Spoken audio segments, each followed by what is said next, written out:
Chapter 753. For Sulu, his world had reached its most dangerous moment. This kind of danger had nothing to do with life and death. It was only related to the collapse of something. Therefore he was forced to let out an angry roar, but this roar was definitely not his final groan. After returning from Sunset Province in the West Woods, he went to the Charter Square to look at the candlelight. He went to the hospital to look for a nurse to fulfill Mr. Scher's last wish. He went to the tomb to be silent. He and Zoyu ate barbecue on the street. They were silent and relaxed. Unexpectedly, he did not go crazy. The reason for this was that he was very confident in this world. When the glory of the Charter was on his shoulders, when the President of the Federation was in his official residence, no matter how evil and dark the forces were, they were actually just a bunch of clowns to Sulu. In the end, he realized how pathetic he was. He realized that he had been deceiving himself and others. He was actually the saddest clown. If this world could be simply divided into good and bad, he would never have thought that President Pobre was a bad person. The reason why he had such a firm belief was probably because he had never thought or did not dare to think or did not want to think at all. He, Shi Qinghai, and many others sincerely wanted to protect this world. It turned out that justice and light would not always prevail in this world. This was also a case of if what they were protecting was justice and light. This was the best era. The Federation finally had its first civilian president. The government and Green Dragon Mountain finally achieved a great reconciliation. Tens of billions of people were motivated and united. The frontline troops were winning one victory after another. But this was also the worst era. The most cold-blooded, ruthless, and dirty political murder. The most ambitious and ruthless plan. The military generals who had guarded the western border for the Federation for many years were ruthlessly sold out to the Empire's fleet. And the people who planned all this were the most important people in the Federation's government and army. It was actually the president who was infinitely loved by the people. Sulu silently looked at the solemn face of the president behind the transparent wall. He thought of many things in a very short time. He vaguely realized that the president did not kill him immediately. Instead, he took the risk to stay and have a face-to-face talk with him. What kind of talk would they have later? What should he insist on? I should probably persevere. Would he say, "Is what you think justice is justice?" These questions could be analyzed in detail. There was no conclusion to the debate. But just like last year in the Empire's White Courtyard, I conducted a psychological analysis of the princess. I am not a moralist. I am a selfish youth who seeks the meaning of life and happiness.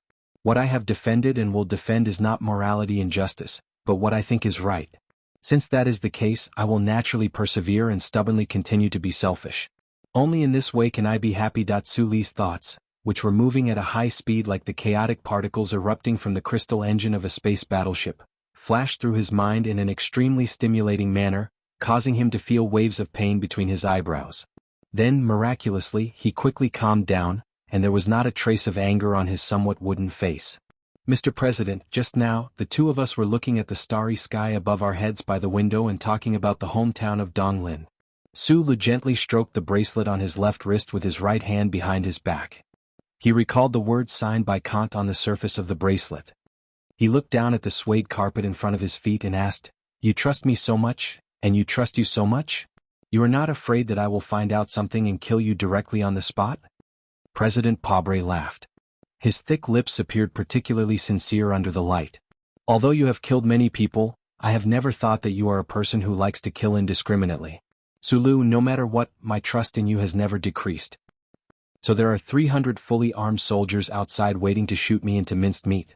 Sulu laughed self-deprecatingly. He pointed his finger behind the door and looked out the window. "Even the field army has been pulled into Charter Square.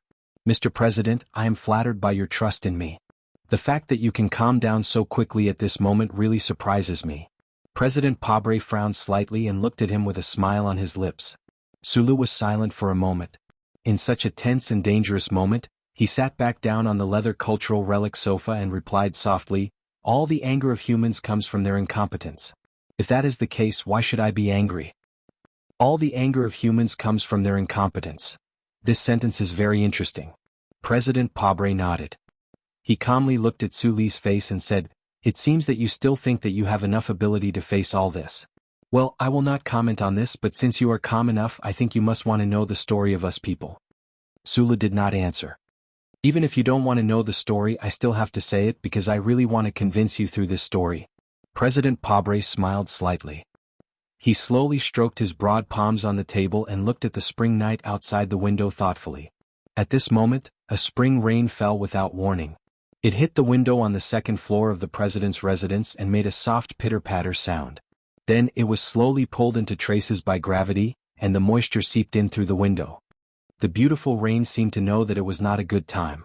It quietly sneaked into the clouds and came to the ground. It kindly moistened the dry and cold air in the room between the men who were hugging each other. In the soft sound of the rain, President Pabre was silent for a moment. He pursed his thick lips and said in a loud voice that was slightly tired and hoarse, "How a person should live their life is a question that everyone has to think about. When I was young and looked at the dark sky above my head on the slag heap of Donglin, the dream I could hold was to get rid of this planet that made it hard to breathe, go to the capital ring to study and work, and then get the immigration quota." Sulu listened in silence. His right hand tightly grasped the right pillow of the sofa. He remembered that his dream was to become a warship mechanic or to work in the capital ring's motor company. As time passed, his original dream now seemed so quiet and humble. The story told by the president was very simple. At the beginning, it answered the biggest question in Suli's heart. If the terrorist radical organization that had been secretly planned for decades and finally gradually controlled the government and the army was the evil design of the geniuses from the Trinity Association, then President Pabre came from the Donglin region. His life experience seemed to have no connection with the Capital University-affiliated high school and the first military academy of the Federation. Why was he involved in such a huge plan? Why were so many geniuses in the Trinity Association willing to shed blood for him, take the blame for him, and block bullets and rumors for him to become the real number one person in the Federation? That tavern was called Santa Fe. I heard that it was a religious brand from Bermuda. At that time I only had about 200 Federation coins, but when I passed by that tavern, I still couldn't help but go in and have a drink.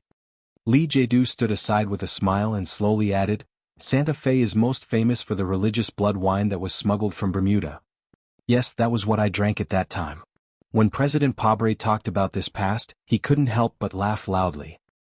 He waved his broad palm in front of him and said, "In the end, I drank too much and spent all of my 200 Federation coins." "That was half a month's rent for you and your sister-in-law," Li Jadu said. "At that time, because of the pollution case of Shika Pharmaceutical Company, I was fired from the law firm for the first time. My wife and I carried boxes and wandered everywhere. It was rare for me to borrow half a month's rent. I shouldn't have gone to the tavern to get drunk, but I always thought that I continued to do the right thing."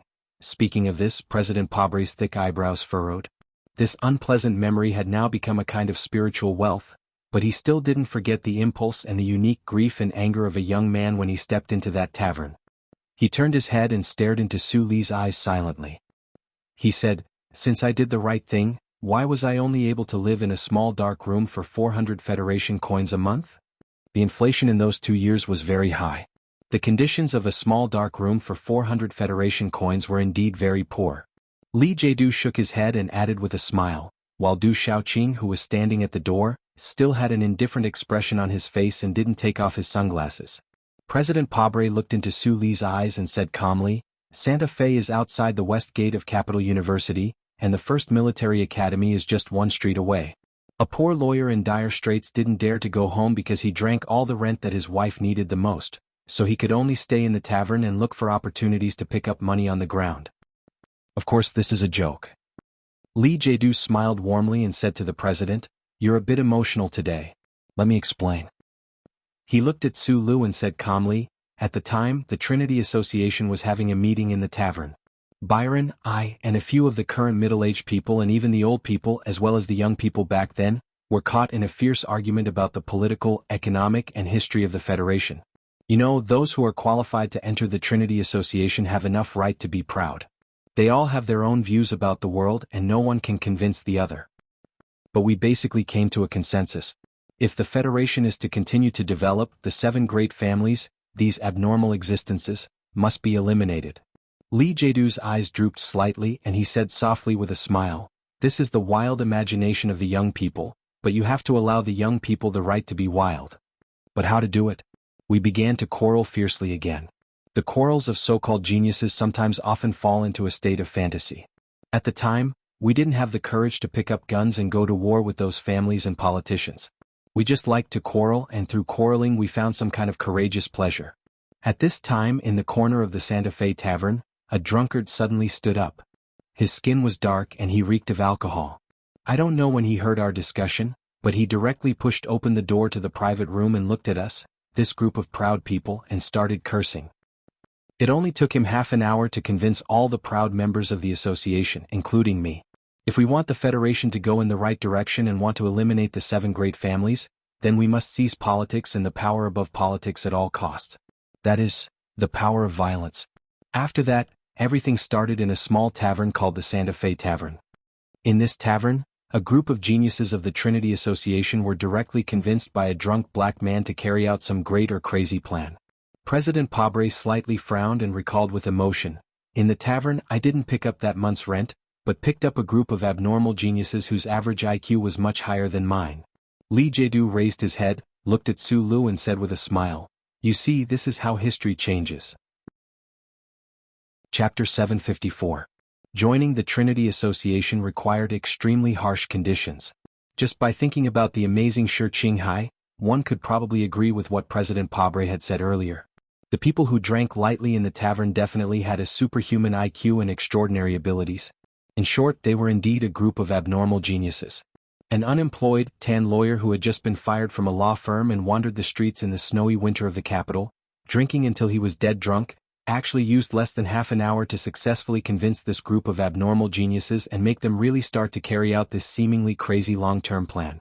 This was a historical event that not many people knew about for the time being, but it would probably be firmly recorded in history books. It seems so incredible. This is probably the charisma that Shi Qinghai once talked about, Su Lu thought silently. His right hand tightly gripped the armrest of the leather relic sofa. His fingers felt the cool and smooth touch, and his mood was extremely complicated. Silently looking at the dark-skinned middle-aged man behind the transparent wall, Su Li's thick eyebrows furrowed tightly. Why was the gaze in this man's eyes always so calm and deep, giving people a feeling of trust? Why did his straight eyebrows look so calm? Why was his expression so normal, but people could always see the compassion hidden inside? Was it because he deeply loved the Federation and this starry sky? What a valiant actor. Well, no matter how much people ridiculed him in their hearts, this middle-aged man really had a special quality that could persuade and move people around him. He could influence people around him to stand by his side and bravely and arrogantly move forward towards an uncertain goal. For example, the members of the Trinity Association who were having a meeting in the tavern back then, or the cold and proud Du Shaoqing, or the former Su Lu and Shi Qinghai. There wasn't much in common between the members of the association and Mr. President, except that we were all once in the military. It was just that the military branches and services we served were different. After that, our lives didn't seem to have much in common or connected. General Li Jiedu continued slowly. After that, we met a few more times in the tavern in Santa Fe. However, we all had our own careers and studies, so we separated very quickly. After that day, Mr. Pabre and I sponsored Mr. Pabre to return to the legal world. After strictly abandoning the so-called mental misophobia of the so-called liberals, Mr. Pabre successfully entered the Industrial Workers Association, and then he became the appointed lawyer of the 3 major unions and the Veterans Association. Byron is a little older. He was the first one of us to run for office and step into the political arena. I still stayed in the army, but according to the plan, I left the frontline field forces and returned to number 1 hospital to teach and educate people again. In the past 10 years of teaching, I have discovered some very good young talents. I can proudly say that these young people are the key to the true success of our great cause in the future. Su Lu looked at Du Shaoqing, who had been standing by the door. Du Shaoqing remained silent. The sunglasses on the bridge of his nose reflected the light in the confidential room, clear and inexplicable. No, Du Shaoqing entered the association and was able to accept our ideals. It had nothing to do with me. Li Jiedu said. Mr. Pabre personally convinced him. Su Lu knew what he should be feeling at this moment. The entire federal forces knew that Mr. President had never concealed his special appreciation and care for 2 people. Whether it was promotion or related complaints, everything went smoothly under Mr. President's personal care. These 2 people were Su Lu himself and teacher Du Shaoqing. However, he had never thought about what kind of story was hidden behind this appreciation. This is a very simple story. I want to explain to you that our ideas may be a bit crazy, but we are pragmatists.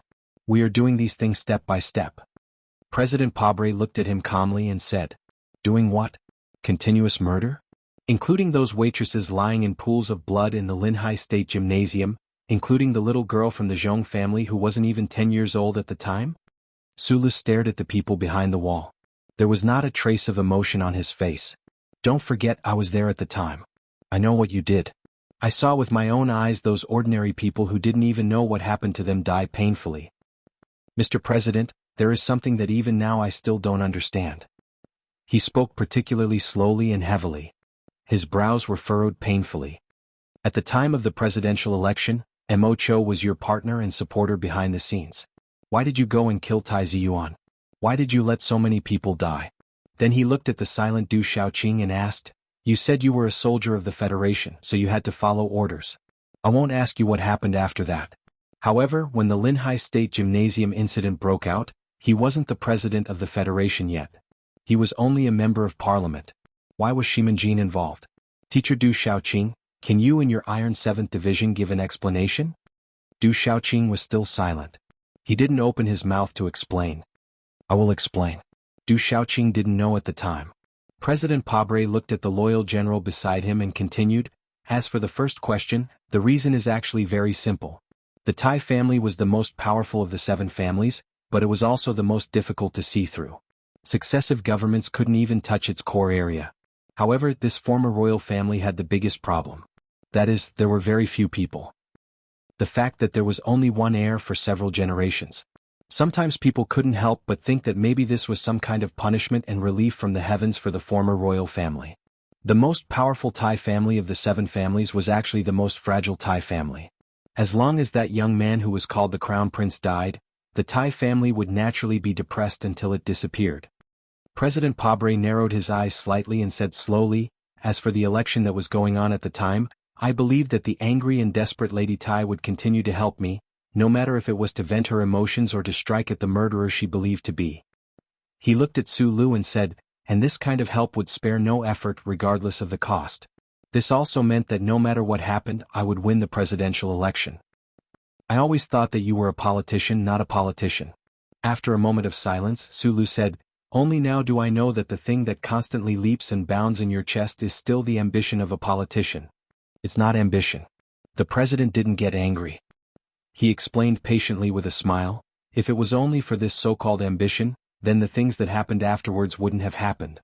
I am the president of the Federation. General Li Jiedu is the leader of the military. There is also teacher Xiaoqing, including the deceased Byron and those companions. The people in the tavern back then, as well as the new companions that joined later on, already stand at the pinnacle of the Federation's power. Without more power to pursue, what ambition can we have? President Pabre looked at Su Lu and smiled. His voice was deep and resounding, and it was exceptionally moving. If we really want to talk about ambition, then our ambition is very simple. It is to completely eliminate the 7 families from the social system of the Federation.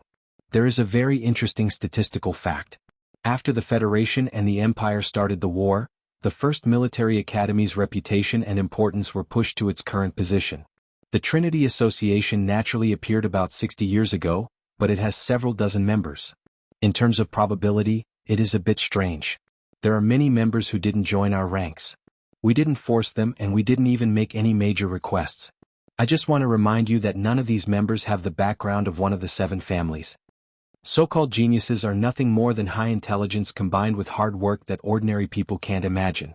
Those 7 families have long since infiltrated the Federation's society and seized the majority of the top resources. Their children don't need to put in such hard work. The members of the Trinity Association all come from the bottom of society. They innately have the desire and motivation to change this society.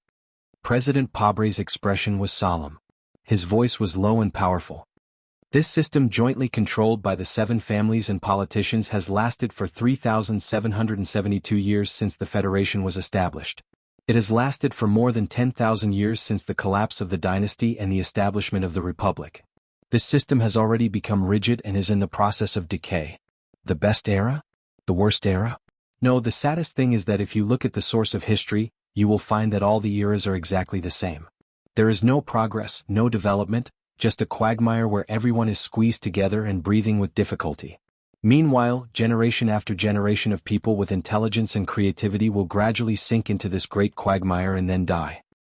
In the past, there were people who tried to change all of this.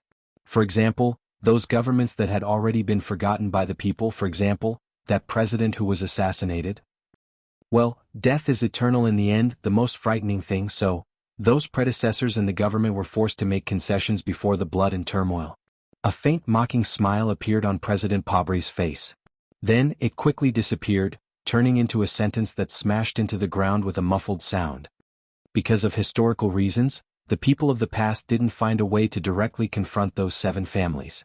Now, because of the opportunity of history, this method or power has already been firmly grasped in our hands. You're talking about the army? Sulu asked. President Pobre used silence instead of acknowledgement. In the history of the Federation, the army had always been a marginalized and extremely weak group. Because the Federation had no enemies in the universe, the politicians who had ideas always seemed to be so restrained when facing the 7 behemoths. However, because of the appearance of the people of the Empire, the Federal Army rapidly expanded and became powerful in the first few decades of the 37th constitutional calendar. Finally, it became a powerful force that could stand on the political stage independently. Sulu rubbed his forehead hard and couldn't speak for a long time. The people who controlled the Federation government were actually a group of staunch George Carlin activists. This world was too crazy. He seemed to see the terrifying scene of the Federation's major cities and enterprises being vigilantly guarded by armed soldiers in the future or a few years later. He tightly furrowed his brows. After a long silence, he said, "In Philadelphia, the old man once told me that he went to the Empire and returned to the Federation. He burned his life and every drop of blood to protect the existence of the Federation. It was because he firmly believed that the Federation was a better system than the Empire, and that the people who lived here were happier than the people of the Empire." General Li Jedu behind the transparent wall raised his eyebrows slightly and looked at him. "I also think so. Putting aside the relationship of birth and blood, the relationship of invasion and anti-invasion, I fight for the Federation precisely because of this." Sulu raised his head and looked at the president behind the wall. He said seriously, "Your ideals may be respected and even worshipped by many people of the Federation and the young students of the future, but if the government is really used to relying on the military to solve its internal affairs like a drug, your government will become a military government. You may succeed, but you will fail in the end." President Pobre was silent for a moment and then replied, "I understand your worries, but please believe me. I am not Nanshui. We are not the people of Green Dragon Mountain. We are very calm." "Calm?" Sulu stood up and stared at the president's face behind the wall. He asked, "You have never been on the battlefield. You have never fired a gun. Perhaps you have never killed someone with your own hands. You don't know what it feels like to pull the trigger and see a living person's head explode like a watermelon in front of you, with brain matter and blood spraying onto your helmet at close range. You can ask Du Shaoqing if there is anyone who can maintain absolute calmness on the battlefield. When bullets are fired, when companions and enemies fall, calmness is just a very absurd word, as if it never existed.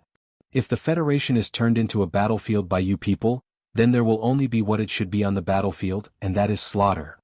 There may be danger, but it is controllable." President Pobre still displayed extremely terrifying patience and calmness. The most important point is that the government cannot make any concessions to those families right now. Don't worry that Madame in the back of the mountain still has her absurd and outdated ideas. The Westwoods Zhong family controls the military power and does not listen to orders. Those rotten old people are weak and myopic. They cannot see the true danger and are content with controlling everything. Your Group 7 once said, "Why do we have to fight? Because the enemy is there. And now the people of the Empire are there. These deformed and numb families are here. If we don't fight, the Federation who is content with the status quo will one day become the slaves of the Empire. Other than this, can you think of any other way? No, young man, Schiller once said that trash will never walk into a dustbin by itself." This was a famous quote from Schiller. Sulu had heard Shi Qinghai say it in front of Cao Qiudao's grave. Later, Shi Qinghai rushed into the dustbin like Parliament Hill in order to clean up the trash and died in the square. Hearing the president say this now, he felt terrible, as if he had swallowed a fly. His face was a little pale and he took 2 steps toward the wall in front of him. He lowered his voice and said angrily, "I don't like the term young man. This is the reason you killed Zhong Suehu? Because the Westwoods Zhong family did not listen to the Federation because you want to gather your forces to fight against the Empire?" Sulu stared at the president and the other 2 behind the transparent wall and said angrily, "But that guy has been fighting the Empire in the Westwoods for more than 10 years. When the Tiger was fighting on the front line, what were you doing? General Li Jidu, You used the pressure of the God of War halo as an excuse to hide in the First Academy to teach and cultivate the ambitious successor. Du Shaoqing you were practicing. You repeated the practice day after day, cursing the student who was the real hero behind his back. And what about you, Mr. President? You kept on going to court to build your reputation, running for parliament, and making those touching but fucking useless speeches. Su Lu faced the transparent and cold wall and said with a hoarse voice, "You gave the ancient clock to the Empire's fleet and you killed him. This is betrayal. This is betrayal." Chapter 755. President Pabre, who was the most eloquent when he was a lawyer, whose speech was the most touching after he participated in politics, and who was still able to speak calmly and clearly at such a moment, finally quieted down for the first time after Su Li's question. Between his thick eyebrows, in his exceptionally firm eyes, there was a faint trace of sadness. Was it because he would occasionally think of the fireworks in the Night Scorpion Nebula and feel guilty?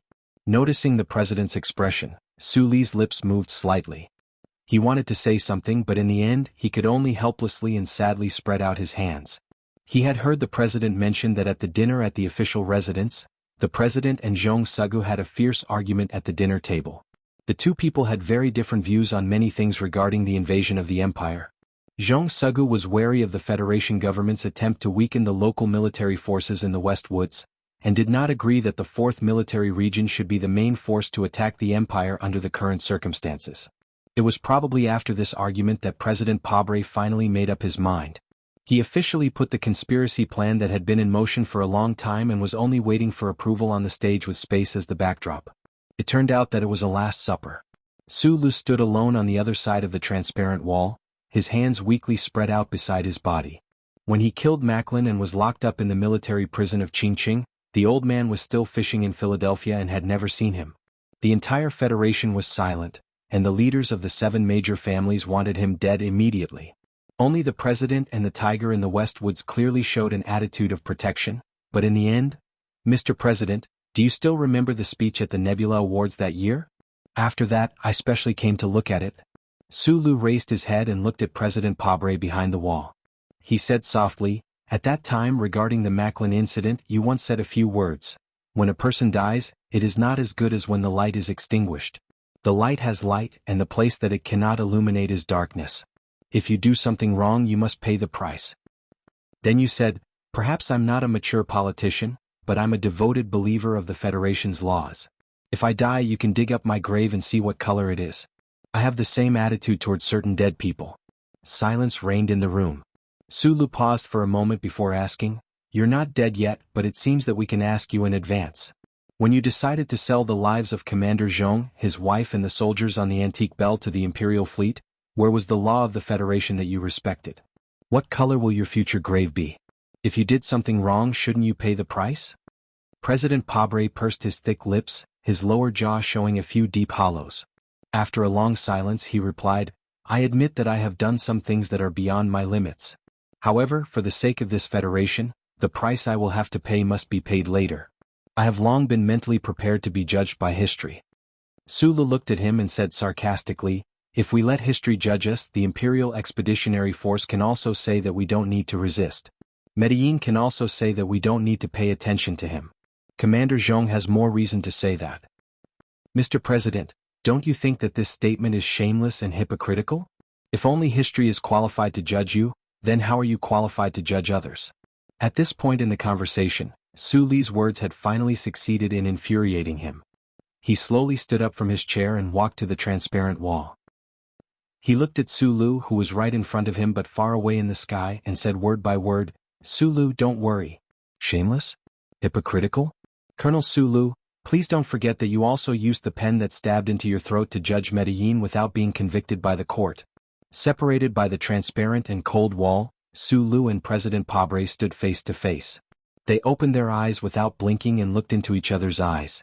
President Pabre pointed at Su Li's face and said with a sullen face, "Your experience should let you know better than most people that the law of the Federation can't perfectly protect the weak.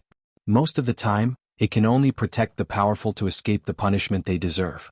That's why the Medellin case was stopped, and the Ministry of Justice is in a terrible state.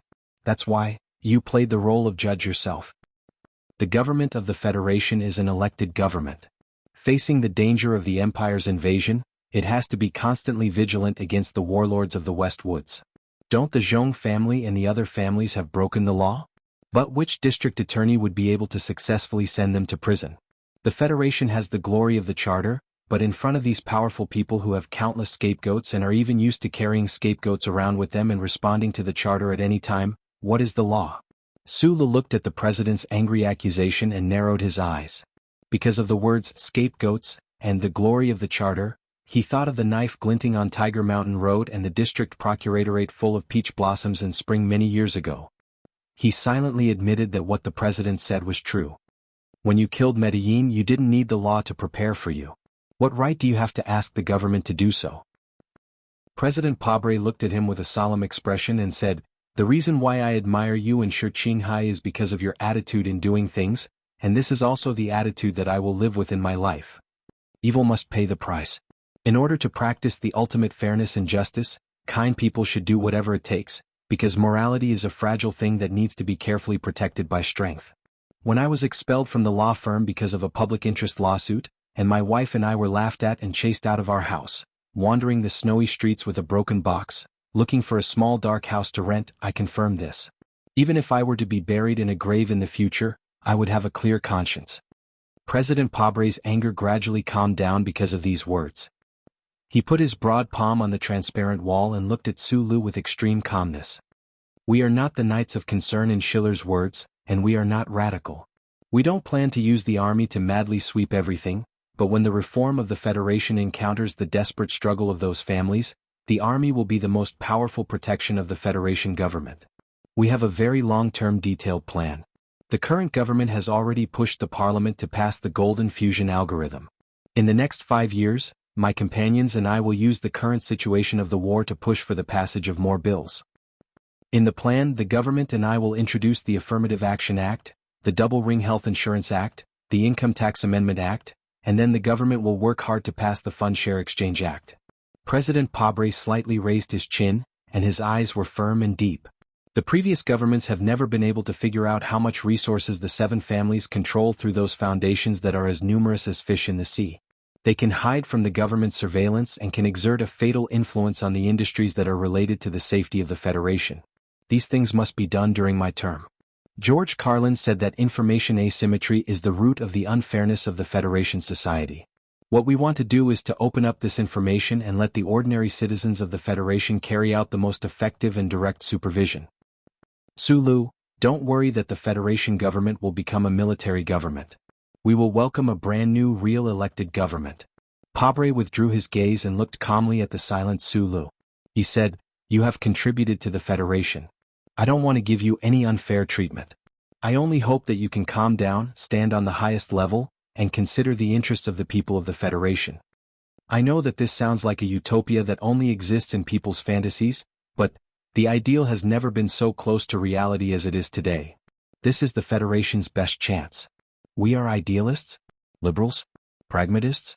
No, we are all people who insist on what is right and fight to the end." President Pabre looked at Sulu and said in a low voice, "We are all the same in our bones. We are just a stinky and hard rock from Donglin." The president raised his right arm and pointed at Li Jiedu and Du Xiaoqing beside him.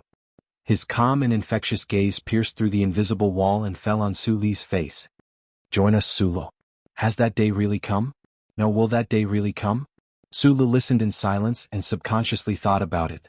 He did not voice his doubts. He suddenly felt that his brain could not wrap itself around it.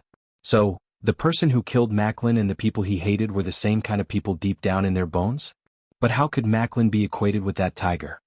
"On your path, many people who have died are innocent," he said with a frown and a slightly hoarse voice. "This is not right. There is never perfect justice in the world." President Pabre said quietly, "For a long-term goal, there will always be people who need to sacrifice." Sulu silently recalled Professor Shen's words in his heart. There was never any reason in the universe, so he asked, "Then why is it not you or me who sacrificed?" President Pabre was silent for a moment and then said, "Schiller once wrote a legendary novel in his early years. The novel described a war that surrounded Xiangqing. In his later years he wrote another novel, The Story of the Soldier, which described the innocent people who were used as shields by the hero during the war. The soldier's death saved the hero of Xiangqing and indirectly saved hundreds of thousands of people. However, to him it was such a tragedy. I think this story can answer your previous question. I have read this story. In my opinion, the soldier's death was not a sacrifice because no one asked for his opinion. That is the source of the tragedy. Sulu narrowed his eyes and said, similarly, you did not ask the waitress in the Linhai State Gymnasium whether the soldiers of the West Woods on the ancient bell were willing to die for your grand plan.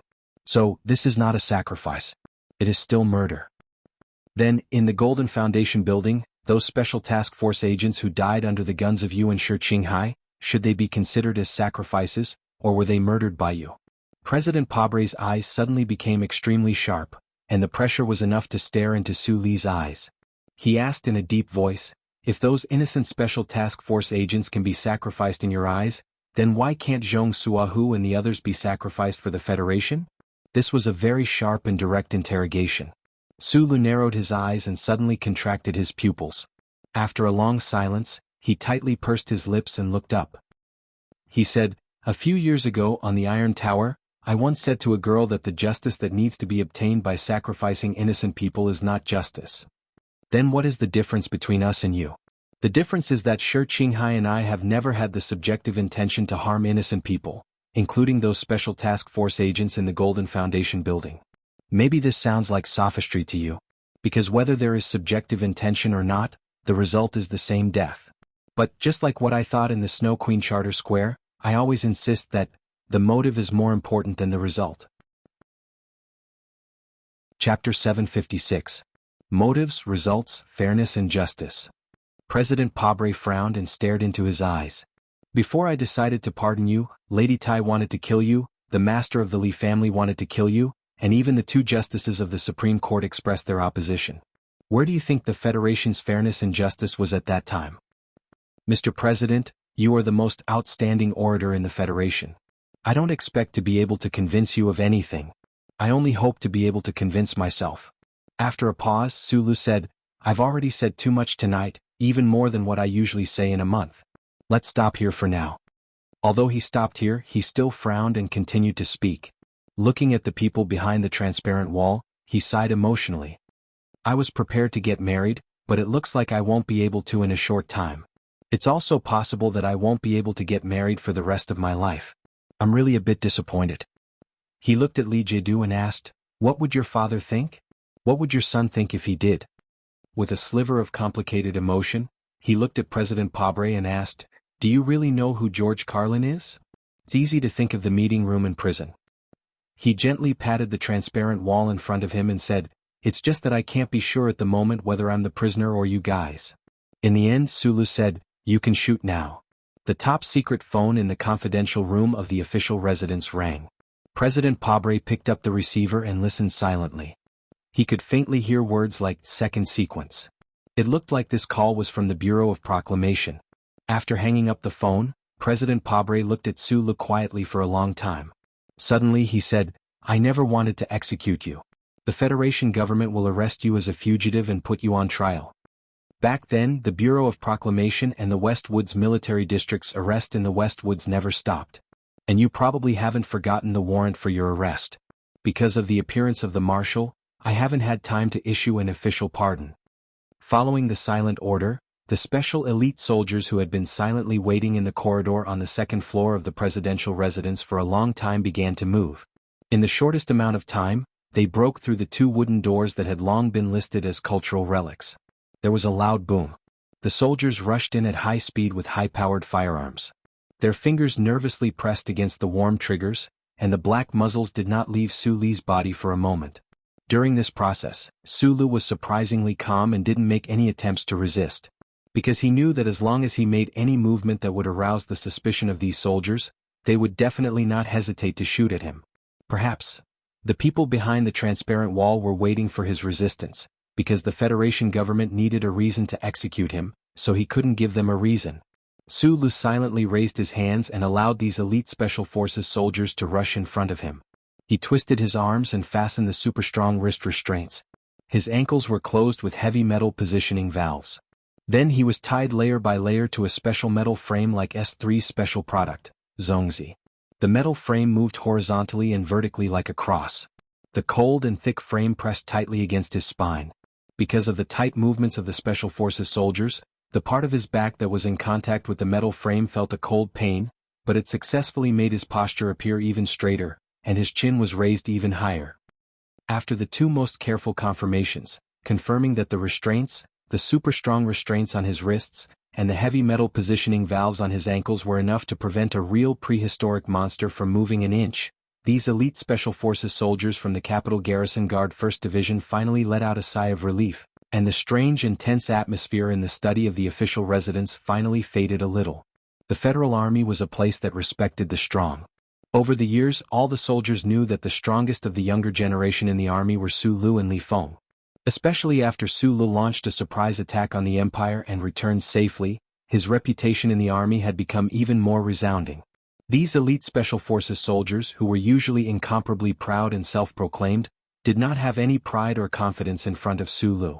They were full of vigilance and even reverence, nervous and worried that if he really did resist, how many people would die before this room truly quieted down.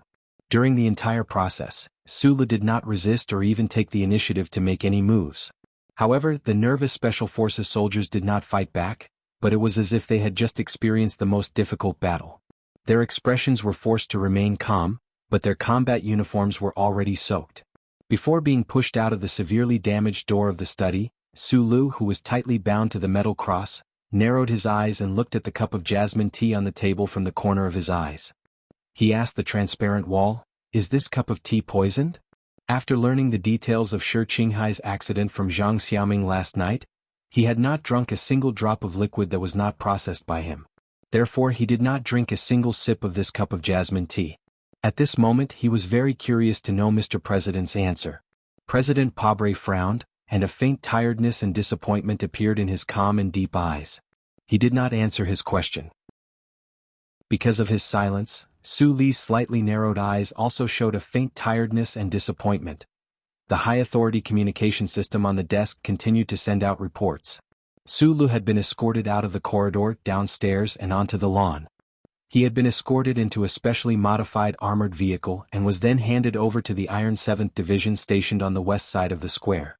The transparent wall between the study and the confidential room of the president's official residence had been retracted back into the structure of the building.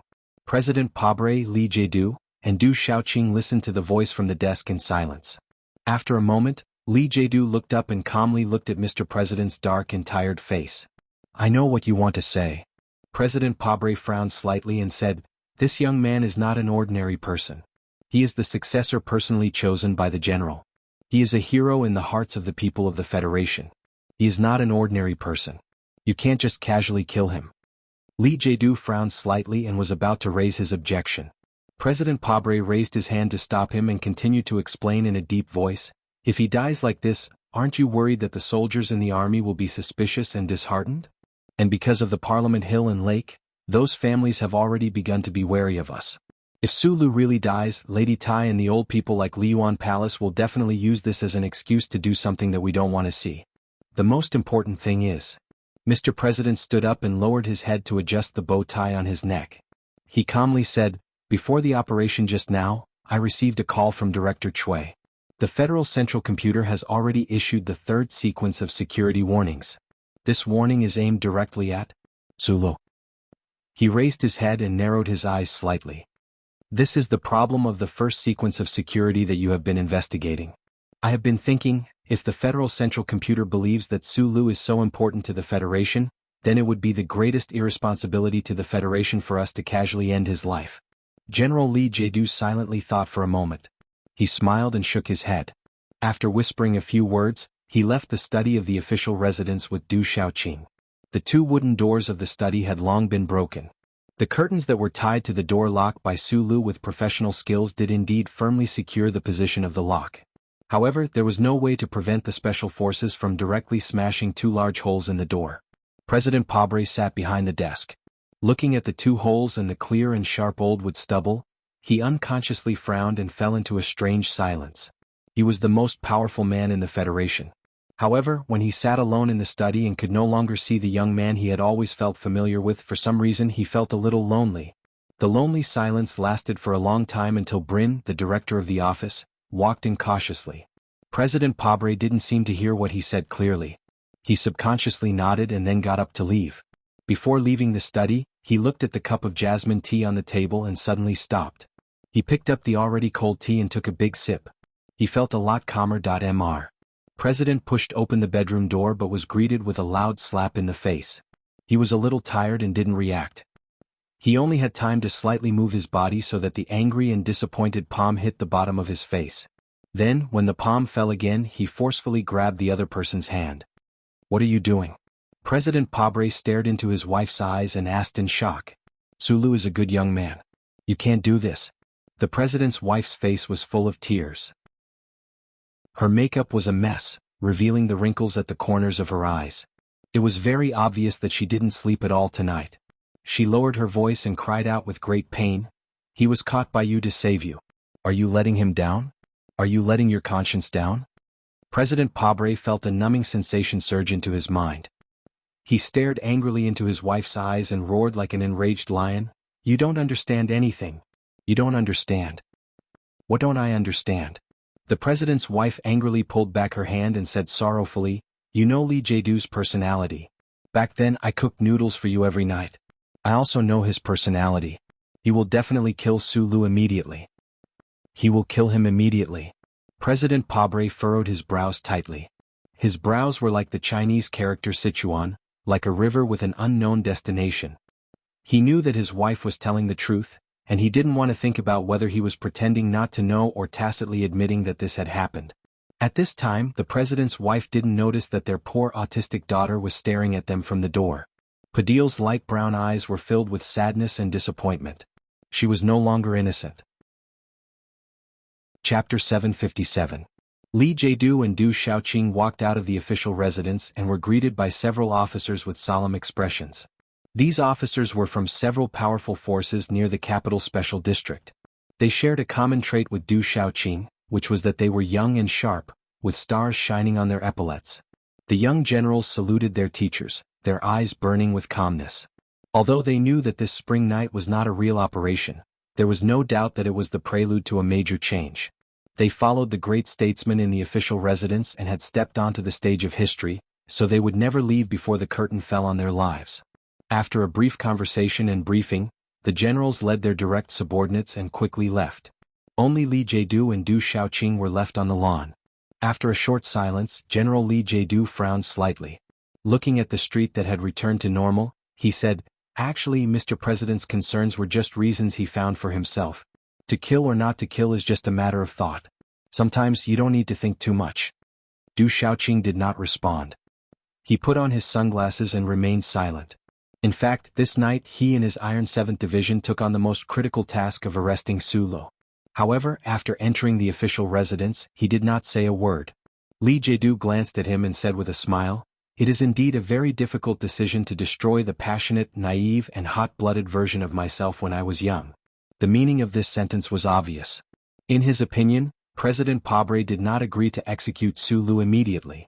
It had nothing to do with the danger that those families might take advantage of the situation. It even had nothing to do with Su Li's puzzling first-order authority in the charter. It was purely because of the emotions of the current him looking at the past him. No matter how experienced and calm a schemer was, there was a period when they were young where they were passionate, naive and often hot-blooded and angry. President Pabre was like this. Then what about Lee Jae-doo himself? Sulu is an extremely dangerous person. Because of the issue of authority, he is even more dangerous than the evaluation of all the members of the association. In my opinion, he is even more dangerous than the hidden forces of the 7 families. Because his danger is too direct. General Lee Jae-doo continued expressionlessly, "Our cause cannot bear this kind of risk. In the face of simple and direct violence, we cannot retreat in the slightest. Du Xiaoqing take care of this matter." He looked at Du Xiaoqing and said, "Don't think too much about the impact. As long as we leave the area of the president's official residence and the square, we can find a suitable reason for any accidental death." The sunglasses on Du Xiaoqing's nose reflected the dim light of the official residence in the spring night. After a moment of silence, he said, "I need an order from Mr. President. We are soldiers, we have the right to make decisions on the battlefield.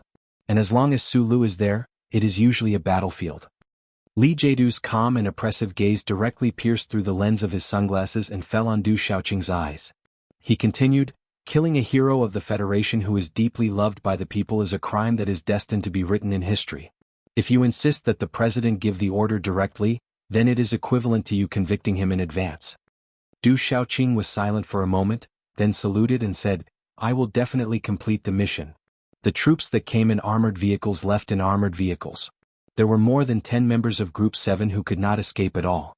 Charter Square, which was filled with a tense and solemn atmosphere before, almost instantly returned to silence and desolation. At the entrance of the buildings along the street, several second lieutenants were smiling and explaining something to the residents, telling them the good news of the end of the anti-terrorism exercise. At the same time, they handed over the gift packages specially prepared by the Ministry of National Defense. The residents expressed their magnanimity for disturbing their dreams. Occasionally, green leaves fell and rolled on the street, and a few lonely stars hung in the night sky. Under the dim starlight, the bronze statue of the Group of 5 and the statue of the military god looked at each other without saying a word. The spring night was like yesterday and the night wind was as usual. The troops that participated in this secret military operation quickly left Charter Square and went through the reserve military ramp, passing through the civilian buildings on the ground, and sometimes crossing the half-elevated Bering Bridge as quietly as possible to the camp in the suburbs. A convoy drove from the president's residence, just past the Ministry of Finance building, and drove out of Charter Square. All the armored vehicles had been specially modified, all the remote control chips were removed, and even the most important control valves were adjusted to manual operation priority. A first lieutenant of the Iron 7th Division looked at the small-eyed man who was tied to the cross-alloy frame at the bottom of the dark armored vehicle, and suppressed the shock and confusion in his heart. He tightly held the high-powered short-barreled gun in his hand and silently thought, "Is it because of this guy that the army carried out these modifications in advance?" The soldiers of the Federation all knew how amazing this guy was, and his research on the mechanical electronic control system was to the extreme. But why did the superior order to remove the remote control system? Was he really so amazing that he could use these things to escape the escort of hundreds of elite soldiers? Not to mention that his hands and feet were already equipped with super-strong magnetic shackles.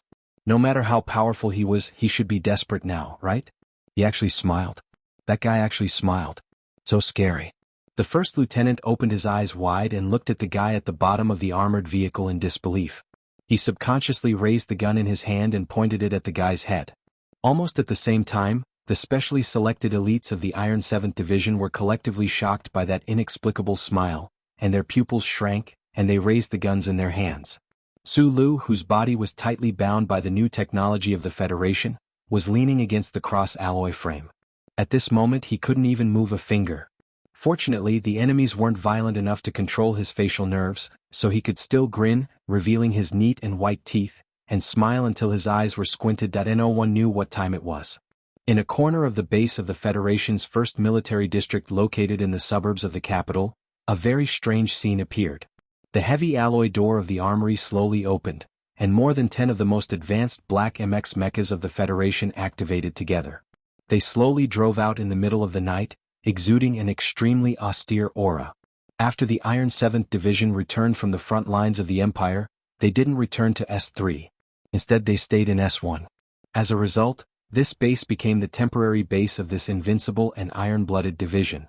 As one of the first 2 full mecha divisions of the Federation, hundreds of military mechas silently parked in the empty warehouse like metal statues. They hadn't made a sound for many days until today. The officer of the logistics department of the division looked at the black MX mechas that disappeared into the night like ghosts. He couldn't help but frown and shake his head. He lowered his head and quickly sketched out the relevant procedures with a digital pen. His heart was filled with countless questions and shock, but because of the strict military discipline, he didn't dare to ask. Tonight, the Iron 7th Division seemed to be carrying out a secret military mission. They had continuously mobilized a large number of armored troops and military mechas. The problem was, this wasn't the front lines but the capital special district. What kind of mission would require such a large amount of firepower? The military MX mechas glowing with a black metallic luster drove out of the base in low impedance mode. They drove along the special military road to the city where the lights were still flashing, and gradually disappeared into the darkness of the night. At this moment, the high-grade light absorption paint developed by the Nutshell Engineering Department painted these tall and heavy mechas with a layer of ghostly feeling. Before the ghostly military mechas entered the defense circle of the capital special district, they received the expected strict questioning.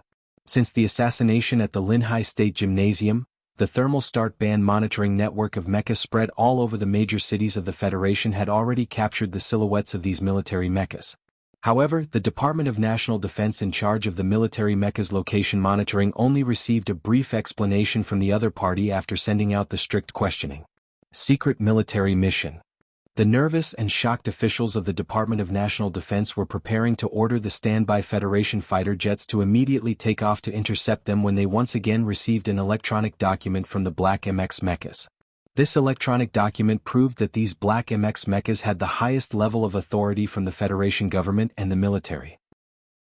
No department, including the Department of National Defense, had the right to stop them from entering the city that was still lit in the middle of the night, but was still sleeping soundly. The armored fleet moved relatively slowly, gradually increasing the distance between them and the troops in front. Not long after they drove out of the Charter Square area, an order was passed through the encrypted command system to the armored vehicle in the middle. After the first lieutenant received the order, he raised his head and glanced at Sulu with a complicated expression. Unable to completely hide the shock in his heart, the right hand that held the gun silently slipped his index finger into the trigger holster. He couldn't understand this unbelievable order. The officer tied to the alloy frame was a hero of the Federation with outstanding military achievements, the successor personally chosen by the war god, the role model and idol in the hearts of countless Federation soldiers, but in the end he was going to be executed by himself on the spot? As an officer of the Iron 7th Division, he had executed many incomprehensible orders on the battlefield. Later on, facts continuously proved that this approach was correct. Not to mention the order he received tonight was directly from his commander. The first lieutenant and his companions looked at each other and saw the shock and uneasiness in each other's eyes. The Iron 7th Division had always been known for its strict discipline. From the commander Du Shaoqing to the most common logistician, they had the strictest self-requirements on the battlefield. They were cold, proud, stubborn and strong. To be able to make an officer of the Iron 7th Division feel shocked, uneasy, and even confused when facing an order from a superior, as the target of execution, Sulu should feel very comforted. Colonel Sulu, I'm sorry. The first lieutenant swallowed hard and looked at the bottom of the car. He raised the gun in his hand and aimed it at the person tied to the cross. Chapter 758. The muzzle was raised, then lowered. In the end, the lieutenant and the officer beside him did not pull the trigger. Sulu, who should have felt comforted by their hesitation, should feel even more comforted. Although the people in the military were used to seeing life and death, when faced with someone like Sulu, they still could not so easily decide his life and death. Probably sensing that something had happened in the car, the 20 or so armored vehicles that were slowly moving forward stopped in a small square in the middle of an empty commercial building. The door of the car opened, and an officer of the Iron 7th Division walked in with a cold expression. After confirming the situation, he frowned and stared at the lieutenant who had been specially chosen to carry out the mission. He coldly said, "If you don't have a good reason, I think the commander will be very satisfied with your previous actions." Hearing the word commander, the lieutenant who had put down his gun, began to breathe rapidly. His eyes were bloodshot from the struggle. He laughed somewhat self-deprecatingly and slowly said, "Back then at Yellow Mountain Ridge I was only a squad leader. If it wasn't for Colonel Sulu controlling the MX, my entire squad would have been trampled into meat paste by the Empire's mechas." The lieutenant shook his head and calmly said, "Sir, I'm very sorry but I can't do it." The high-ranking officer was silent for a moment. He waved his hand and signaled for the officer behind him to drag the lieutenant out. After a moment of silence, he suddenly raised his head and looked at Sulu with a cold gaze. "Instructor, we are soldiers. We have to obey the orders of our superiors. Please understand." Hearing the term instructor, Sulu narrowed his eyes and looked over. In the dim light he clearly saw the officer's face. He was relieved. This person was not Zhou Yu, but the officer with the surname Chang, whose right leg he had smashed on the field back then. "This is just a small interlude." Major Chang looked at him mockingly. "You don't need to be too surprised. No matter what, there will be someone who will send you to that dark world. No one will allow you to walk out of this armored vehicle." As his voice fell, the small square of the commercial district under the night sky suddenly rang out with a very low roar. These low rumbling sounds came from the darkness between the buildings, shaking people's eardrums, shaking the ground slightly, and shaking the billboards on the street as if they were being blown by a strong wind, extremely uneasy. Major Chang frowned as he looked out. At the same time, the soldiers of the Iron 7th Division on the armored vehicles also looked out warily. For them, who had been through hundreds of battles on the battlefield, this sound was all too familiar. Every time the smoke rose and the Empire's bullets rained down, as long as they heard this low rumble, they would feel much calmer and more confident. This was because this was the unique rumble of the dual engines of the Federation's military MX mecha. However, as they were carrying out a secret military mission tonight, when they heard this familiar rumble of mecha engines, their hearts were filled with infinite nervousness. This was because in the original plan, not a single mecha from the Iron 7th Division had been mobilized. Then, where did these mecha coming from in the darkness of the night come from? The officers inside and outside the armored vehicle that Sulu was in, as well as the few officers who knew the details of tonight's mission, very naturally connected the dots. They abruptly became alert and quickly ordered the entire fleet to enter a strategic state. Everyone knew that Sulu was the designer of the MX mecha, and the 17th Armored Division he was in, along with the Iron 7th Division, were the only two divisions of the Federation military that were fully integrated with mecha. Could it be that these mecha lurking in the darkness, approaching at high speed, were from the 17th Armored Division?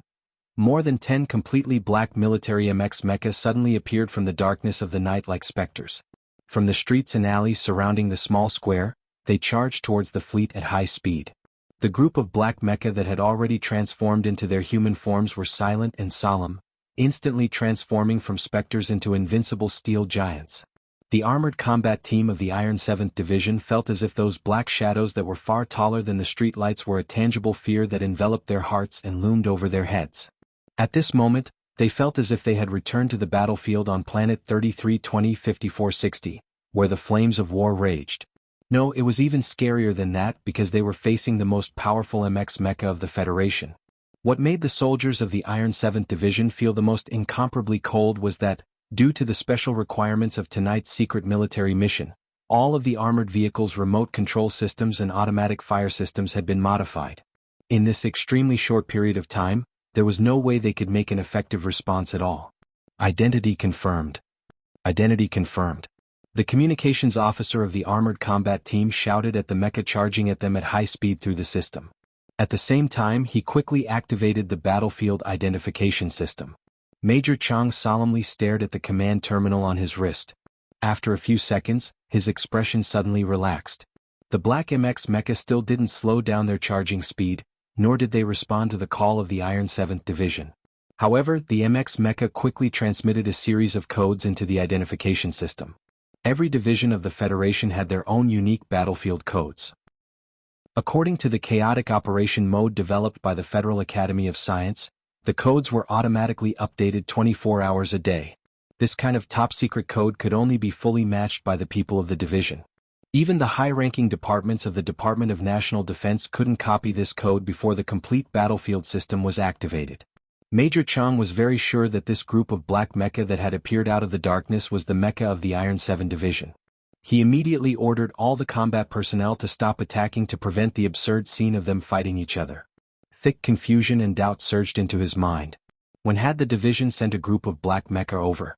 Why did the pilots not respond to his own shouts in the system? Most importantly, what were they here for? From the corner of his eye, he saw Sulu tied to an alloy frame in the dark corner of the armored vehicle. Major Chang vaguely guessed the answer. He couldn't help but frown. Could the division use this kind of method to hide it from the Department of National Defense and the 17th Division? What kind of person was Instructor Sulu? Why did they mobilize so many mecha to kill him? At that time, the situation had changed so quickly that no one had time to keep up with it. Naturally, there was no time to think. Less than 3 seconds after the Iron 7 Division's armored vehicles received the order not to shoot, more than 10 black MXs from the surrounding streets rushed into the small square where the armored vehicles were located. The black mecha at the front raised its heavy mechanical arm without hesitation and smashed it down viciously at one of the armored vehicles. With a loud boom, the soft tracks of the armored vehicle were shattered into pieces. Smoke and dust shot out from the bottom of the vehicle as if it was about to fly. In fact, after being struck by the black mecha, the sturdy cabin of the armored vehicle was suddenly flattened and then stubbornly sprang up from the ground. It really did look like a small spaceship that was about to take off. The officers of the Iron 7th Division in the armored vehicle were knocked out of the cabin. Their bodies were bruised all over. Although there were no fatal injuries, they were still a little dazed by the terrifying attack. Especially Major Chong, who was sent flying by the shockwave to the side of the street next to a trash can. He stared in shock at the tall black mecha not far in front of him. He thought to himself that even if it was an act to hide from the investigation, these mecha were too dangerous. Under the heavy blow of the black mecha's mechanical arm, although the sturdy armored vehicle was severely deformed, it surprisingly didn't fall apart. Only the most fragile part of the armor at the top of the vehicle was torn apart by the tremendous force. With a second heavy blow from the black mecha, the crack was directly torn apart. The deformed armor plate flew miserably far away and landed heavily on the street with a muffled thud. Su Lu, who was tied tightly to the metal frame, fell heavily and landed on the ground. There was a bloody cut on the side of his face. Suddenly, he found that the armor plate on top of his head had disappeared. He couldn't help but squint. The sparse stars in the night sky. He hadn't seen them for only a few hours, but it felt like centuries had passed. The two moons were nowhere to be seen. Could it be that you couldn't bear to watch this vicious massacre? The black MX mecha stood in front of the armored vehicle. It was like a giant looking down coldly at the toy car that a child was riding in. If it wanted to, it could trample this toy car into pieces at any time. With a sharp sound, a sharp alloy blade popped out from the front end of the black mech's right arm. The blade spun quickly, emitting a cold light. Then it swung down heavily into the armored vehicle. The cold blade, which seemed to be larger than a human's body, ruthlessly slashed at Su Li's immobile body. It was like a giant weapon used by an ancient god, mercilessly slashing at a lowly kitten. Su Li didn't seem to see the giant alloy blade coming at him at all. He narrowed his eyes and looked at the starry sky through the narrowing gap.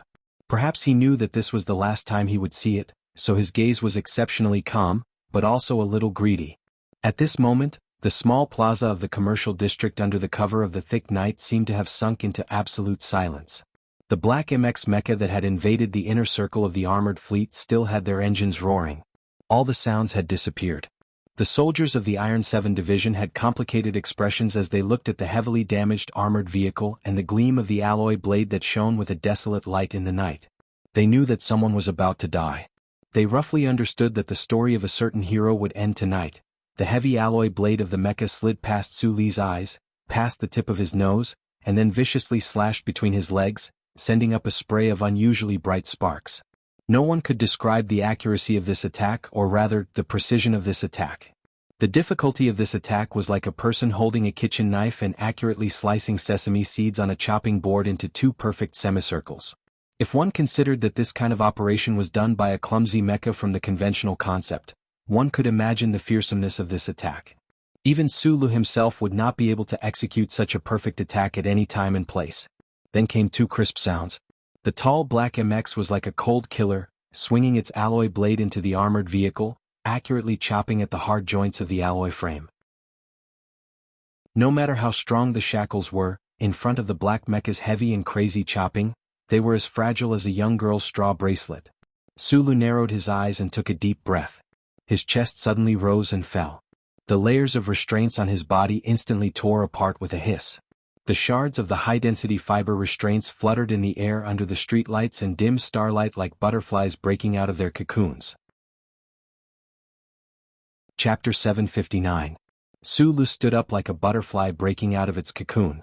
Of course, he didn't have that kind of slender beauty. The broken shackles and alloy frame only gave him a sense of valiance. In a space where no one could hear, the old man's voice rang out, "Are you afraid of death? Of course you are. Then why didn't you even blink? 'Cause I have you. Why should I be afraid? No one can kill me unless I want to kill myself." The night wind in the small square of the commercial district suddenly heated up. The engines of more than 10 black MX mechas roared, and their posture quickly changed.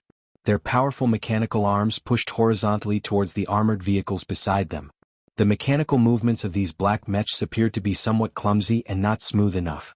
However, whether it was the choice of strength or angle, they were exceptionally precise. Under the premise that they did not cause terrifying damage, they accurately pushed all the armored vehicles to the sides of the street. The entire process looked just like that famous game of box pushing for young children. The armored vehicles and the ground ground violently, producing an ear-piercing sound and dazzling sparks. They collided with the artificial undulations on both sides of the street, shaking up and then falling back down. The soldiers of the Iron 7th Division finally reacted. Under Major Chang's furious order, they pulled the triggers and fired at the central area of the small square of the commercial district. Bang bang bang bang. The dull sound of high-speed bullets hitting the alloy frame rang out. Countless dazzling bullet flames instantly lit up the streets of this spring night. The high firepower guns on the armored vehicles on the periphery spat out bullets, accurately turning the central area of the square into a swamp of death. What was very strange was that after the black mechas pushed the armored vehicles away and occupied the central area of the square, they didn't immediately return the fierce fire of the Iron 7th Division. The black mechas knelt down on their heavy mechanical legs and formed a circle, exposing their backs to the bullets of the Iron 7th Division's guns. After that, they didn't do anything else. Howling bullets rained down on the backs and mechanical legs of the black mecha, emitting ear-piercing sounds of metal cracking.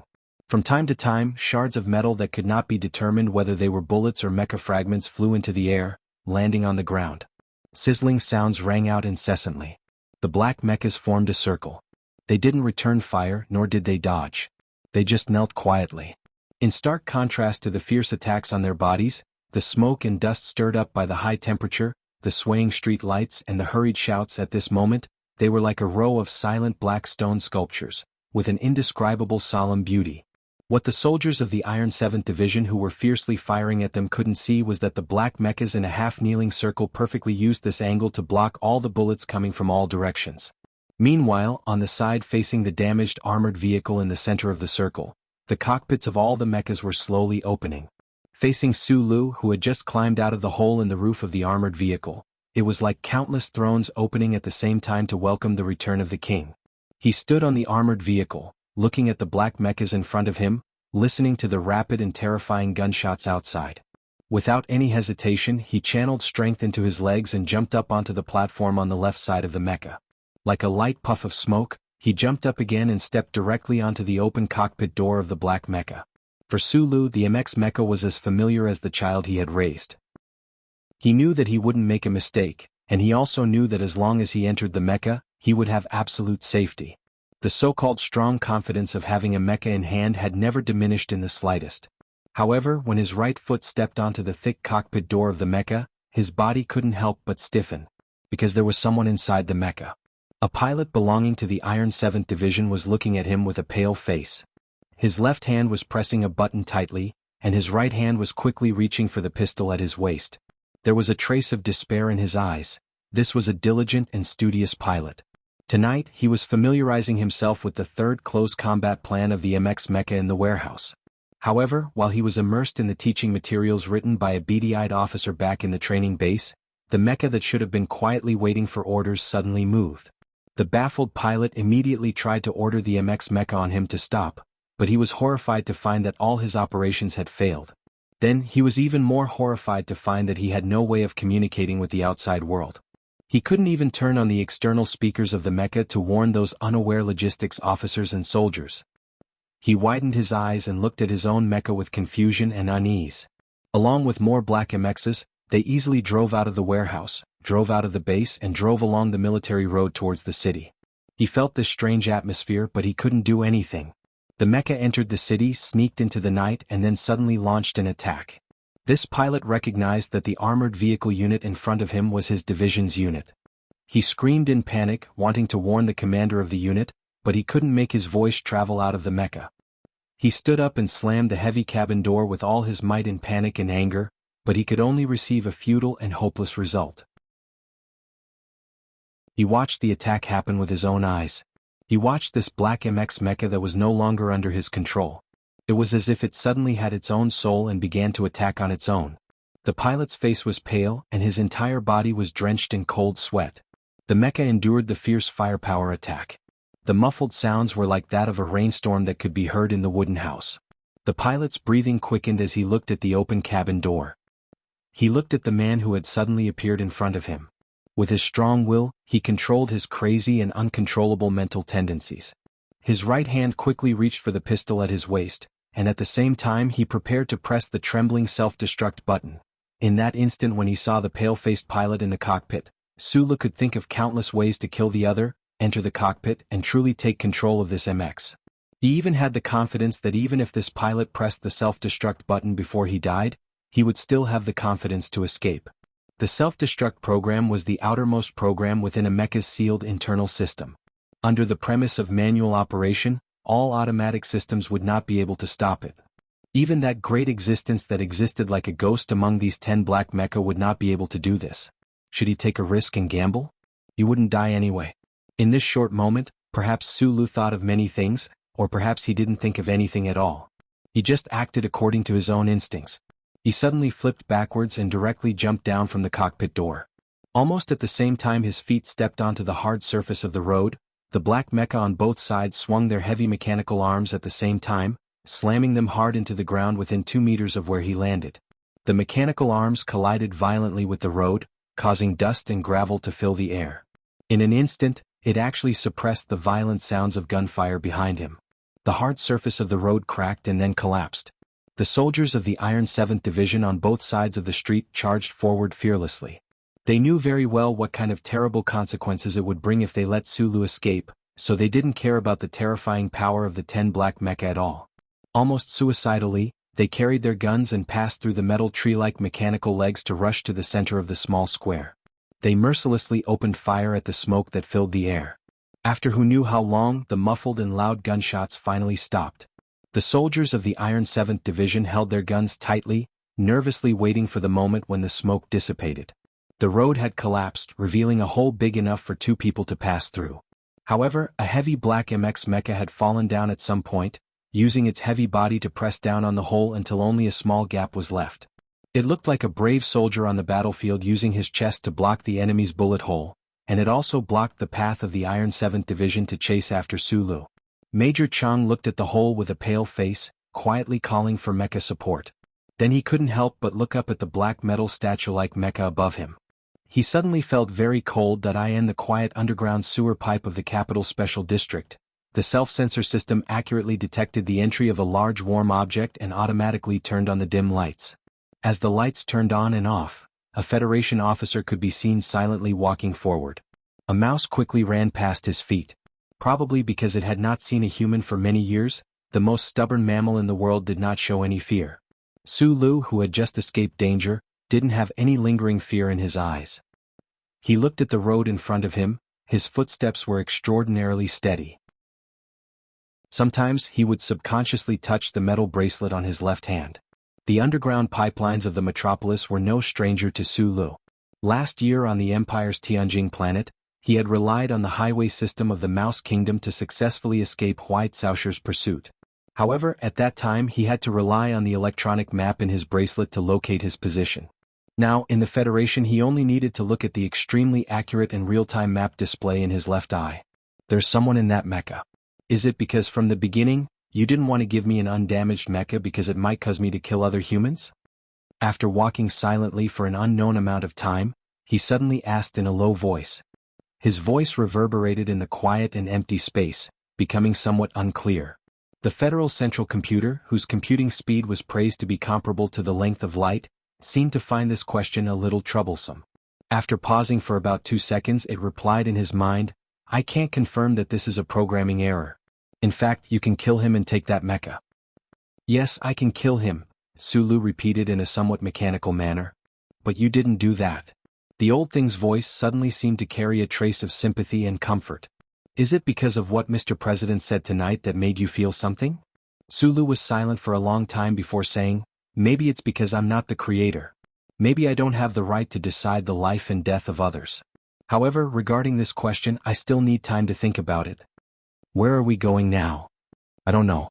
As long as it's a place where they can't kill themselves. But why do I feel like you're already dead? In the dim underground tunnel, the lights flickered on and off, just like the effect of a stage showing the frustration of life's path. He didn't answer the old thing's question, which was obviously too emotionally and philosophical pretentiousness. He lowered his head and continued to walk in silence, his back view extremely lonely. Chapter 760. He didn't know how long he had been walking. Judging from the time, it was probably from the night to the morning. Sulu seemed to have finished some kind of venting. He directly sat on the cold and wet ground of the underground passage with his feet hanging by the sewer. Just like on the battlefield, he sat on the side of the cockpit door that was suspended a few meters in the air. Unfortunately, it was not the deep snow under his feet, but only the sewage flowing slowly. He simply determined the direction. A dozen meters above his head was a subway junction, and if he went further, he would be almost out of the eastern suburbs of the capital. Sulu unbuttoned his collar to let the sweat on his neck evaporate faster. He asked, "Actually, in the official residence, while listening to them talk, I've been thinking about a question." "What question?" "What if those guys in the hallway of the official residence had directly fired at me? What if you didn't have time to save me? What if I couldn't save myself?" He frowned, the sensor lights behind him gradually extinguishing, and the treated sewage under his feet had a faint smell of iron. "What would you have done if I hadn't saved you?" the Federal Central Computer asked in his mind. From the mechanical question and answer in the hospital's black dream to later questions and even jokes, these details showed the changes of many old things. "I prepared 3 escape routes at that time. The lawn outside the window and the direct rush into the corridor were the worst choices. The good choice was to directly blow through the ceiling above my head, then turn to the official residence living area in the back floor and break into Mr. President's bedroom." At this time, Sulu still habitually called the man Mr. President. He tilted his head slightly, looked at the water under his feet and continued, "I wouldn't hurt Madam, and of course I wouldn't hurt Miss Padil, but I think if I were with them, those special forces wouldn't have the guts to use the 10,000 gun roar. But you didn't resist. Because I was sure they didn't want to kill me in the official residence." Sulu sighed softly, scratched his slightly wet hair and said, "But Lee Jae-do is indeed very accurate. As expected of a member of the old Lee family, with the old man above and Madman Lee below, he knows very well what kind of power we guys have. The special shackles he prepared for my hands and feet are indeed not something that can be broken with strength alone." Then he laughed and said, "After being tied to that alloy frame, I had a buckle bomb in my mouth. If you really didn't care about me, I reckon I would still have to fight for it in the end, but the result of the capture probably wouldn't be too good." After a moment of silence, Sulu blinked and asked, "Back to the question I was concerned about at the beginning. According to what you said back then, I was the first target of protection. Then, if in the official residence in the armored car, you didn't have time to do the funny trick of using the mecha as a bulletproof fortress, would you use your big killing weapon?" He didn't say what he thought the Federal Central Computer's big killing weapon was, but it was clear that the old man knew what this sentence referred to. He replied, "Although there is a conflict of authority according to the core program, I will never use the big killing weapon you mentioned. If it really comes to that, I will probably just watch you die silently." "Don't, probably." Sulu frowned and said seriously, "You must not use it, never use it. In theory, the Federal Central Computer could make any Federation citizen die suddenly at any time, anywhere, because it was constantly receiving signals from the chip behind the person's neck. Naturally, it could reverse invade the biological nerves and even the brain of the human body. Su Li's personal experience had long proven this point.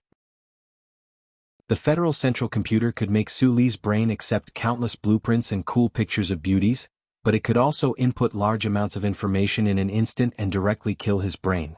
There were even more simple methods to end his life. According to the fourth supplementary clause of the 3 core principles, I am strictly forbidden from actively contacting the chip of the Federation citizens, including reverse transmission of any information. The old man added an explanation, probably to reassure Su Lu. The problem is that you have already contacted me of your own accord. Back then you even wanted to contact Uncle. Su Lu still narrowed his eyes and frowned. He said, the 3 core principles confirm that you can't hurt people, and you can't listen to people's orders to hurt people, but I'm really worried. You, who gradually gained human-like intelligence and emotions, have already broken through many things. Will you really break through the 3 core principles one day? I won't, the old man replied calmly.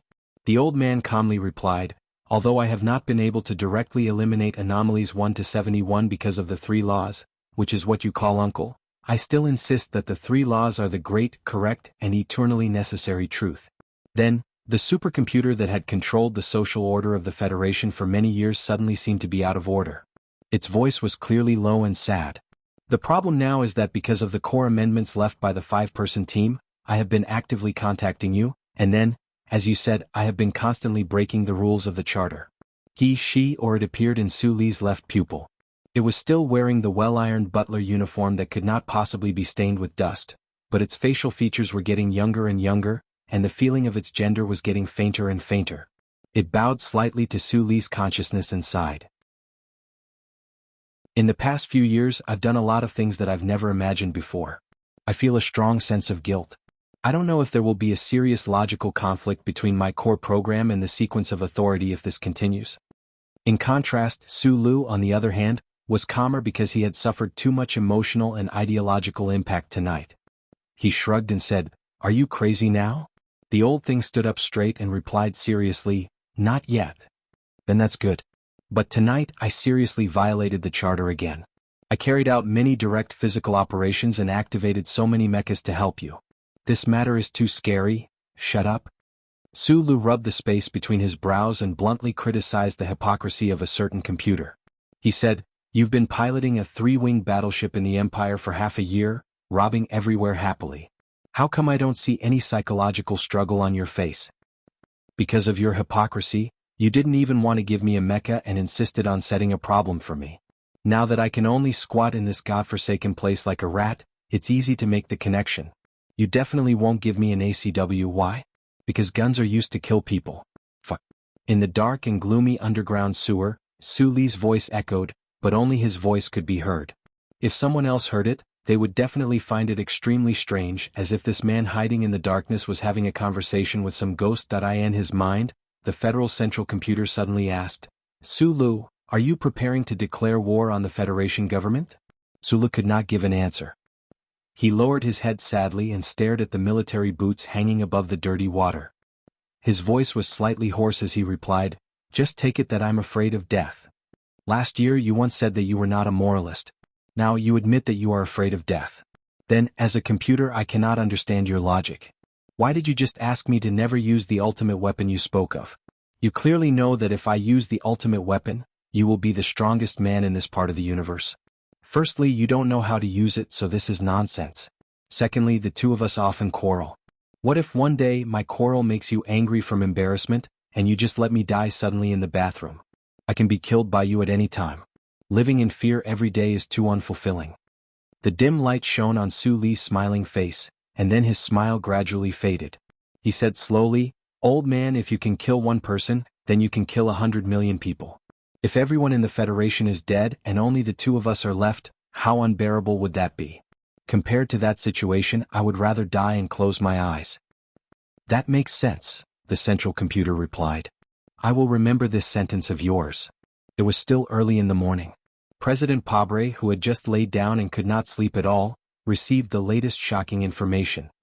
He glanced at his lonely wife on the other side of the bed, frowned slightly, and quickly put on his pajamas. Under the nervous protection of the Special Task Force agents, he walked through the special express passage of the official residence and entered the deep underground conference room.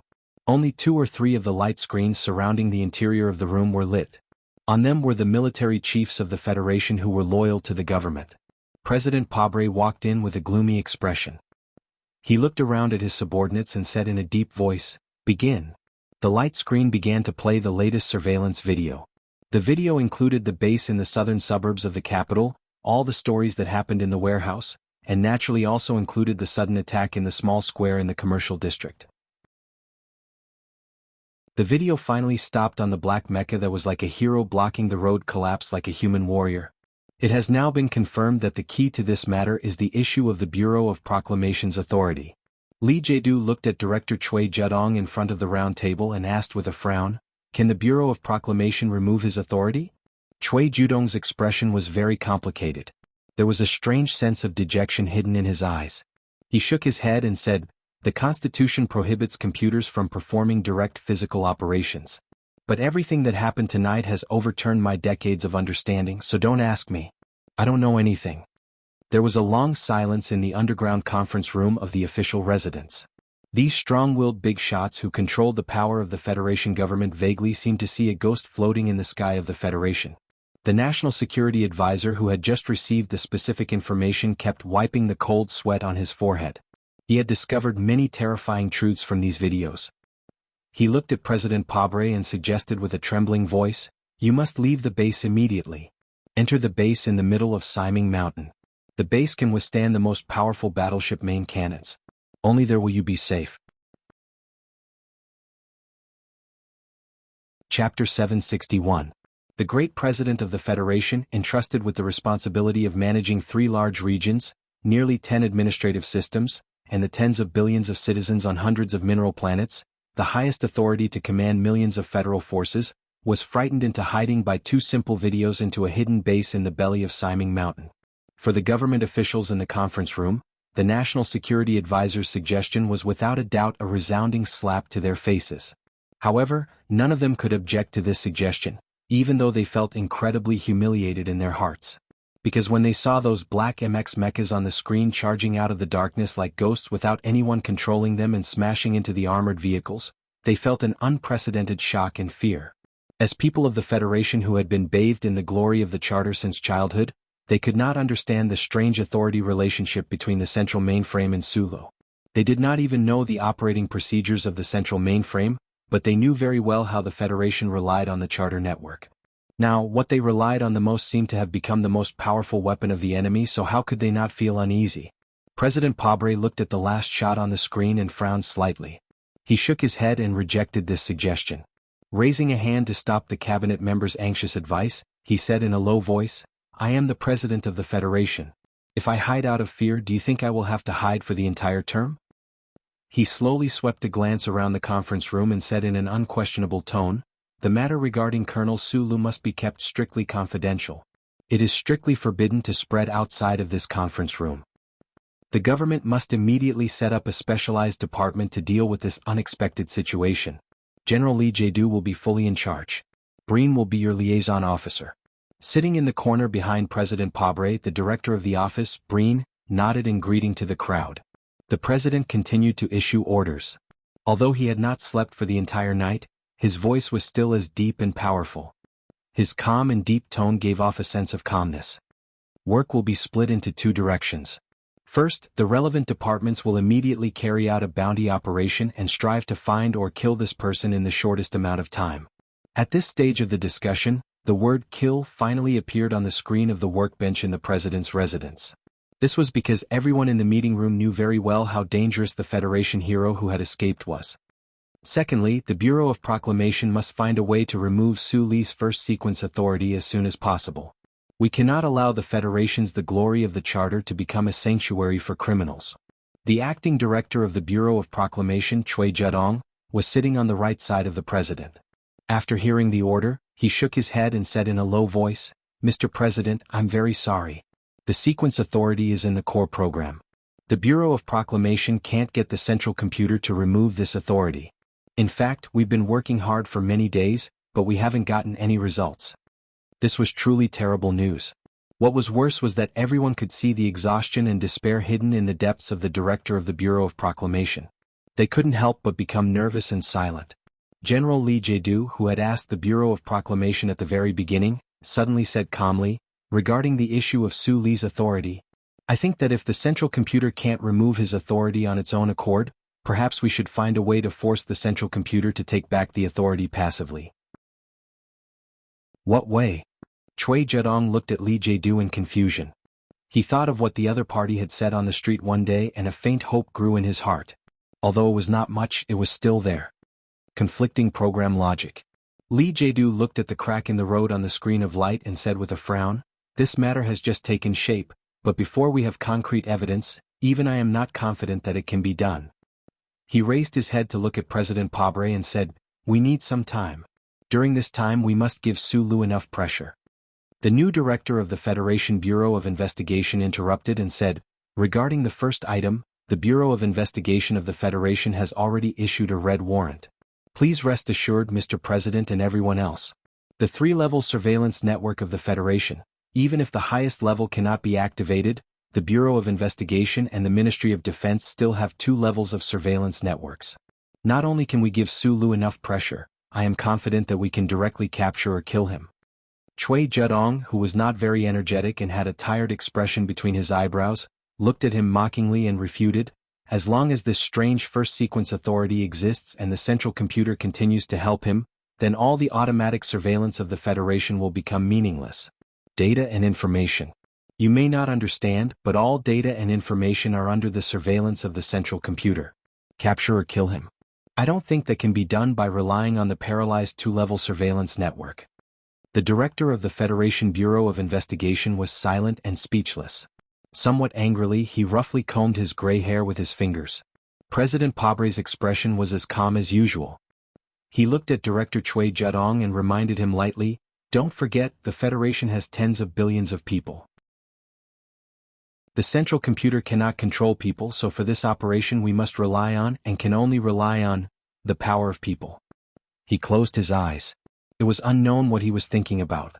Then he opened his eyes and said in a self-deprecating tone, "A federal officer, a fugitive, can actually cause the entire federal government to feel fear and unease. I have to admit that the Federation has reached its most dangerous time. Is this absurd? No, not at all, because we all know how dangerous the person we are about to face is. I announce that the Federation has entered a secret 2-level alert state." President Pabre looked at the people in the conference room and said after a moment of silence, "Everyone, this is a war. This is a war between the Federation and one person. We must win the final victory." Returning to the surface from underground, the presidential residence in the early morning was shrouded in a pale golden light. The dew on the lawn sparkled like a layer of fibrous mattress. The noise of the previous night had long disappeared with the withdrawal of the troops. Only the Special Task Force agents who had raised their security to the highest level were in their respective corners looking around like eagles in the woods.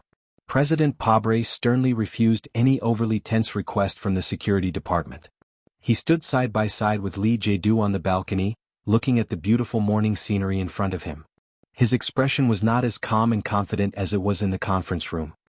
"I know Su Li's personality very well, just like I know my own," President Pabre said in a low voice. "Because of that damned authority, once he makes up his mind, he will definitely become the most terrifying enemy. But you can't stop investigating those things because of fear. Whether or not to anger him is all in your consideration. But I think that before we catch him or kill him, it's best that his team members stay alive." "I think so too," Li Jiedu said with emotion. "A young officer caught in a conflict of ideas is always easier to deal with than a killer driven mad by anger. It's a new day." President Pabre looked at the lawn below the balcony and said with a smile, "There are new challenges and new problems waiting for us to deal with. But this time the problem seems to be more troublesome." Li Jiedu said, "I've never mentioned a certain conjecture because I originally thought that this matter could be properly dealt with, so this conjecture would be meaningless. But now, it seems that in order to deal with the most troublesome part, I really do need to wait for that result." After a pause he continued, "If it doesn't work, then transfer back to Li Feng." Su Lu escaped, and the Federation government began to pursue or kill him. The important figures had many things to deal with, such as how to face the inquiries from the families, how to resolve the shock, confusion, and even strong dissatisfaction and anger of the Federation people, how to answer the people's questions, and how to ensure that the government and military could unswervingly carry out the will of the president. That morning, the building of the Ministry of National Defense was the first to welcome the government's action. It had to be said that this choice of order was very correct. However, the Ministry of National Defense officers who did not know the inside story could not hide their shock when they saw the minister organizing documents in the minister's office. The Minister of National Defense, Zhou Yingxing, was asked by the president to temporarily leave his post and accept a certain investigation mission. The government did not state the reason for his temporary leave, but Minister Zhou Yingxing himself knew very well. Looking at the lush plant by the window, Minister Zhou's lips curled into a bitter smile. He basically did not sleep last night. Although the secret military operation at Charter Square directly bypassed the Ministry of National Defense, as the Minister of National Defense, how could he not notice it? Until now, most people in the capital ring still believed that Su Lu was his prospective son-in-law, but this word had been delayed for 4 or 5 years. When this war between the Federation and one person began because of this relationship, although the Minister of National Defense had a high position and the influence of Mo Chou-Yingxing behind him, the President's office had to force him to leave this position at all costs. Of course, the government could not directly remove him, so they used the excuse of temporary leave. "Mr. Minister, do you want to bring this plant home?" "No, I have to come back," Minister Zhou said calmly. He was born in the military logistics system and was known for his low profile, but he had been the Minister of National Defense for almost 5 years. Of course, he had considerable strength in the army. In the face of the so-called temporary leave, he could have made a stronger response, even a response that would make the president's office feel very troubled, but he chose to leave peacefully. Zhou Yingxing narrowed his eyes as he walked out of the minister's office and greeted the shocked and confused officers with a smile.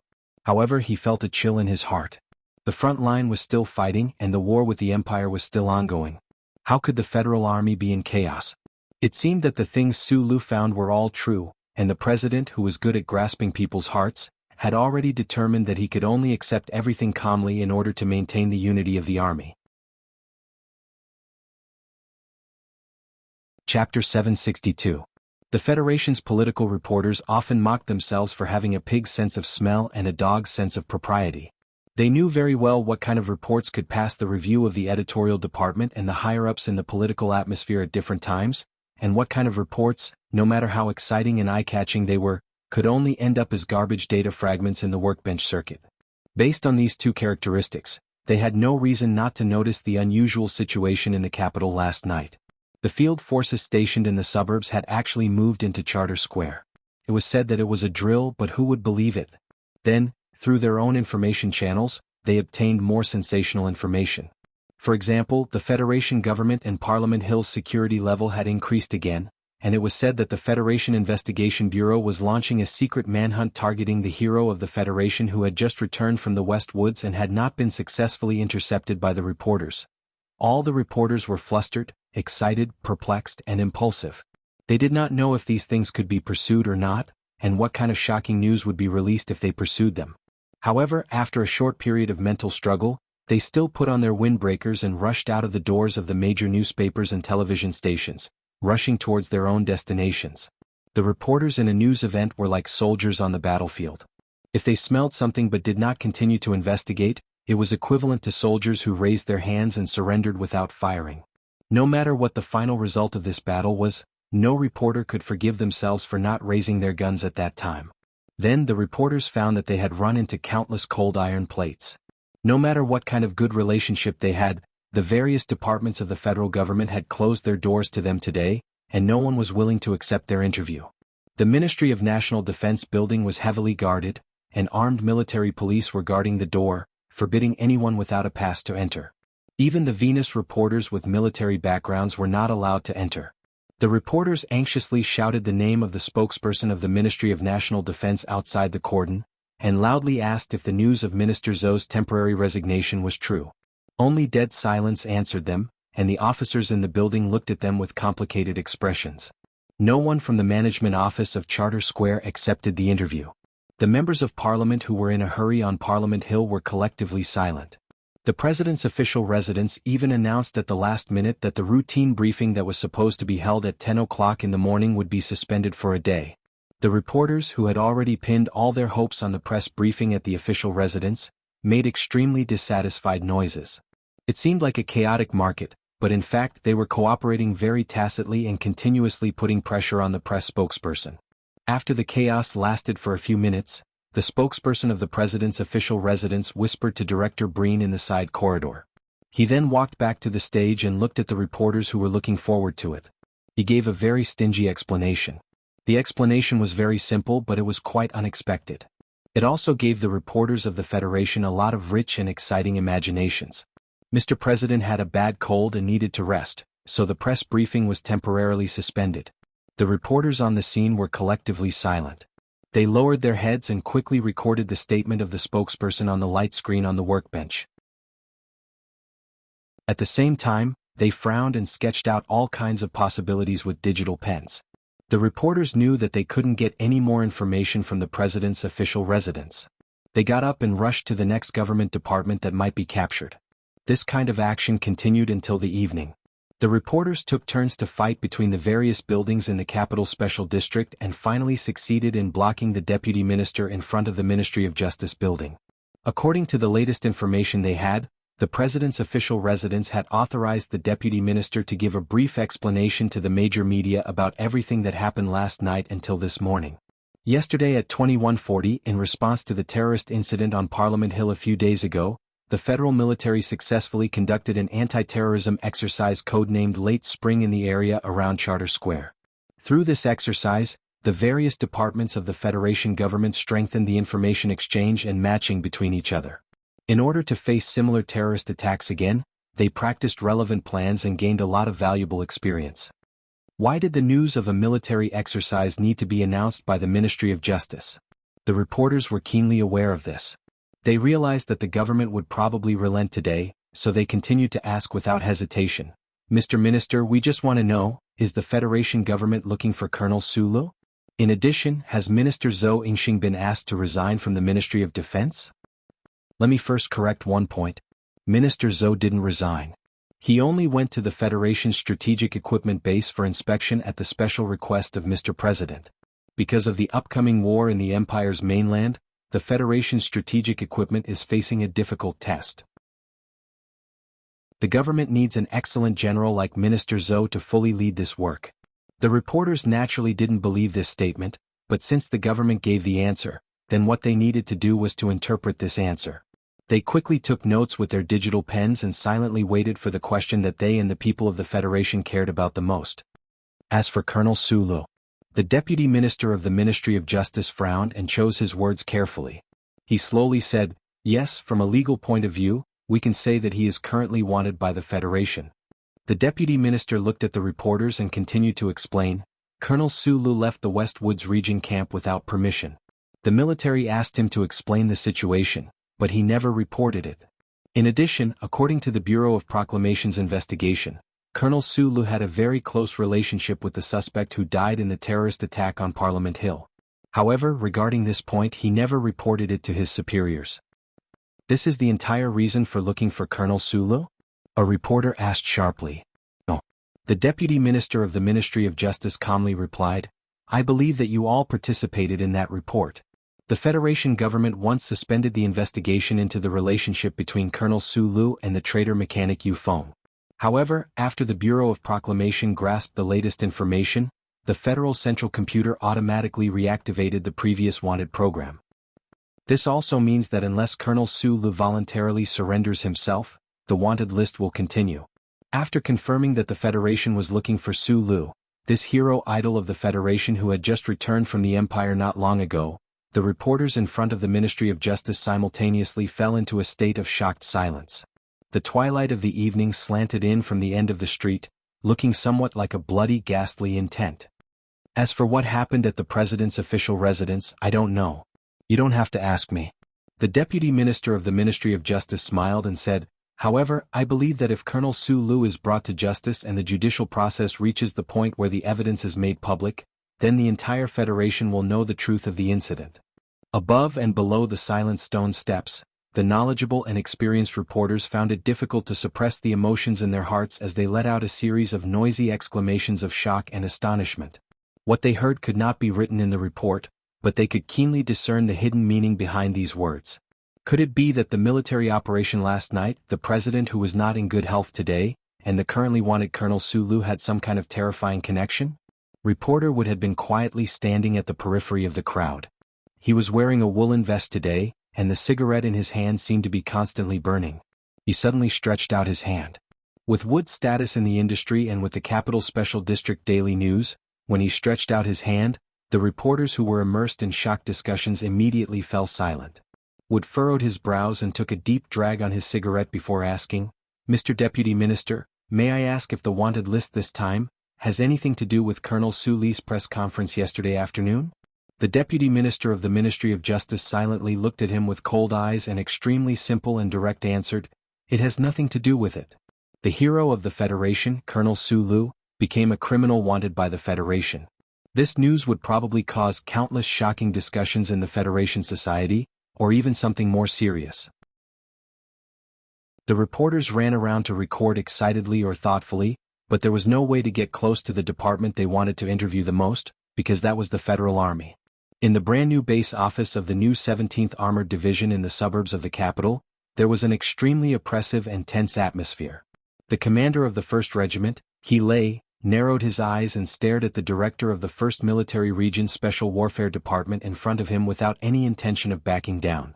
Although the other party's military rank was far higher than his, although the other party had military police with special powers, although the other party had an arrest warrant signed by the highest level of the military, he still did not want to back down. "I don't care what you people want to do, but this is my army and those people are my soldiers. If you want to arrest them, then you have to get my permission." Colonel Helay's eyes narrowed into two dangerous slits. Standing behind him, Hua Xiaoxiao Lin Ai, and the others also narrowed their eyes at the same time. It was very strange. Probably every person who had spent too much time with Sulu would be affected by this small action of his. Every time they encountered the greatest anger or the most terrifying danger, the men's eyes would narrow, and with a blink of their eyelids, they would angrily crush everything in front of them into pieces. The director of the Special Warfare Department brought the arrest warrant of the highest level of the military over with military police. He never would have thought that before he even saw the members of Group 7, he would be stopped in the office by the officers of the 17th Division. "Colonel Healy, do you understand what you are doing right now?" The director of the Special Warfare Department stared into the eyes of the officers and said in a cold voice, "These officers under your command participated in a shocking rebellion last night. If you insist on disobeying military orders and protecting them, then perhaps the next time I come back, the target of arrest by the military police will be you." Chapter 763. You said it was Team 7 at the start, but you should know that ever since the 17th Division was rebuilt, there is no such thing as Team 7 in the Federal Forces or even the Nutshell Mercenaries. Even if there is, the entire Federation knows what kind of heroic and fearless fighting group Team 7 is. You actually accuse them of treason? Have you lost your mind? The 17th Division was an invincible iron division created by the military god Li Pifu. As the commander of the field forces, Healy didn't care about the director of the Special Operations Room who was said to be General Li Jadu's trusted aide. He coldly stared back at the other. "You know you can't handle it alone."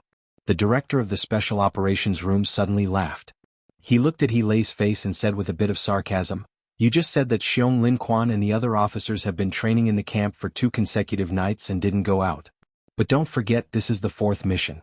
We can apply to the Bureau of Proclamation to check the location of the chip at any time. When the time comes, you will bear the responsibility you should bear." Healy was silent.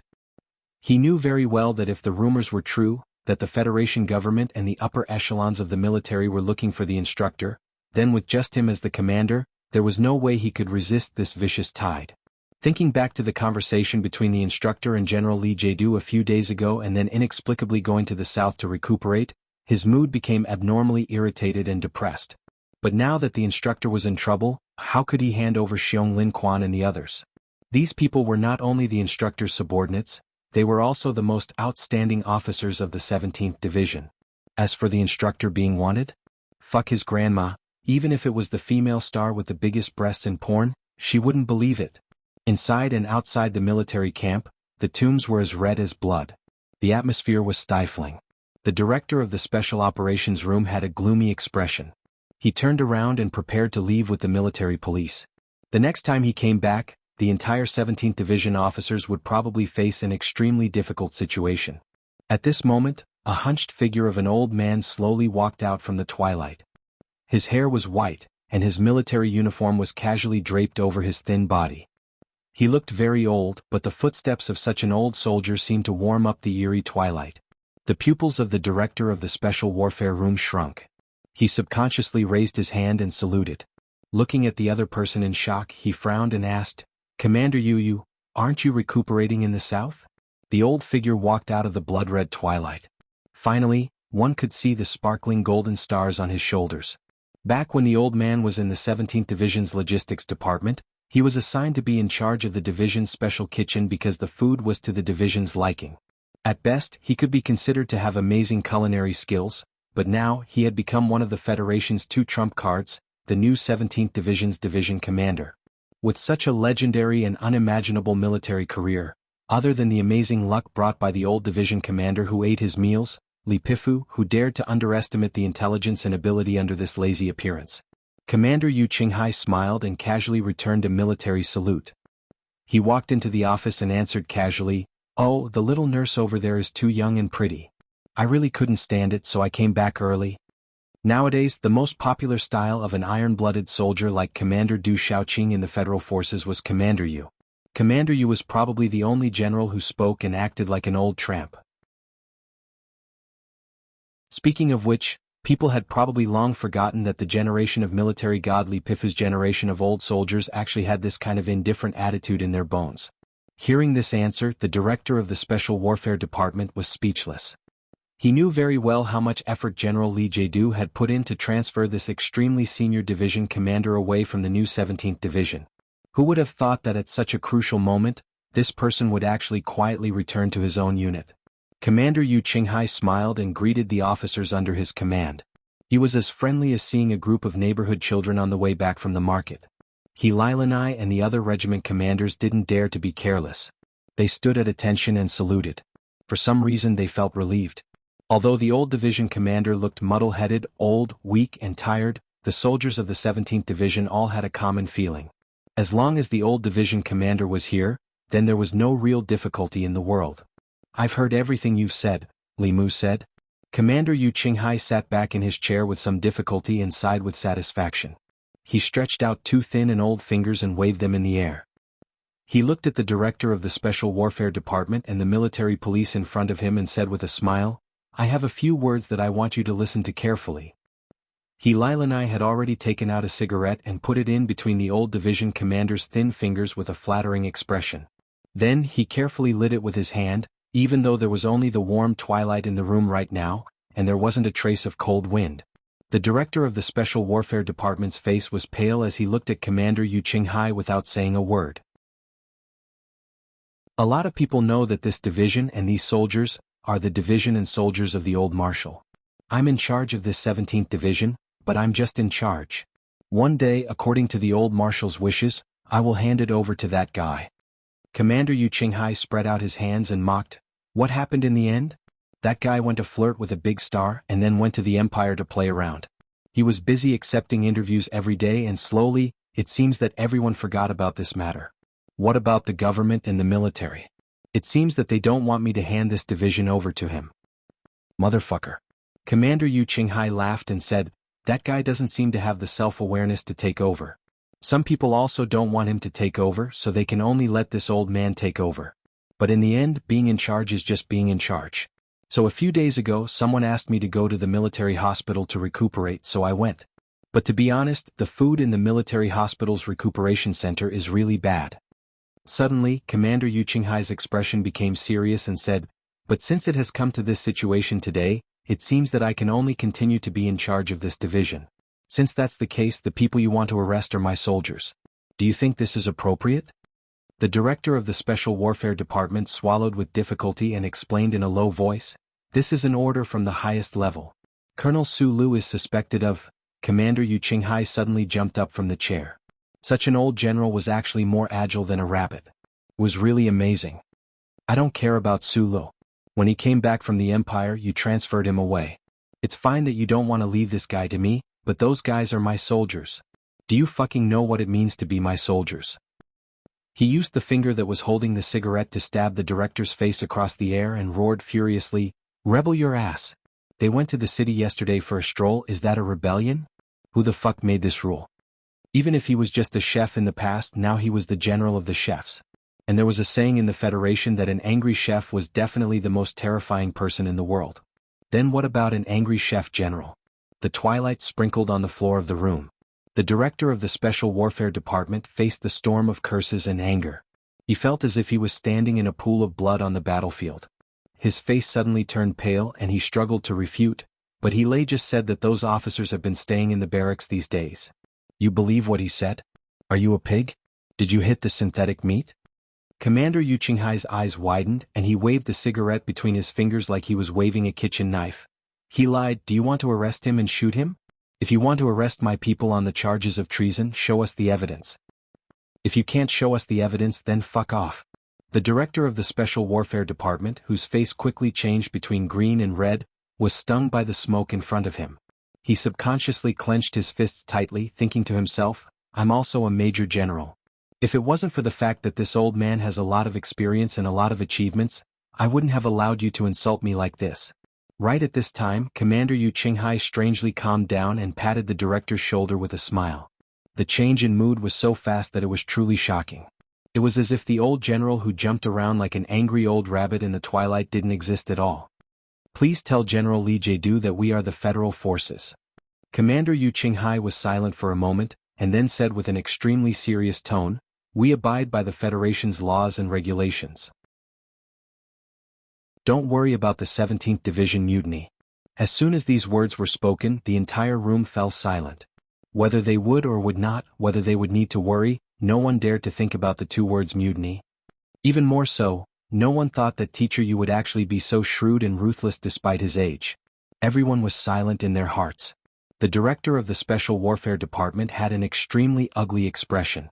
He had probably never encountered such a crazy situation in his entire life in the military. This isn't a threat. Commander Yu Qinghai gazed at the twilight outside the door and said with a sigh, "The Marshal's troops are trustworthy. Remember to tell him that this troop is his father's life's work. It's worth cherishing." Facing the strong resistance of the new 17th Armored Division, from the commander to the ordinary soldiers, the major general who had personally come to arrest them and the military police directly under the command of the military headquarters were like a pack of wolves frightened by an old rabbit. They silently left the base. "Commander. Commander." Xiong Linquan and the others who had been nervously hiding behind the room walked out from behind the door. They saluted the old general in the twilight with gratitude and admiration. Then they reported with shame that Gu Shifeng and a dozen other members had been arrested by the other troops last night. Right now they didn't know where they were locked up. "Why are you telling me this? Why are you telling me this?" Commander Yu Qinghai's eyes suddenly widened, and the traces of blood were particularly clear. He said angrily, "So what if I know? Do you really expect me to charge into the capital with the entire division, take over the Ministry of Justice and establish a new government?" Everyone was silent. "You're the one who said such crazy things. We didn't even dare to think about it." Commander Yu Qinghai paused for a moment and then said, "I understand Li Jiedu. He respects the ordinary soldiers and won't destroy the foundation of the Federation. After all, he is a member of the old Li family. The key is Su Lu and you guys. Where did you guys go? What is going on?" Xiong Linquan hurried forward and honestly told him the things they knew. After listening to their explanation, Commander Yu Qinghai was silent for a long time. Then he sighed and said, "The troops now feel more and more different from the troops of the past. They are more formal and powerful, but I always feel that something is missing. The smell of green onions, or the smell of humans. Each generation is worse than the last." This veteran who had participated in countless battles with the military god Li Pifu looked at the bloody twilight and commented angrily, "They are all a bunch of fucking bastards, including Su Lu." Chapter 764. Ambush. We've been ambushed. Gamma, retreat. Retreat. Captain, we can't hold the position anymore. 30 wolf fangs. I have 30 wolf fangs here. I repeat. Requesting air support. Our electromagnetic beam cluster has failed. It has failed. Air support hasn't arrived yet. The anxious and hoarse voice came to an abrupt end with the cold sound of metal rubbing against each other. On the charred slope, a black and blue wolf fang mech of the Imperium was half-squatting indifferently outside of the Federation's quick-solidifying cement works. It slowly pulled out an alloy blade from the square firing hole. The microengines attached to the mechanical joints of the mech hummed like the low roars of a herd of beasts, vibrating the dry air. The violent explosion was like a large cold flower blooming in the field. On the hillside, the Empire's wolf fang mechs leaped at high speed. Relying on their advantage in numbers, they successfully entangled the few black MX mechs in the Federation's army. Not too long after, those few black MX mechs toppled over like giants and exploded, smashing heavily into the ground. The ground trembled slightly from the impact, and the Federation soldiers around them revealed looks of despair. The cockpit of the Federation's black MXs was still spitting out terrifying sparks. Dozens of Empire's wolf fangs had already jumped up at high speed in strange postures and attacked the Federal forces. The left mechanical arm of the mecha spat out a soul-devouring rain of bullets, and the alloy blade at the front of the right mechanical arm kept stabbing into the weakest side armor of the Federation's armored vehicles. Although not every stab was successful, there were still tragic scenes of vehicles collapsing and people dying from time to time. The black smoke mixed with the dry and hot air enveloped the entire battlefield. The twilight of the distant star couldn't even penetrate the smoke. The blood-red light was wrapped in the black smoke, looking like black blood that was about to solidify in the soil. In this dark blood-like twilight, the Federation troops, who were at an absolute disadvantage, bravely and desperately launched the craziest counterattack. However, in the end they could only become corpses or even sad fragments. This was the Empire's Ink Flower planet, an ordinary administrative planet located between the L9 and X3 systems. In the past few days, the Federation and the Empire's military had simultaneously increased their investment in this administrative planet. The Federation had to seize this strategic location in the L9 system for the late spring offensive, while the Empire had used that magnificent retreat to successfully buy time. The massive Empire had finally made preparations for an all-out war, and they wanted to use the complete victory on planet Mohua to announce to the entire universe that they would not take a single step back. The scenes of the desperate battle that took place above were played out from time to time in various areas of the planet. However, the offensive and defensive battles in the fields and on the hillsides gave off a strange flavor. Both the Federation Command and the Empire found it incomprehensible because of the great disparity in strength here. The real-time signals on the battlefield were quickly transmitted to the Federal Forces forward base on Planet Yellow Disaster. The conference room was deathly silent, the officers' expressions complicated as they looked at the commander under the giant screen in front of them, silently enduring his anger. General Yi Changtian, the commander-in-chief of the Federation's front lines, stared at the slightly delayed satellite image like an injured eagle. After confirming that he could no longer receive any signal from that camp, he took a deep breath and angrily slammed his right fist on the control panel. The violent force caused the white hair on his head to tremble incessantly. What is wrong with the intelligence report? The results of the calculations are not like this. Why is it that what the General Staff believes to be a small harassment force has several dozen damned wolf fangs hidden inside? Commander E quickly calmed down, the veins on his neck popping and disappearing. He stared coldly at the officers in the General Staff Department and the Bureau of Proclamation's technical team beside him, his brows furrowed as he said, "There might be problems with the charter computer, but you staff officers cannot have problems with your brains." An officer from the Bureau of Proclamation stood up and explained in a low voice, "Right now we still don't know if there is a problem with the information collection, or a problem with the calculation program. We are conducting a post-mortem investigation." Commander E didn't even look at this person. Ever since he participated in the war with the Marshal many years ago, he didn't have the slightest good impression of those Bureau of Proclamation officials who followed the army like ghosts. He stared coldly at the staff officers under him and said, "How many times do I have to repeat this? War is a war of people.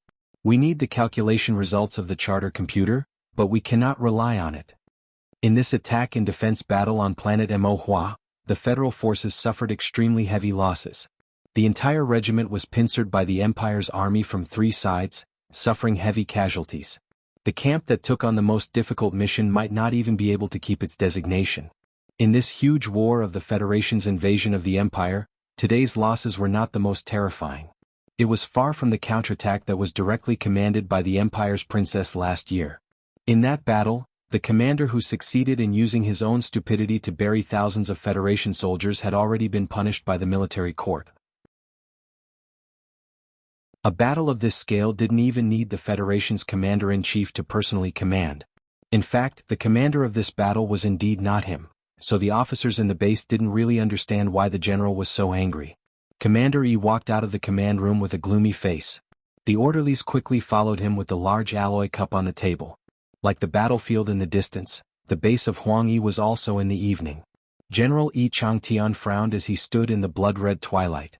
He couldn't calm his emotions for a long time. That regiment was from the West Woods, from the 4th Military Region. They had just arrived at the front line, but they suffered such a heavy blow. Tiger was dead. It was said that there was a problem with the ancient bell incident. Just a moment ago, it was said that something big happened in the capital. The West Woods troops were ordered by the government to come to the front line of the Empire. This had already aroused the suspicion and anger of many people in the West Woods. At this time, any troop could be in trouble, but only the troops in the West Woods couldn't be in trouble, especially this kind of trouble that could easily cause people to find excuses and reasons to be angry. Standing on the balcony of the Constitutional Bureau and looking at the lawn that had been designated as an absolutely restricted area tens of thousands of years ago, Li Zidao, who was holding a teacup, smiled and said, "I heard that old Director Tai's main hobby was to play golf. With such a large lawn as his practice field, no wonder no one in the entire Capital Special District was his opponent." The work of the Bureau of Proclamation is very mysterious in the eyes of ordinary people. In fact, it is very boring. If you don't find some hobbies, it is very difficult to continue doing it for a long time. What is even more disgusting is that according to the regulations of the Bureau of Proclamation, as long as you swear to work in the Bureau of Proclamation, you are not allowed to do any other work. Chui Zedong, who was standing beside him, answered in a low voice. He looked a little tired. In the past few days, because of that problem, as long as the acting director of the Bureau of Proclamation stayed in the Bureau of Proclamation building, he would feel that there was a ghost hiding in the depths of the ground, coldly looking at him. After pausing for a moment, he forced a smile and said, "The road you came from is cut off in front of the building. According to the old director, it means that once you enter this building, you don't have to go out again." Li Jedu frowned slightly and said in a light voice, "It sounds like you have the intention of retreating." "There is no way to retreat because I am old and have no one to rely on," Chui Zedong answered calmly. "Ask me a question that I have always been concerned about." Li Jedu didn't want to probe too deeply into the mental world of this important partner of his, so he asked, "Changing key data and causing the death of a citizen of the Federation, in my logic, should have already violated the second of the 3 core laws of the Charter. The first of the 3 laws was, do not hurt people and do not stand by and do nothing when people are hurt. The second law was, obey all orders of people but do not violate the first law. The Charter computer is dead." Chui Zedong suddenly frowned as if he didn't really believe what he said. After a moment of silence he continued, "But people are alive, and it can't judge the purpose of humans. In fact, for tens of thousands of years, countless people who have worked in this building have already found many ways to cheat the central computer's logic program. We usually call those program loopholes the back door." "Is that how the saying of, going through the back door, came about?" Li Jedu smiled and shook his head. He sighed and said, "Your Bureau of Proclamation is indeed the most terrifying department in the Federation. What I don't understand now is, if we are going through the back door, then, which door did Sulu use?" Chui Zedong looked at the lawn below the balcony. The lawn that was as smooth as the central computer's program seemed to be burning under the setting sun. "We have simulated and calculated many times, but we still don't know how he used his first sequence authority to make the central computer cooperate with his actions. For example, those mechas from last night, unless he can actively contact the central computer, but this is absolutely forbidden by the core program. Then what about physical operations? In the official residence this morning, you also mentioned that the central computer is strictly forbidden from physical operations." Li Jedu's expression became somewhat complicated. He turned around to look at the box-like building behind him and suddenly said, "I'm thinking if at this time Sulu directly orders the central computer to blow up this building, what other choice do we have other than to die? I'm not worried about this happening. Going back to last night, those mechas didn't make a single fatal attack on the Iron 7 division. The 3 laws still exist. And fortunately they still exist. Otherwise I really would have gone crazy. Of course before I went crazy, this world would have been destroyed."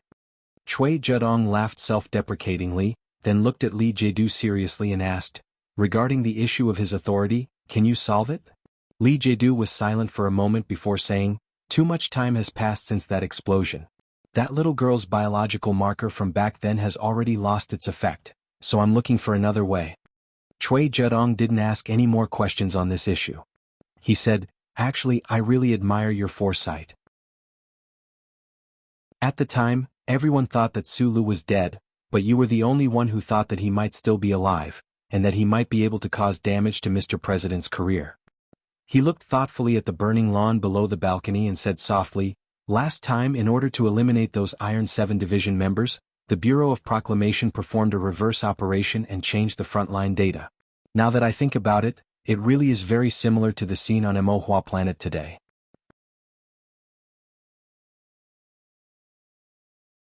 Chapter 765. In the end, Dongfang Yu became the scapegoat. "I'm a bit worried. If teacher Xiaoqing finds out the truth in the future, will he?" Chui Zedong didn't ask any more questions and Li Jedu didn't answer either. Instead, he talked about the method he used to deal with the members of Group 7. No matter how great and complicated a cause is, it's all made up of specific details. That's why I won't overlook any details and I won't underestimate any potential enemies. For example, that officer named Bai Yulan. Or those members who seemed like they couldn't cause any trouble. Many people seem to have forgotten the hidden backgrounds behind those members. Even if Sulu really did die, if those members were united by someone with the intention of forming a force, that force would still be very impressive." He suddenly had a trace of self-deprecation. "In all these years, I've only made one mistake in this regard. In the end, because of this mistake, Byron and those old fellows left us before we could see victory." "You're talking about Shi Qinghai?" Chui Zedong asked. Yes, sure, Qinghai. Li Jiedu's gaze was complicated. I thought I had already paid enough attention to him, and I made a very powerful arrangement to end his life. But in the end, I realized that this person deserved more attention. Killing him should have been done even more. In the twilight, Cui Zedong suddenly said, I heard that Teacher Yu is back. Old people always have a temper. They don't want to stay in the sanatorium for long. We can only respect his wishes. Li Jiedu lowered his gaze slightly and said indifferently, but now that the front lines are in a state of emergency, and the offensive at the end of spring may be delayed, I think that the front lines need iron soldiers like the new 17th Division. The problem is that the front lines suffered a setback this time, and only one regiment failed. Cui Zedong quickly understood what he meant. He was shocked and frowned as he voiced his doubts. Li Jiedu walked into the room with his teacup and said indifferently, most of the time, propaganda is used to exaggerate the front line's victory. But sometimes, it can also be used to exaggerate losses. For this failure, the government will definitely need someone to stand up and take responsibility. There will also need to be some changes. Army mutiny? This new generation leader of the military had never worried about this problem. Yu Qinghai's sudden return to the 17th Division from the sanatorium had indeed brought him some trouble, but he could not use forceful methods to suppress the other's anger. Thus, he quickly came up with a new plan to bring the 17th Division back to the front lines in the shortest time possible.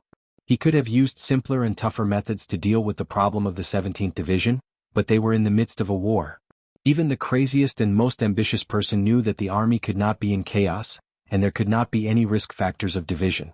As for the Westwoods troops that were loyal to the Zhong family, they had to be slowly weakened and disintegrated in such a secretive way, and finally be melted into the furnace of the federal forces. More importantly, Li Jiedu's connections and control in the military, other than the young officers, the most important ones were the military leaders who had gradually left. These real leaders were his father's most loyal subordinates. No matter how much they admired Sulu, they would not stand against him just because of Sulu. Just like how Commander Yu Qinghai had very naturally lamented, Li Jiedu is still a member of the old Li family after all. In other words, in the eyes of these leaders, he was still one of them, a child they had watched grow up. No matter what he did, he should just be naughty and mischievous. But if he really used forceful methods to deal with Yu Qinghai, it would truly disappoint these leaders. The leaders who had already left were still the real leaders of the military, such as General Miles. Furthermore, a leader like Yi Changtian was now the Federation's frontline commander. Li Jiedu was definitely not willing to take the risk of disappointing these people just because of Yu Qinghai alone. Moving the difficult-to-deal-with Commander Yu Qinghai and his 17th Division to the front lines would not raise any objections from these leaders. These old fellows who were used to being iron-blooded naturally believed that the old division commander's troops should naturally grow on the battlefield. But Du Shaoqing and his Iron 7th Division would probably be more willing to fight against the Empire on the front lines and not chase after that guy around the Federation's own city. Last night from 11 p.m. to 1 a.m., where were you? In a dark room, a Federation Investigation Bureau official lowered his body and stared like a wolf at the chubby man in front of him who looked extremely honest. He was almost roaring as he interrogated. I forgot. Forgot? How come I remember that you were arrested in the Ministry of Finance building's toilet? You still ask if you know? Gu Shifeng's eyes widened as she looked at the crazy guy in front of her. She thought to herself, is this a cop movie? How can there be such a retarded dialogue? Why did you appear in the Ministry of Finance building so late at night? The Federation Investigation Bureau official angrily unbuckled his belt. His movements were very handsome and fierce, just like a character in a movie. Gu Shifeng's eyes were still wide open as she said, because the scenery was good from that angle? The official was stunned for a long time before he slammed the table and loudly questioned, then how do you explain the equipment we found in the toilet? Fuck. I'm a soldier. Of course I have to bring equipment to eat. Gu Shifeng was clearly even angrier than the official who interrogated her. She slammed the table with even more force than the other party. Her voice was also louder and more confident. I've been to the front lines. I'm a war hero. What's with your attitude? You're not allowed to torture a war hero. May 17th 11 p.m. to 1 a.m., where were you? The obviously tired official rubbed his messy hair and stared at Gu Shifeng across the table. I don't know. Gu Shifeng slammed the table heavily and angrily shouted at the Federation Investigation Bureau official, don't do anything. I'm a soldier. I've been to the front lines. I'm a war hero. The members of Team 7 who were arrested around Charter Square, were now detained in an abandoned factory in the suburbs of the capital. They were under joint investigation by the FBI and the military police department. Just like this, they repeated the boring process. God knows how many days had passed. Group 7 was a hero group that the Federation government had put a lot of effort into building. Who in the Federation hadn't seen the documentary? This place wasn't far from the front lines of the Federation, so the members were treated well when they were locked up. They weren't handcuffed and were even housed in a dormitory. It really made these guys recall their days as new recruits. Seeing Gu Shifeng being pushed in by the military police, Da Vinci, who was scratching his feet, mocked, "Boss Gu, don't tell me you only know how to say the same few words over and over again. Fuck, don't you find it annoying to say the same few words every day?" He moved his left leg with some difficulty and said with a smile, "You should learn from me. I scolded the head of the military police today. They don't dare to use torture, so why shouldn't they scold me?" The members in the room all agreed. "Stop talking nonsense." Gu Shifeng sat down on the bed and subconsciously flicked his 10 round fingers on the bed. "I'm not like you guys. I don't have a governor for a father and I don't have a billionaire for a grandfather. If those guys really want to torture me, I can't do anything." The members heard this and didn't care about Gu Shifeng's status as a temporary commander. They all mocked him for hating his father for not being an official. Da Vinci's father was the governor of Wuxia state. Like him, many of the members of the team had extremely terrifying backgrounds. The Federation Investigation Bureau and military police wanted to torture this group of young masters? That would probably cause a large group of Federation officials to protest angrily. Back then, President Pabre had sent these hedonistic soldiers who lived corrupt lives in the Harbor City Garrison District to Sulu for political reasons, but who would have thought that these hedonistic soldiers would actually be turned into the most outstanding Federation soldiers by Sulu? Now, the backgrounds and family backgrounds of these hedonistic soldiers had become a big problem for the president's official residence. Sulu, this Donglin rock, had once successfully resisted the pressure of the Federation officials and turned these hedonistic soldiers into sweaty red meat on the training field. President Pabre, this Donglin rock, had to manage the Federation, but he couldn't be as valiant and cold as him. Speaking of which, you guys have always been unconvinced by the old members. Gu Shifeng rolled his eyes amidst the laughter of his team members and said mockingly, "Now you see the difference, right? I told you not to touch this guy and what happened? All the old guys ran away and you guys were all caught. Ha, look at Da Vinci's pathetic appearance. He actually got shot. That's true, the bullet doesn't know you're the eldest son of the governor's family." Da Vinci couldn't take it anymore. He glared and shouted, "Boss Gu, I'm going to flip out if you say that. Also, you have to call me by my full name, Da Vinci." After a pause, he said shamelessly, "Speaking of which, you're also an old member. How did you get caught like us?" Gu Shifeng's face turned red. In order to avoid this shameful question, he quickly became serious and said to his team members, "Apart from the fact that you guys have terrifying backgrounds, there's another reason why the government is so polite to us. If the boss isn't caught by them, they won't dare go too far.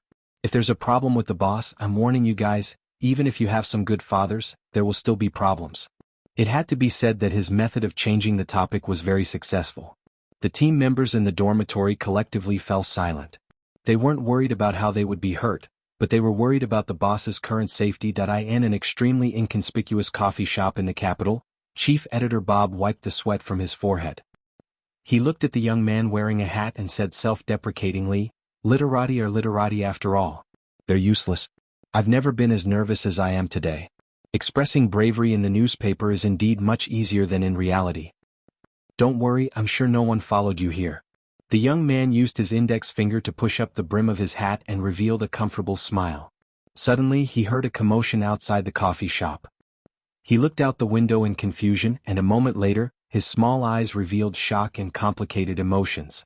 There was a sunset in the sky above the street at dusk. It was as red as blood, and there was a group of young students wearing black masks. They were from the Capital University. They walked silently under the gazes of the people on both sides of the street. In the front row they held 2 long banners. "We use silence to denounce the persecution of the Federation's heroes. Colonel Sulu, you're not alone.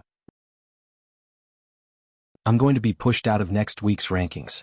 I'll have to trouble everyone to use your fingers. My job is to use my fingers, so I know this job is really hard. 2 chapters tomorrow. If you're good enough and find the state you're in today and write happily, then 3 chapters. But it'll be difficult. I said I was in a good state today, so the answer is, I smoked today. Yes, I'll continue to quit tomorrow. I swear, within a week after I finish these cigarettes in front of me, I'll smoke another cigarette. I can't expect to earn a single cent from writing in this lifetime.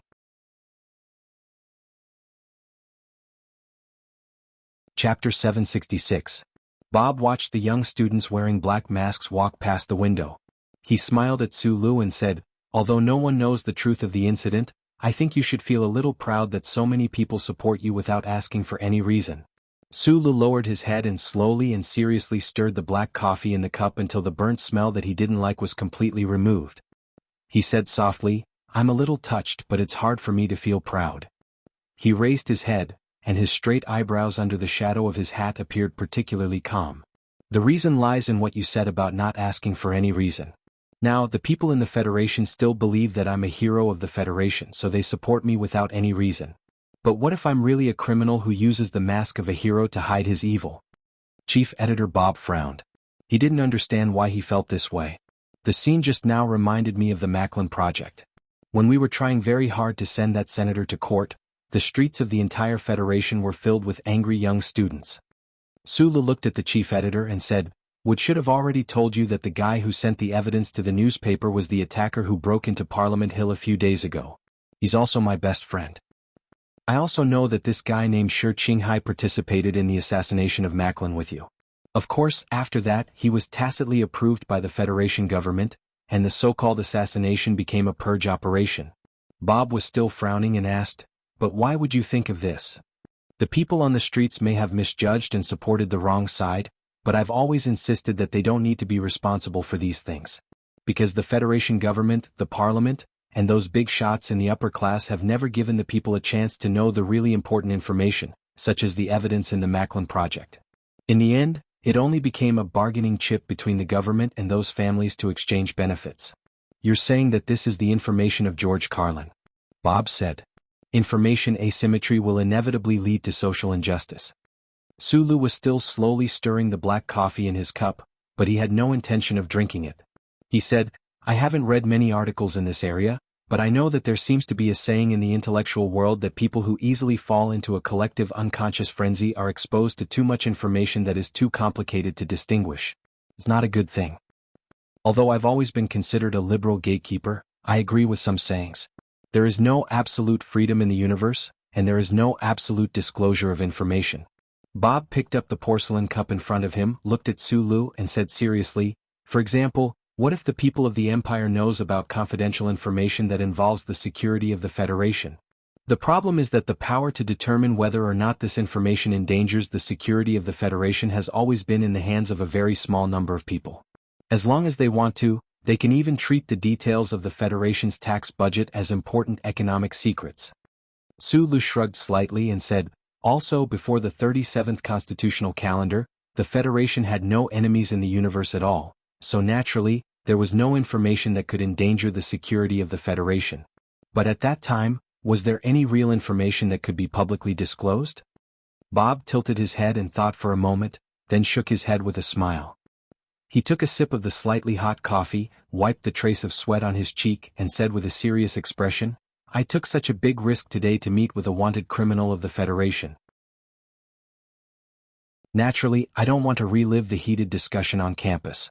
After a short pause, the chief editor looked at the rippling coffee in the cup and said thoughtfully, "Before the death of the military god, it was the last interview that I did.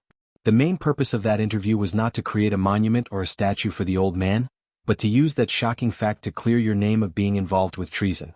Obviously, the military god did try to make you his successor, and Mr. President's admiration for you is known to the world. However, according to the information that we have, this time, it was Mr. President and General Lee Jae-do who were directly targeting you. The military god trusted our newspaper and gave us the honor of the last interview. Plus, the Macklin case that we never met and worked together before, I think this should be enough to explain my professional reputation. Colonel Sulu, regarding the case of the ancient clock ship and the story that happened in the official residence that night, you can tell me directly without hesitation." Sulu did not hesitate. He took off the military watch on his wrist, entered the password and started the relevant program. In a flash, the evidence that he and Mr. Shi had investigated for many years appeared on the screen in front of Chief Editor Bob. The evidence in the form of videos, pictures, and documents directly pointed to the several ugly incidents that had happened in the Federation over the years, and even the truth of the explosion of the ancient clock ship, to a secret organization that used the Trinity Association as a cover. The members of this organization included the current president and vice president of the Federation government, as well as countless powerful generals in the military. In an ordinary coffee shop on the street, dusk shone on the ground, and the dark night gradually stretched its waist on the other side of the sky.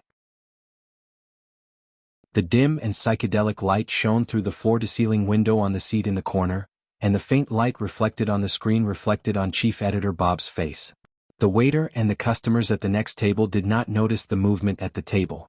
Naturally, they did not know what the faint light meant to the entire Federation. Chief Editor Bob was silent for a long time. Occasionally, he opened his mouth in shock and looked at Sulu. He wanted to say something or ask something, but in the end he just lowered his head and looked at the screen again. Only the rapid change of expression on his face proved that the content had a strong mental impact on the best journalist in the Federation. During this process, Sulu also remained silent. He looked at the chief editor's expression and stirred the black coffee slowly and evenly with the metal spoon in his hand. Unbelievable. Chief editor held Sulu's mobile phone tightly with his right hand.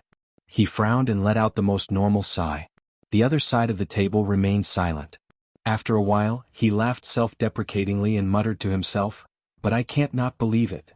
After another long silence, Chief Editor Bob frowned. He seemed to be using a lot of effort to suppress some kind of impulse. He looked at Sulu and said in a low voice, "At this time, I suddenly regret coming to see you. I regret seeing these things." "What?" Sulu asked. "I admire Mr. President very much. You can even say that I am one of his staunch supporters. In the confrontation between the government and those families, I stood by his side without hesitation and was willing to wave the flag and shout for him. In my opinion, the 5 years of President Pobre's first term were definitely the best 5 years in the history of the Federation. I know his ambitions and can feel his ideals." Chief Editor Bob's expression gradually calmed down. His eyes flashed with complex emotions. He said, "And this mobile phone you handed over destroyed the last trace of my imagination of a beautiful future. I even think that perhaps you will destroy all of the efforts of Mr. President and this government." Sulu could understand. To be more precise, he could more easily understand the chief editor's feelings of loss and frustration at this moment than anyone else. Before that night, he and the chief editor had placed all of their imaginations and hopes for a beautiful future for the Federation on the dark-skinned middle-aged man in the official residence. When these imaginations and hopes suddenly turned into bubbles, the feeling of betrayal was very uncomfortable and even made people subconsciously refuse to accept it. Even if it was Chief Editor Bob, after seeing this evidence, there would probably be countless fierce struggles in his heart. He would rather not see it or destroy all of this evidence and pretend that this had never happened. Sulu was willing for the chief editor across the table to make this choice because in the Federation society with tens of billions of people, he was already very lonely. Even if the students wearing black masks on the demonstration said that he would not be lonely, he was still lonely. He did not want his last companion to leave him. Very suddenly, he stopped stirring the black coffee and raised his head to look across the table. In a low voice he repeated a very famous speech in the Federation. "This is a great era where vast fleets are on expeditions to the brilliant universe, where countless brave warriors step forward one after another, where the strong survival and the glorious sacrifice reflect each other, and thus appear to be incomparably magnificent. Behind this great era, there is a small life where the price of protein meat rises again, the uncle next door loses his job, the business of the underground casino deteriorates, the guard yawns more often, the aunt next door gets a raise, and the daughter is worried about her poor results in the spring exam and the small life where her pocket money is reduced. Whether it is a great era or a small life, it is actually full of brave people and timid people. They will be happy because of victory, sad because of failure, and angry because of many things. The only difference between the two is the attitude when facing difficulties and power." A low and calm voice slowly sounded in the corner of the coffee shop. Chief Editor Bob, who was listening carefully, gradually relaxed his deeply furrowed brows. "You seem to be deep in thought. This is the speech that you specially wrote for the Nebula Award. At that time, when I received the award, I felt very honored and have always remembered it in my heart." Sulu narrowed his eyes and said, "I will not doubt your firm belief in fighting against power, but what I want to say is, if power is dressed in the perfect clothes of idealism, or even idealism itself, we will still resist to the end." These 5 years may be the best 5 years in the history of the Federation, the best era, but for the waitresses in the Linhai State Gymnasium, for the Westwood soldiers on the Antique Bell, and for the families of the innocent victims, these 5 years are definitely the worst days they have ever lived. Chief Editor Bob's face showed a calm smile again. He took a sip of the cold coffee and after a moment of silence he asked, "Well, what do you want us to do? Wood and I will immediately start to do an in-depth report in this area, but the gentleman in the official residence has countless pairs of white gloves, we can't accuse him." "No, you misunderstood me. I don't want the Capital Special District daily newspaper to risk the government's anger to report. Schiller said that the gun is always more powerful than the pen." Chief Editor Bob slightly frowned and asked puzzledly, "Then why did you want to see me today and give me this evidence?" Sulu looked at the untouched black coffee in front of him. After a long silence he said, "I just hope that even if I die, something like the truth can be left behind. If I really die this time, then whether it is 5 or 10 years later, you and your newspaper will have the opportunity to tell this true story to everyone."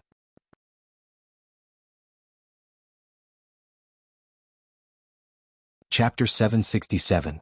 Late spring was about to end, and the heat of the summer had arrived. Sulu pulled down the brim of his hat, wrapped his coat around his arm, and hurriedly walked across the street, sticking close to the row of blooming trees. Using the last bit of twilight, he quickly left the area. After passing through a few quiet alleys, and through the sea of people wearing black masks, he lowered his head and quickened his pace.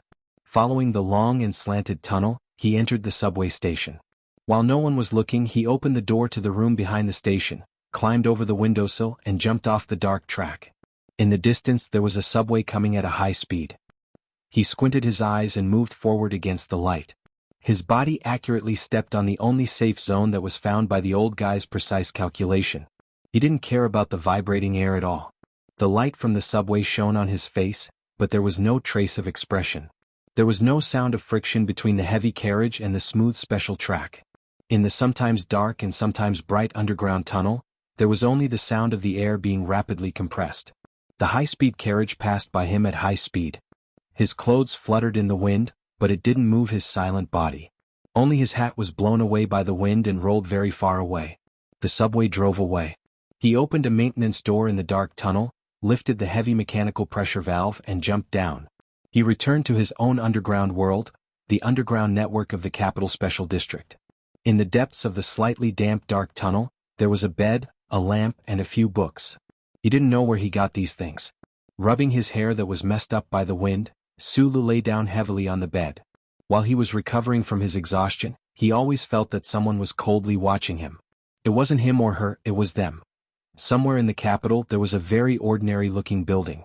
On the top floor of the building there was a door made of alloy. A small eye pattern was hastily painted on the door with non-toxic paint. The paint hadn't completely dried yet, so it was obvious that it was painted not long ago. The exaggerated small eye in the pattern was particularly strange. The pupil under the single eyelid was deliberately painted red, which made it look somewhat terrifying. Behind the closed door there were more than 30 people sitting or standing.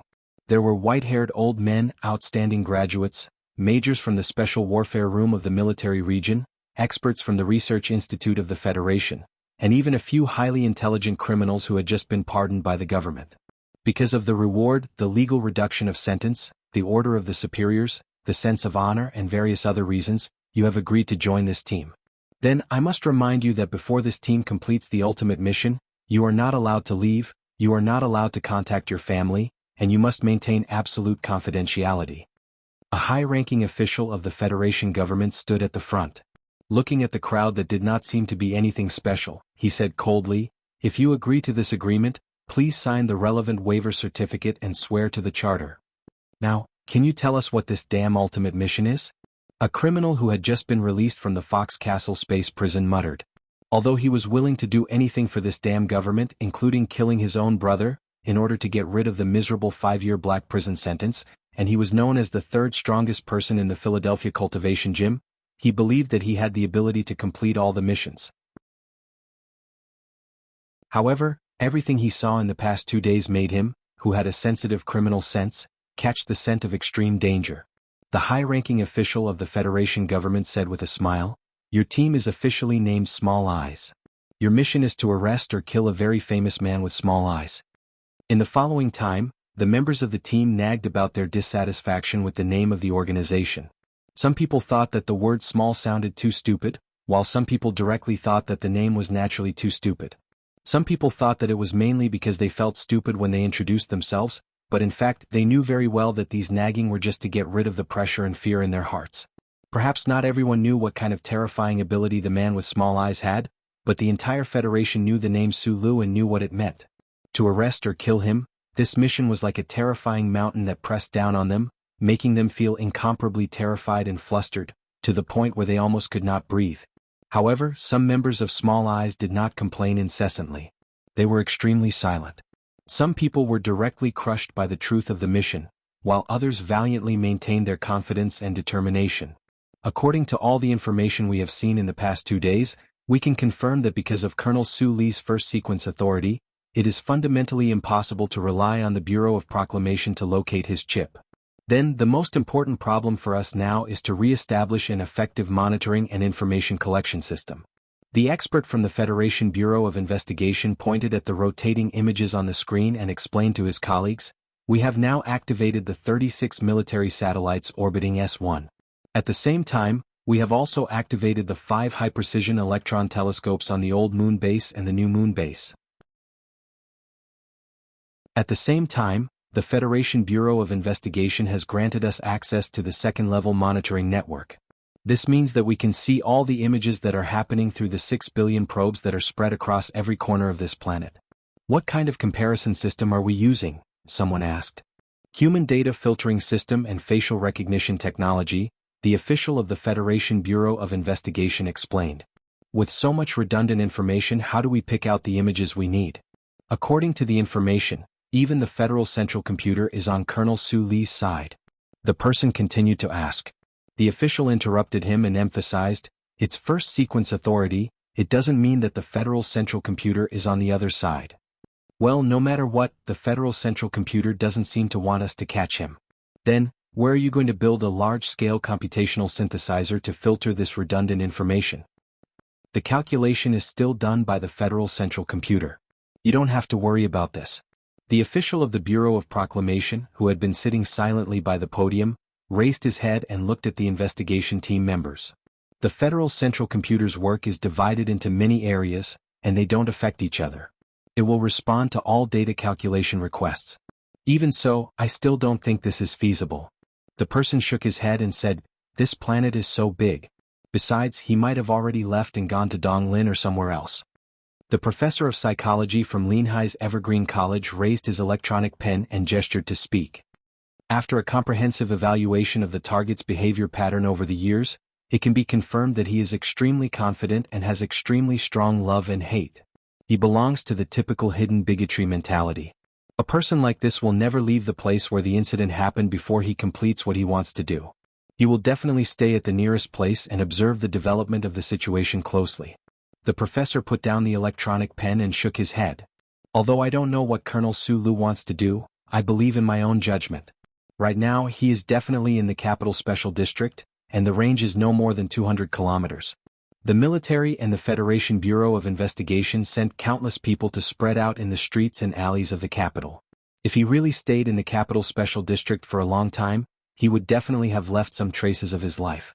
It's impossible that after so long, they still haven't caught him or even discovered these traces," someone retorted. "That's because he didn't stay on the surface for a long time."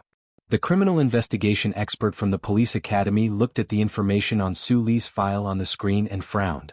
Colonel Sulu came from Donglin. His entire family died because of an excavation disaster. However, it is clear that he has no psychological trauma about the underground tunnels of Donglin.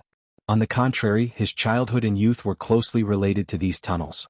During his first escape in the 65th year of the constitutional era, he clearly used these tunnels to escape the Federation's pursuit. The criminal investigation expert used his fingers to quickly scroll through the screen and pointed at 2 pieces of information that were marked as top secret. According to Colonel Su Li's own report after he returned from the Empire, the reason why he was able to escape the pursuit of the Empire's people on Tianjing was also because of the underground water system. It is clear that sneaking underground is his usual method of escape. He looked at his colleagues with a smile and said, habit is the most powerful force. The greater the pressure and fear, the more humans will choose the most familiar method to face it. Facing the pressure of the entire Federation's pursuit, I believe that Colonel Sulu is currently hiding in the underground water system under our feet. In summary, his current location is the underground water system of the Capital Special District. Since we can't risk a social uproar and send hundreds of thousands of soldiers down there, then we can only watch all the exits of the underground water system and patiently observe where he will come out and where he will enter. We can slowly find a pattern until we have the confidence to guess where he will come out from next time. What if he stored a large amount of supplies in advance and just hid there and didn't come out? If he didn't come back to the surface, then he wouldn't have stayed in the Capital Special District. Why didn't he go back to Donglin or the West Woods or even further away to Bermuda? As mentioned before, he stayed to do something. If he wants to do something, then he must go to the surface, said the psychology professor in front. Next, we will evaluate the target's lethality. A bespectacled researcher with slightly gray sideburns walked up the stage nervously. His name was Chen Yijiang and he was from the 19th Research Institute of the Federation. He specialized in military weapon identification and analysis. He graduated from school in the 65th year of the constitutional era and had worked in the warehouse of the Research Institute for a full 7 years. 7 years of boring research had not changed his personality except for his hair turning white earlier. He couldn't adapt to this kind of situation, and he was even more afraid of some of his colleagues who seemed very dangerous. Early investigations have found that there is a whole box of firearms in the Wangdu Youth apartment. The models and firepower structures are all different. Now there are snipers on standby around the apartment, but he hasn't gone back to get them. The Bureau of Investigation believes that he has the ability to get a lot of guns at any time, anywhere, so there is no need to consider this. Chen Yijiang wiped the cold sweat on his forehead and said in a trembling voice, "In terms of close combat lethality, I found something in the file. Colonel Sulu is good at making and using military knives with electricity. Here is the evidence number, AW3728.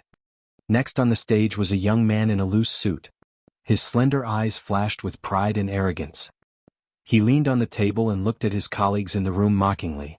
In a sharp voice he said, "I know what you are afraid of, what you are worried about, but don't forget, although the Federal Central Computer seems to be omnipotent, it is, after all, just a pile of cold machines."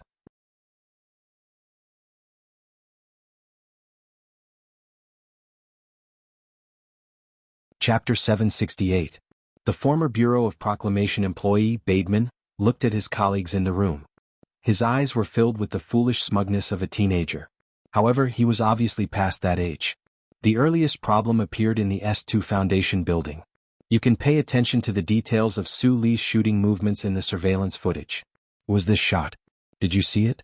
He was leaning against the side of the car and directly hit the person over there. And these 3 consecutive shots, I even think he didn't even open his eyes. The Bureau of Proclamation has basically confirmed that it was during this assassination attempt on Senator Macklin that the Federal Central Computer first provided Sulu with positioning assistance. This type of assistance also appeared during the work of laying the network on the 3320 planet. This ability of the Central Computer is not too dangerous for the Federation. This is because Colonel Sulu doesn't know who is chasing after him. Therefore, even if he locates the location of all the police, it would be meaningless. Bateman raised his thin eyebrows. His fingers moved quickly on the work screen. He continued, "Overall calculation and analysis, the trust level of the Central Computer's execution of the 3 laws is 100%. The additional clause is 99.4%. There are restrictions on physical operations. There is no direct danger to the lives of government personnel. However, as to how far the physical operations can be carried out, it will depend on the authorization given response mode between Sulu and the Central Computer." He, who was not even 30 years old, had an extremely fast speaking speed.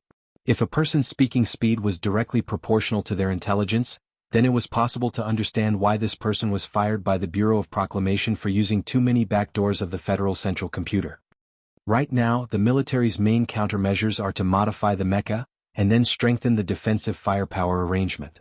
However, in my opinion, all of this is actually very meaningless. Right now, what we should focus on is grasping what kind of method we can use to kill this person. Biderman took out a heavy Black Bull sniper rifle from the black cloth bag at his feet and showed it to everyone excitedly. The internal structure of this sniper rifle has undergone some simple modifications. In other words, We have removed all the electronic components that could leak signals.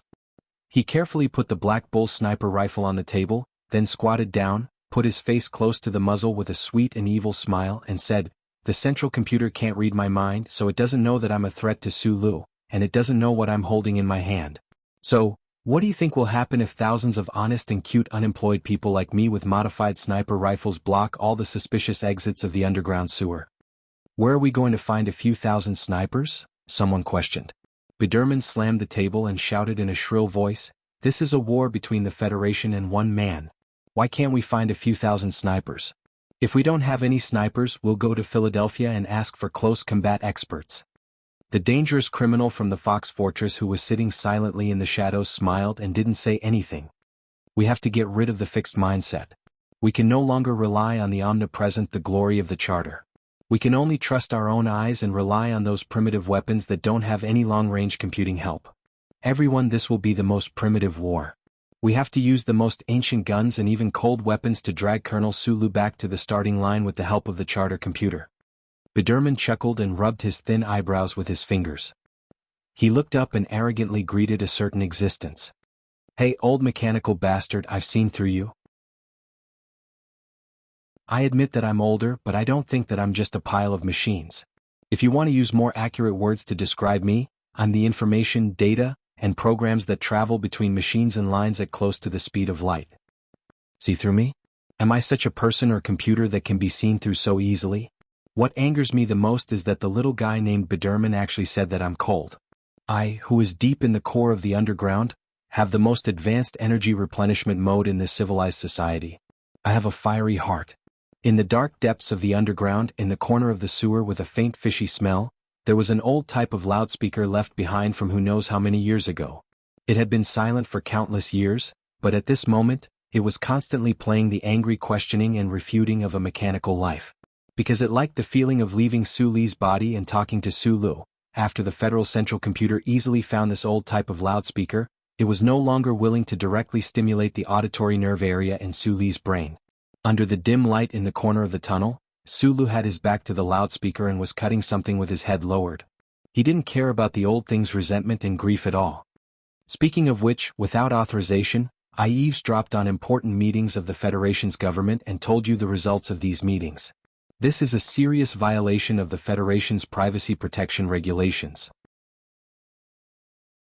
God, Colonel Sulu, I'm very worried that such a redundant accumulation of program conflicts will one day make me a real schizophrenic patient. You said before that you have thousands of incarnations. How can you be like low-level carbon-based monkeys like us, who have schizophrenia and conflict just because of two thought circuits? The kitchen knife in Suli's hand cut like the wind, and the green crispy melon was cut into very thin green and white shreds. After listening to the old thing's complaints for a long time, he finally couldn't help but answer. Besides, your job is to listen to all the voices in the universe. How can you call it eavesdropping? According to the Charter, I listen, record, and store all the information, but except for special judicial requirements and special authorization, this information is strictly prohibited from being disclosed to anyone, including high-level authority holders. This is very close to the privacy protection regulations of the core program. And since I told you this information, then my listening and recording within the scope of my work will undoubtedly become a negative eavesdropping action. I think today's eavesdropping should be recorded as Underground Dao Sect. You can give me these very strange names. Sulu lowered his head and stirred the shredded green melon shreds. The taste of the white vinegar mixed with the coriander moistened the green and white melon shreds. It should be very delicious. The only purpose of those experts gathered by the government is to kill me, and you just don't want me to die, so you told me the content. Thinking about it this way should make you feel a lot better.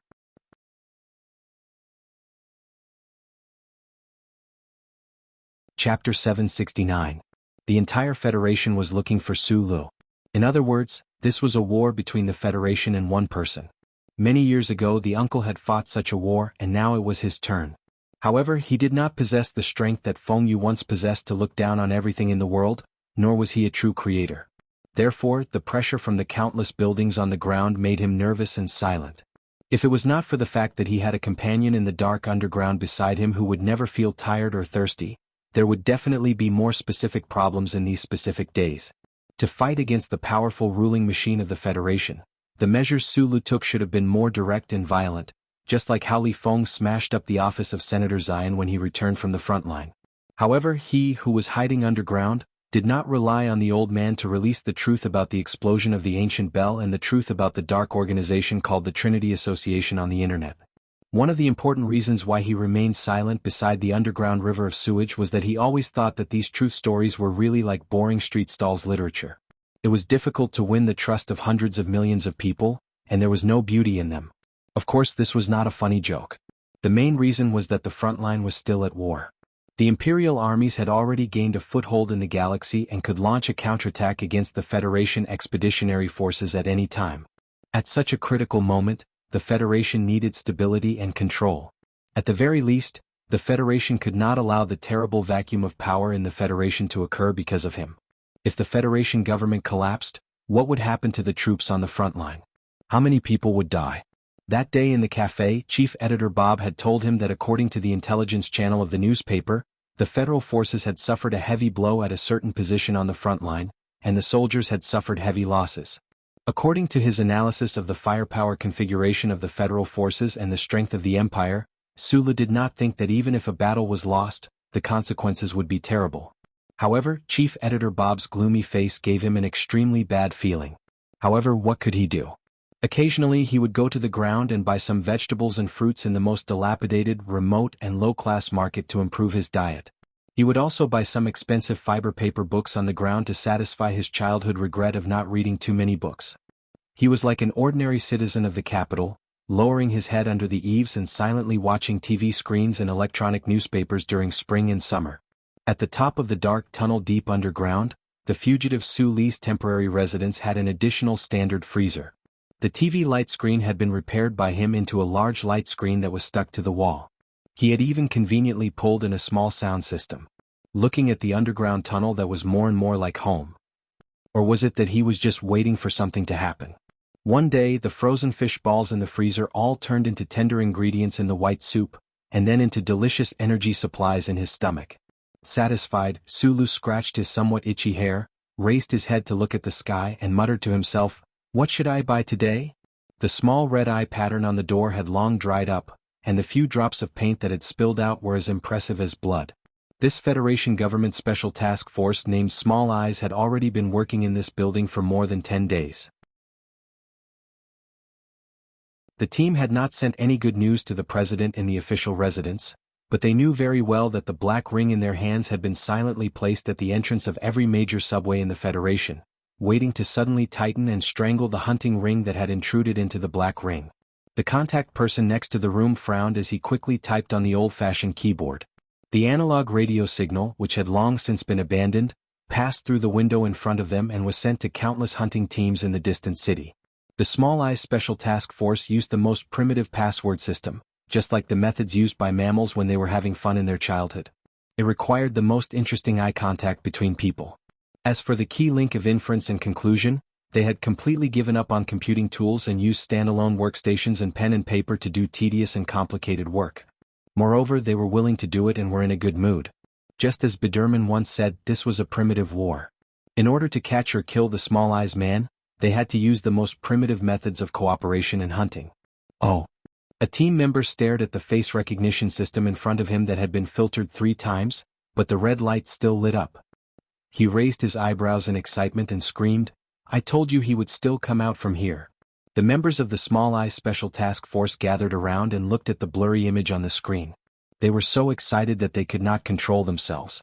As for the staff responsible for communicating with the Special Task Force, after getting permission from their superiors, they used the most primitive methods to directly send out the signal.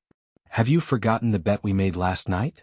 The psychology professor smiled and said, "I also insist that Colonel Sulu will definitely come out from this subway station, because it is obvious that he likes the red-bellied salmon produced in South Kazhou very much. And if you are willing to pay attention to this logo, in the entire Capital Special District, this supermarket is the only supermarket that sells it." The team members let out sighs and sighs, one after another. They praised the fact that the details determined everything. This was indeed a truth that would never be outdated at any time. Let me tell you a piece of good news. The tactical verification team has agreed to the Small Eyes Special Task Force's request to attack. If you can capture or kill the target today in addition to your freedom, you will also receive the gratitude of the entire Federation. An official from the Federation Bureau of Investigation walked in and looked at the screen on the electronic workbench in his hand. He said with a gloomy expression, "The problem now is that it takes 14 minutes to return from the supermarket to the nearest subway entrance. But we don't know how long it will take the Federal Central Computer to confirm that we have found him and are preparing to attack him. This entire building has been blocked. Even if the Federal Central Computer has been paying attention to us, it is impossible to get any information from inside the team. Now, the key point we need to focus on is how much information will leak out when the order to kill Colonel Sulu is transmitted to the various combat teams. The specific location of the combat team that will carry out the mission will be discovered by the Federal Central Computer and provided to Colonel Sulu after the information leaks out. However, according to my calculations, although the information leaks or spills out are inevitable, it will take the Central Computer more time to capture, analyze and transmit the information than it does for us." Biderman, who had been silent all this time, smiled innocently and happily. But everyone could see that there was a certain extreme excitement hidden in his smile. For this former employee of the Bureau of Proclamation who got in through the back door the most, a guy like Sulu, who did not need to use his brain but could get infinite help from the Central Computer, was undoubtedly the most detestable of people. The sooner he died, the happier he would be. He stood up and looked at his colleagues in the Small Eyes Special Task Force. He opened his hands and raised his eyebrows innocently. "Then what are we waiting for? Let's kill him."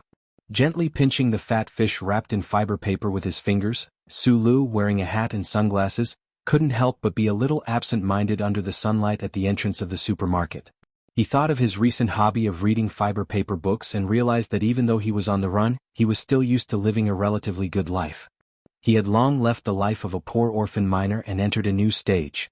Under the bright and beautiful sun, which was so bright that it made passers-by feel hot, Sulu silently walked through a street somewhere in the capital. He walked toward the subway station in the southwest direction. The salmon in his hand and the daily necessities in the plastic bag were like heavy fruits, pulling the sleeve of his right arm extremely tight. There were 3 interesting green stones in front of him. Half of his body was hidden in the cool water. He jumped over these green stones and stepped on the hot concrete road due to the sun. After passing through the big shopping mall, he would arrive at the subway station. However, standing under the cool eaves, looking at the 3 green stones and the sun in the cool water beside the stones, Sulu's eyebrows that were exposed outside the sunglasses frowned. He didn't move. The target stopped. On the middle platform of a 30-floor commercial building in the distance, an elite sniper of the Federal Forces looked through optical binoculars at the pool a kilometer away, the 3 moss-covered stones, and the faintly visible toes in the shadows above. He reported in a deep voice, "I'm not sure if he found something," but he didn't continue to move forward. More than 10 seconds later, the sniper looked at the image in the optical binoculars, frowned slightly and reported, "Attention, the sniper failed. The target has retreated into the shadows and cannot be captured." This sentence clearly sounded in the command hall of the small-eyed unit. Biderman narrowed his eyes and smiled happily. He looked at his colleagues and said, "How about it? I knew that as long as there was a connection, it would definitely be discovered by the old guy, so you should be grateful that I chose the number 2 sniper plan." There was dead silence in the room and then there was warm applause. Except for Chin Yijiang, who was scratching his head in confusion, the number 2 sniper plan chosen by the small-eyed unit had a more accurate name, and that was the sheep-herding plan. The small-eyed unit would judge the possible route that Sulu might take and hand it over to the elite military combat team through the most primitive method. Then, no technical support would be given, and the combat team would be free to choose the time to snipe. In the same way, those snipers hiding in the various buildings of the capital, carrying specially modified sniper rifles, disguised as ordinary people under the glory of the charter, after receiving the latest information, would cut off any contact with the outside world and become the most terrifying killers hidden in the sea of people. At this moment, at least 4 long-range sniper rifles were aimed in his direction. They slowly moved away from the few wet green stones. Following Sulu's footsteps, he quietly slipped into the shadows, and the sound of death would immediately ring out.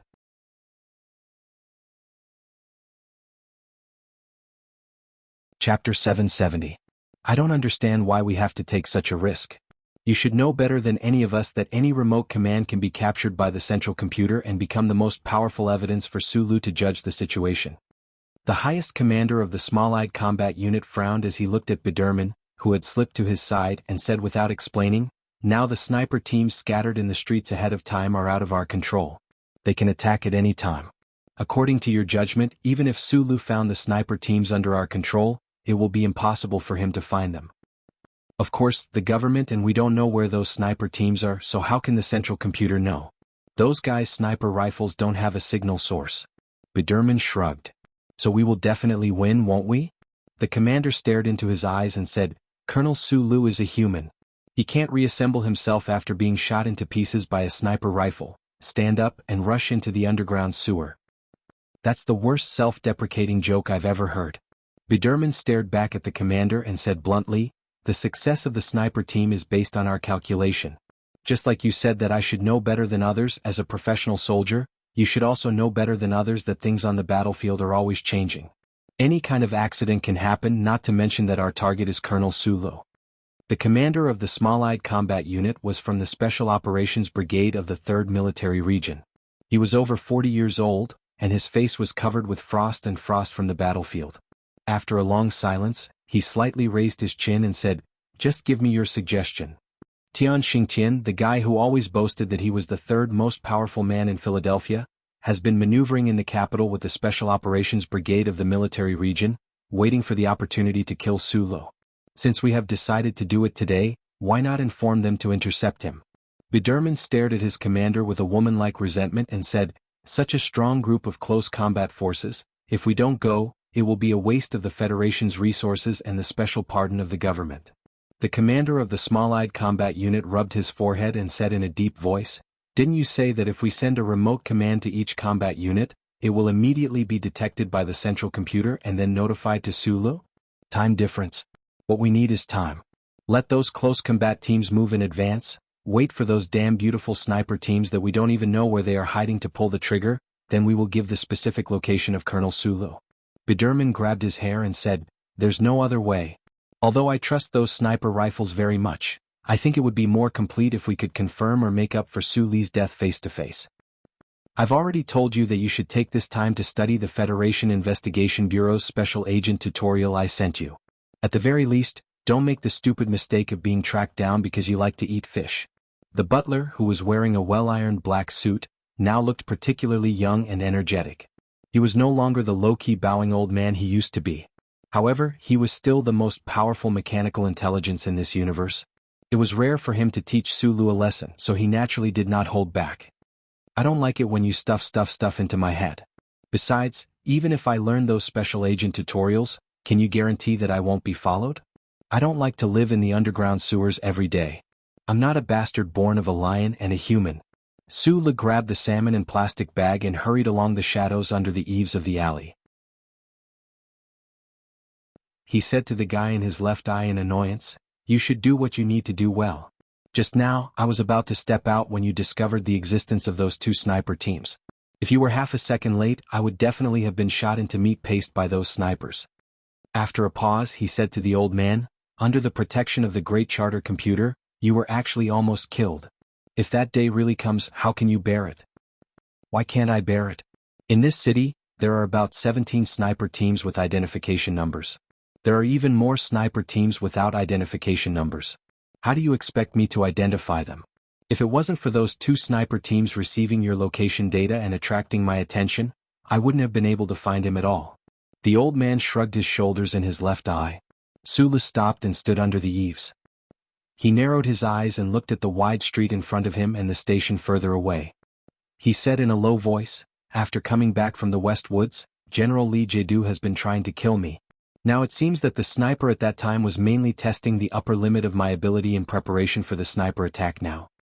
The central computer reminded him, "If you want to go to the station you may need to move faster. A melee team composed of more than 20 Special Forces soldiers is rushing over at this time.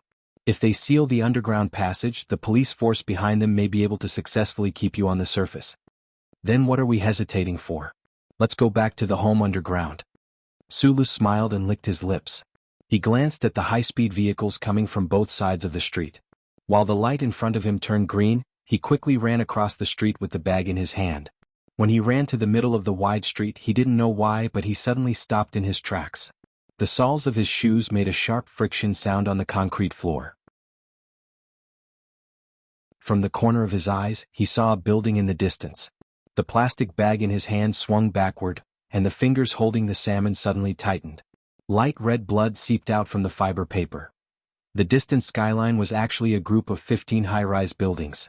There were 5 disguised sniper teams of the Federation lying quietly on the high platform.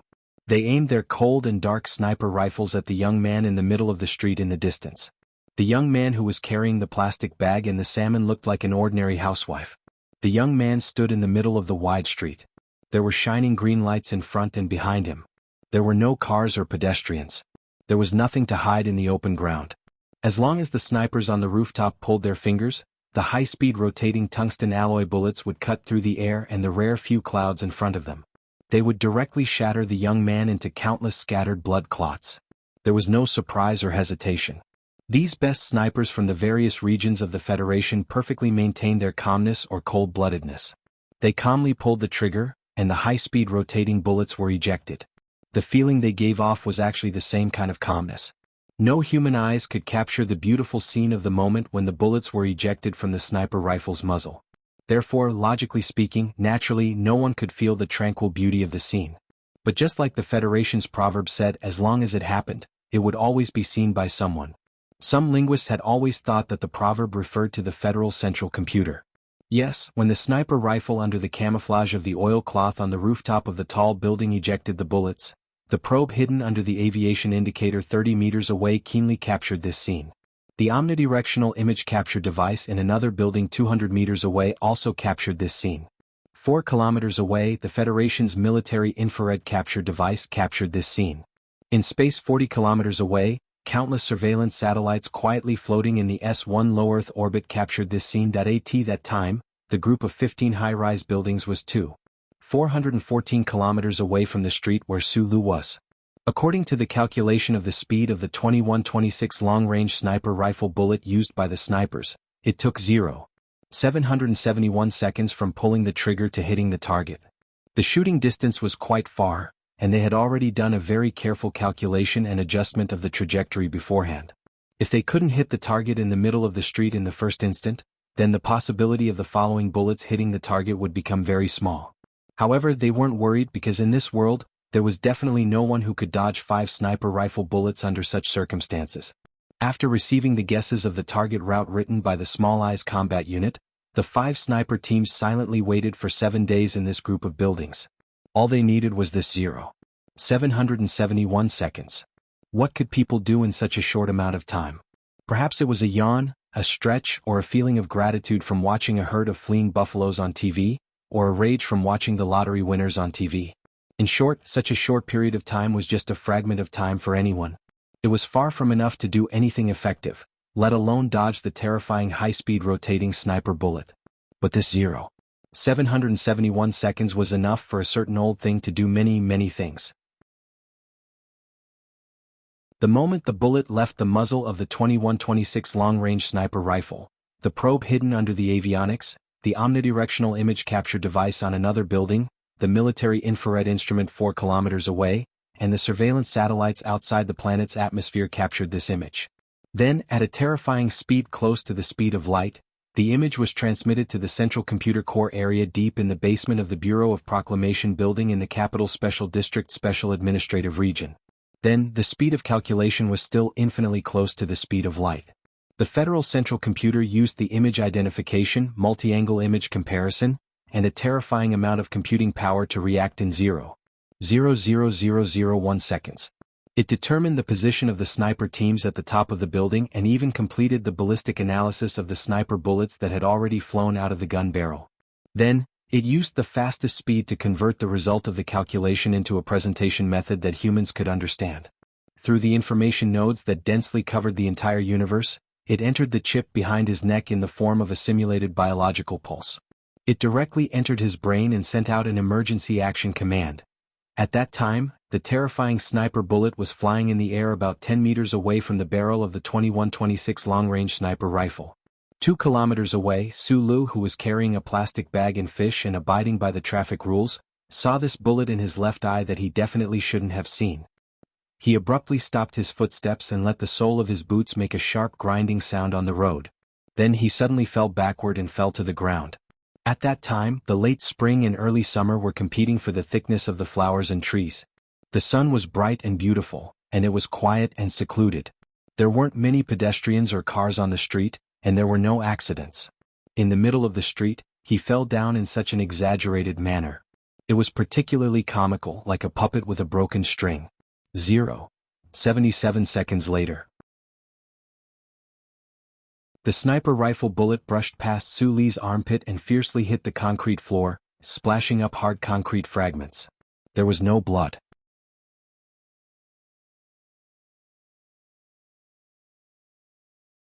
Chapter 771. If you fell, of course you had to get up, unless it was the last time you fell in your life. From the time you fell to the time you got up, it might take a whole night of non-stop dreaming, or it might just be a few curses with foul-smelling saliva. In short, the muscles of your waist, abdomen, and legs needed to contract or relax, and your joints and bones needed to move according to the instructions of your brain. But when the snipers on the rooftop looked at the guy in the mirror, they swallowed their saliva in disbelief. They believed that no one in the world could get up faster than him, because that person didn't seem to need such troublesome body movements. The situation at that time could be described as follows. When the snipers on the rooftop found him and wanted to kill him, Su Lu knew everything and started to dodge. The burning sensation urged the fibers of his muscles to compress violently. His body that fell to the ground trembled violently, like a goldfish that had been struck by an electric current. He suddenly bounced up and dodged the second, third, and fifth shots that followed. It sounded like a very simple thing to do, but in fact, to dodge the high-speed bullets that couldn't be seen with the naked eye, he needed to completely follow the old thing's careful and precise instructions. More importantly, he needed to have some kind of ability that could make a human's movements rapidly accelerate and even follow the old thing's instructions. There were very few humans in the universe who had this kind of ability. Fortunately, Su Lu had always been one of them. In a flash, amidst the muffled sound of the sniper rifle, he bounced up like a goldfish, retracted his limbs like a leaf in the wind, and then rolled to the left like rice pulp on an iron plate. In the end, he turned into an amazingly elastic glass ball. The tip of his foot touched the barrier in the middle of the road, and his whole shrunken body bounced to the other side of the street with a whoosh. 5 terrifying sniper bullets brushed past his body, past the fat belly of the goldfish, past the brittle edges of the leaves, and past the burnt top of the rice pulp. Bursting, bursting, bursting, bursting. The concrete cracked like flowers and the bullets sank deep into the ground like snow, but Su Lu wasn't hurt at all. After avoiding the first wave of shots that had been adjusted with precise trajectory calculation, he felt much more relaxed. His sturdy thighs trembled, and the vibrating body bounced across the street like a marble. He knew that the following shots would no longer be able to threaten him. The snipers in the distant building kept firing. The hard trees and the resin insulation blocks were bombarded with terrifying holes from time to time. All kinds of material fragments were flying in the air. At this time, Su Lu had already run into the dark underground tunnel, preparing to return to his own underground world before the government's follow-up armed personnel. What greeted him was a barrage of gunfire. A military combat team occupied the end of the underground tunnel. Without any warning, they began to shoot. The sound of gunfire echoed throughout the tunnel. From time to time, cement fragments would fall from their heads. The air was filled with the smell of burning. Su Lu, who hid his body behind a box, furrowed his brows in silence for a moment. Finally, he put down the plastic bag in his hands and the salmon wrapped in fiber paper. However, he didn't take out the gun in his clothes. Instead, he closed his eyes and fiercely smashed his fist into the wall. Ever since he was young, he had been forced by the uncle to cultivate that mysterious power. After entering the empire, his meridians had been shattered, but he had achieved a breakthrough. Now, the most powerful power had always been flowing in his body. His fist, which was mixed with this power, directly collapsed a corner of the wall, and a large pile of hard concrete blocks fell down in a mess. Smoke rose. The shooting sounds of the combat team on the other side slowed down a bit, as if they were trying to figure out what was happening around Su Lu. Su Lu lowered his head and carefully selected the hard concrete blocks by his feet. He grabbed them with his hands, took a deep breath, and then fiercely threw them over. It was very similar to the actions of a child in a fit of anger at the end of a fight. However, the speed of the concrete blocks that carried his vigorous power was extremely astonishing.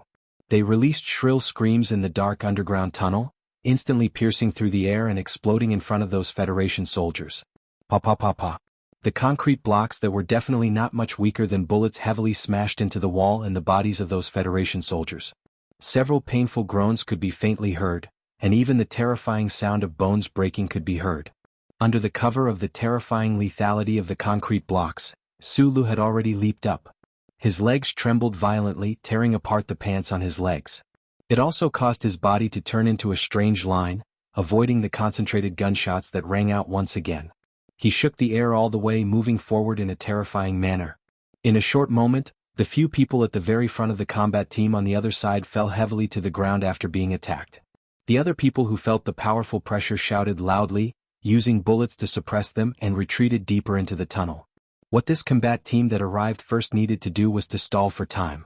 As long as they could hold Sulu in this underground tunnel and wait for reinforcements to arrive one after another, then he would no longer be able to escape. At the back of the underground tunnel, there was a blockade of bullets from the 5 sniper teams and the Federation forces that were rushing over at high speed. In the distance, the faint sound of sirens could be heard. Sulu, who needed to make a choice immediately, suddenly narrowed his eyes and looked up at the light screen on the wall in front of him. Not sure if it was because the concrete blocks that flew like bullets hit the switch, but the light screen in the underground tunnel suddenly turned on automatically. The channel was the Federation News Channel, and at this time it was broadcasting a special program. Last month, the Federation, who had won one victory after another in the war with the Empire, finally received their first heavy blow. In the war on planet Mo'Hua, the Federation forces, for some reason, suffered an unusually tragic loss of a large number of troops.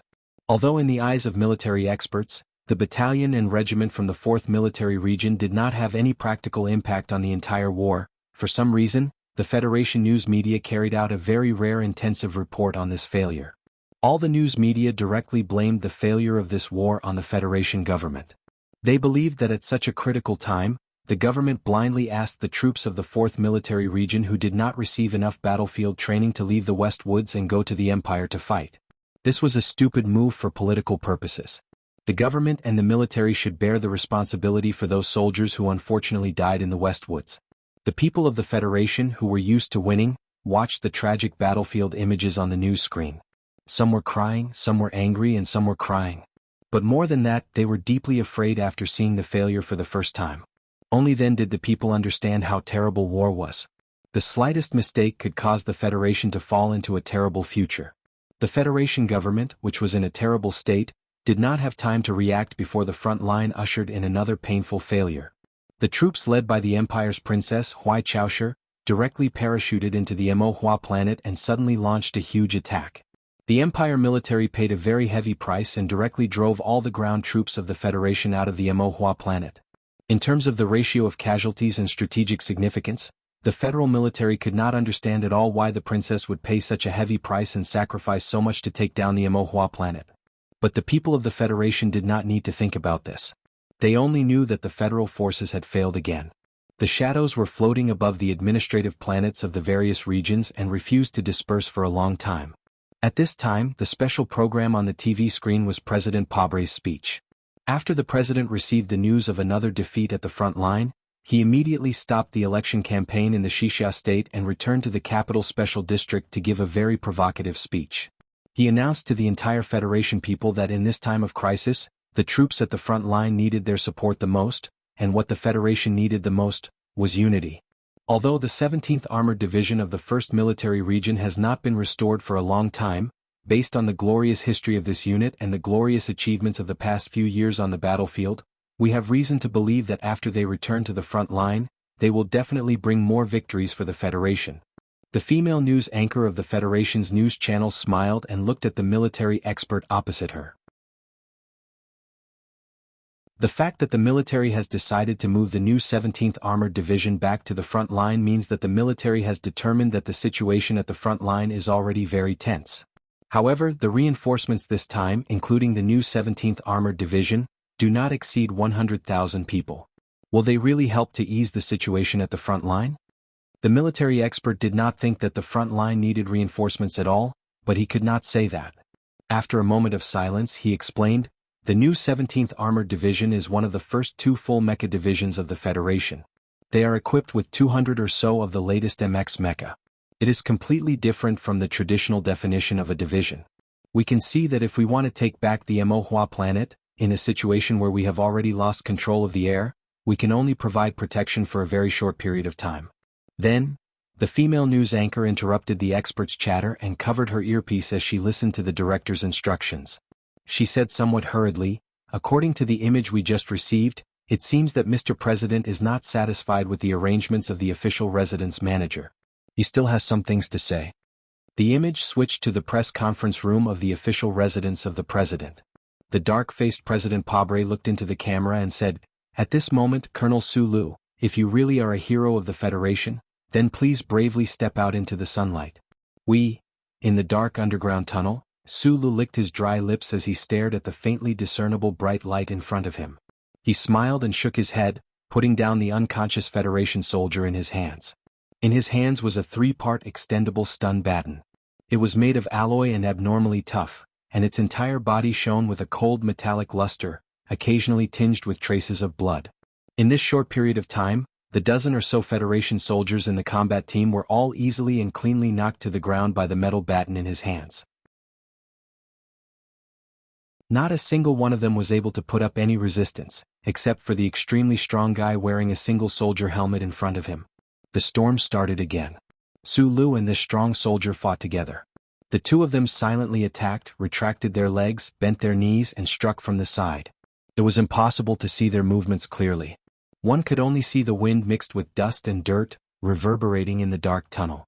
With a crisp crack, Sulu twisted his knee, and the stun baton in his hand struck the opponent's wrist. Then, like lightning, he flipped over and heavily hit the soldier's single soldier helmet. The helmet burst open like a watermelon, revealing the pale and terrified face of the middle-aged man who was known as the third strongest man in Philadelphia. There was also a clear smear of blood on his forehead. Then he slowly knelt in front of Sulu, closed his eyes and fell unconscious. This was the first head-on battle between the small-eyed combat team and the small-eyed man, and it ended with the former's entire army being wiped out. These most elite Special Forces soldiers of the Federation, just like their special commander who had just returned from Fox Castle, lay pitifully on the cold ground. In the dark underground tunnel, Mr. President's sorrowful summons echoed, as well as some low cries of pain that were not clear.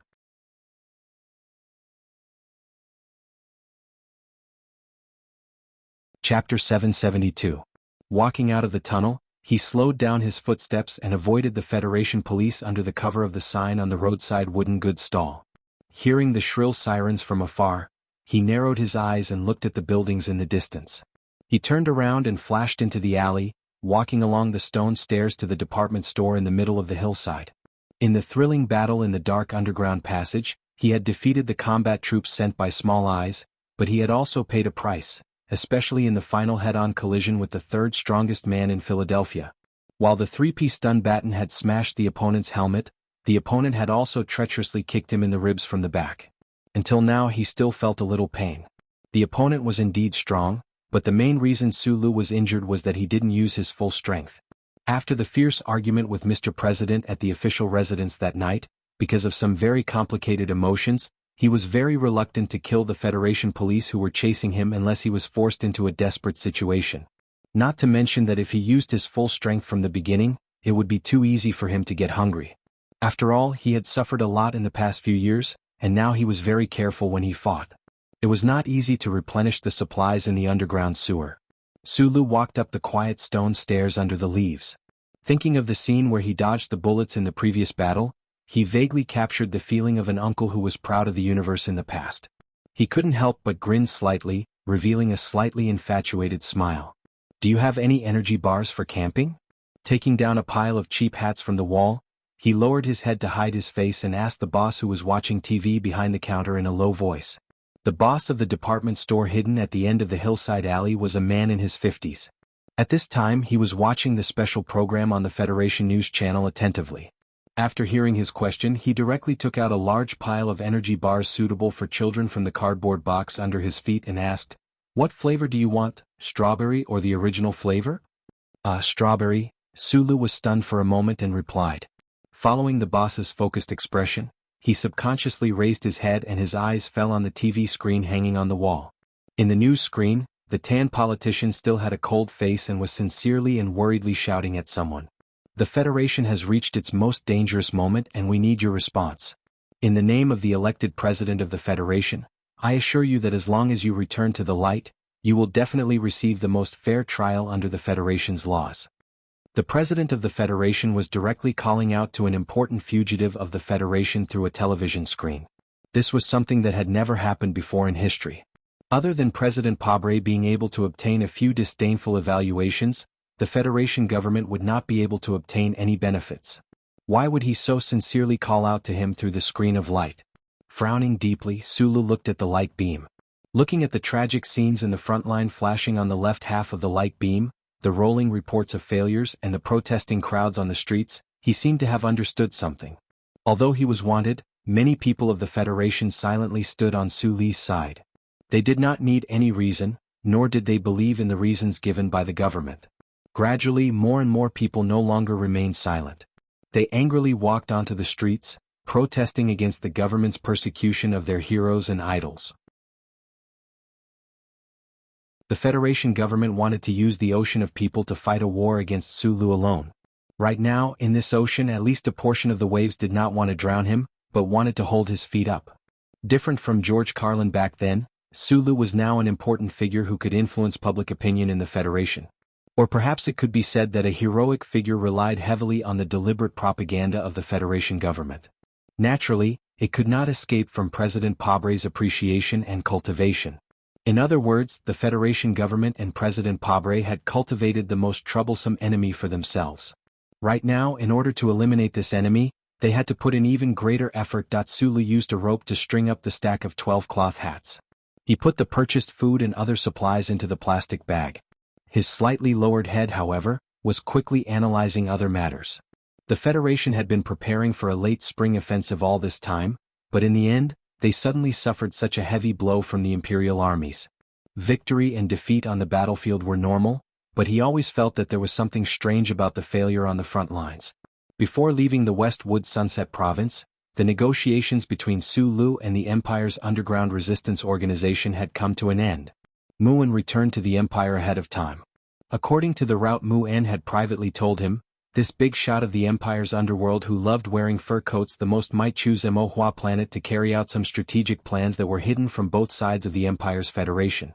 Did the Empire's counterattack on Emohua planet have anything to do with those people from the underground resistance organization? According to the Federation's official statement of panic, that princess directly led this terrifying counterattack. However, with White Saoshir's identity, why would she care about the ownership of a mere transport planet? Su Li's brows were deeply furrowed. He could not figure it out no matter how much he thought about it. He vaguely guessed that there was some anger or absurdity in advance. In his mind, he asked the old man to help investigate this matter. He shook his head and lowered his head to continue organizing the goods in silence. $167.20. Thank you for your patronage. The white-haired male boss looked at the screen of the television and yawned. Sulu reached out to take out the money.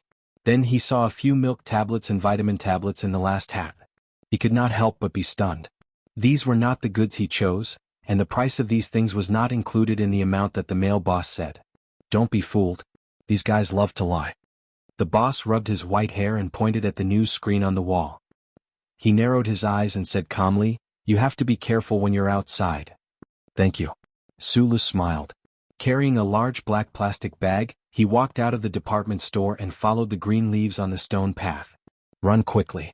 The outside has already been surrounded. Leave through the underground passage. Don't go to the branch station. That place is definitely under the control of the black dogs of the Intelligence Bureau. What are you panicking for? The casino is surrounded, but it does not mean that it is here. This was the largest city in the Empire's Emohua planet's Cheshire County. The last base of the underground resistance organization was hidden under this casino. Mr. Mu'en frowned. His right hand unconsciously rubbed his smooth fur. Looking at the panicked soldiers, he gave out orders in a deep voice. He comforted his companions, but his heart gradually turned cold.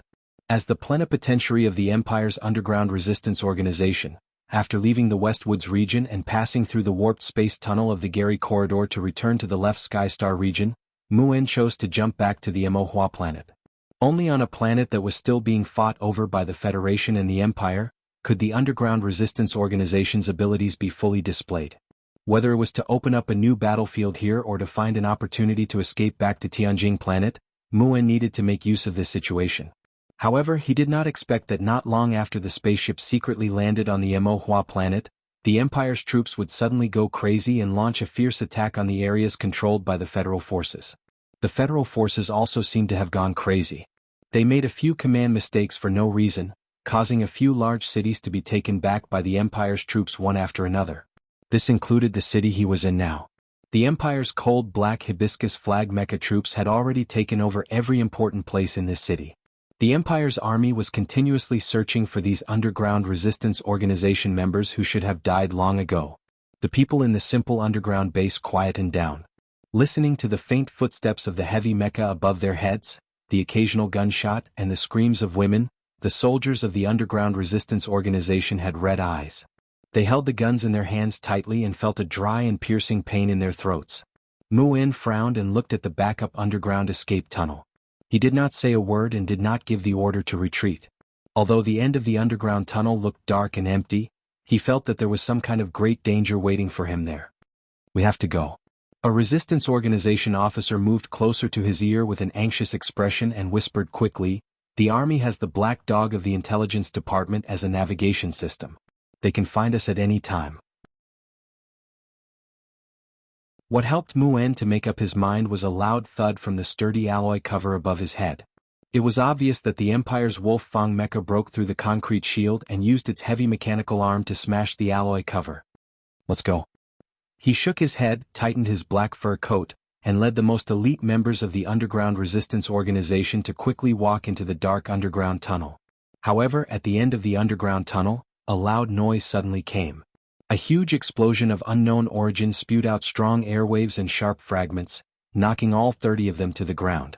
Almost at the same time, the terrifying Empire's Wolf Fang mecha easily tore through the sturdy alloy cover and jumped into the underground space like a black and ugly Grim Reaper jumping out of the darkness.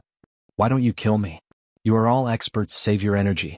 The mafia boss, Muen, who was tightly tied to a pillar by a high-strength plastic rope, coughed violently as he stared indifferently at the officer of the Imperial Intelligence Bureau in front of him. In front of him were the corpses of more than a dozen resistance fighters. The slightly dark blood was about to solidify in this last underground base. "I heard that you just came back from the Federation? Just based on this, it is enough to execute you 10 times to atone for your crimes." The Empire's Intelligence Department officer coldly slapped his face. "But you can't die now, because we need you to go to the Federation again."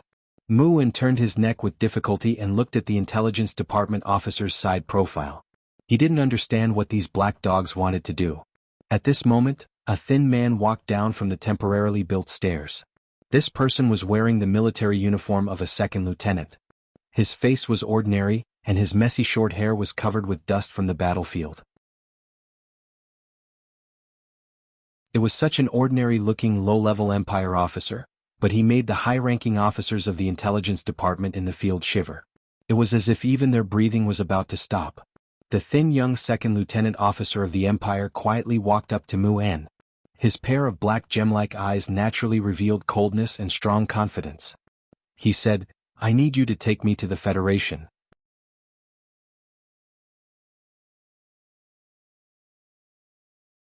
Chapter 773. Muen stared at the skinny young Imperial officer through his blood-stained vision. From the man's dark eyes and the black hair under his military cap, he was sure that the man was a noble. He might even be a member of the royal family, but he did not know what his identity was. He forced himself to suppress the shock in his heart, coughed a few times and said scornfully, "Although I don't know why a master like you insist on going to the Federation to die, do you think that I will really send you there just because you want me to?" Because of the ubiquitous the glory of the Charter, it was impossible for the Empire to infiltrate the Federation with intelligence personnel. Similarly, because of the chip on the back of the Federation's neck, the citizens of the Federation could not enter the Empire's territory, except for Sulu. But now, because of the cooperation between the federal military and the Empire's underground resistance, there seemed to be some possibility of infiltration. Muen finally understood why so many of the Empire's elite troops would appear on this Mohua planet, and why the underground base of the organization would suffer from the enemy's relentless and terrifying attacks. All of this was because the Empire's royal family and military had keenly grasped that gap in the universe. Only by pretending to be a negotiation member of the underground resistance could this young noble officer enter the Federation. Muin did not even think about why the other party would take such a big risk, and directly rejected the other party's request. This was related to the long-term cooperation between the Federation and the underground resistance, and related to the end of the bloody lives of the Empire's slaves. He did not care about any threats. "My name is Huai Chaoshi." The skinny imperial noble officer calmly looked at the blood-stained face of the underworld boss, and said slowly with her hands behind her back, "Most people call me Su Meng. I rarely make requests to people, but as long as I do, no one will reject me." Hearing the other party's identity, Muin's pupils shrank, and he tilted his head in disbelief, trying to let the blood in his eyes out so that it would not blur his vision. He stared at the dazzling princess in front of him, and after a long silence, he said with a hoarse voice, "I refuse. I've said it before. No one can reject me. At least, in the left heaven starfield." Huai Chaoshi narrowed his eyes and calmly sized up the prisoner. He suddenly said, "I don't want to use your mother, your wife, or your children to threaten you." This city was the most famous tourist destination on the Ink Flower planet. The main colors of the city were yellow and rose red, and they looked particularly charming under the blue sky. Unfortunately, in the past few months, the fierce battle between the Empire and the Federal Army and the explosions of countless missiles had made the most beautiful bay buildings in the city look exceptionally desolate, with huge gaps appearing from time to time. Huai Chaoshi walked up the old-style limestone stone steps to the balcony of a building by the bay. She narrowed her eyes and looked at the white seabirds on the sea in the distance. She was calm and silent. In the building behind her, Muin was undergoing the most professional interrogation by the Empire's military intelligence. Further behind, in space, a high-speed battleship was approaching from the Tianjing planet. On it was Muin's family. Her silky black hair fluttered wildly in the sea breeze. She stuffed her hair into her military cap with her fingers, then took out a light brown lens and put it into her eyes. She thought to herself that she still needed to dye her hair before she left, but she didn't know what color she should dye her hair to make it look good. Would that important leader of the underground resistance agree to take her to the Federation? The proud and expressionless princess wasn't worried about this problem at all. She didn't think about those Muin's family members who were escorted over. Just based on the extremely professional methods of the old experts of the intelligence department, she believed that no one in the universe could withstand it. Oh, except for that small-eyed man. Huai Chaoshi's eyes narrowed even more. She looked at the white beach under the white balcony and was speechless. No matter how exaggerated it was, it could only be described as delicate and pretty, but there was actually a rare hint of worry and heaviness in her eyes. The seabirds in the waves flew over, breaking through the waves and hiding behind the clouds. They landed nearby like ink dots, completely covering the white beach. Not a single grain of sand could be seen. Looking at this scene, she silently thought to herself, once you cross paths, it won't be easy to meet again.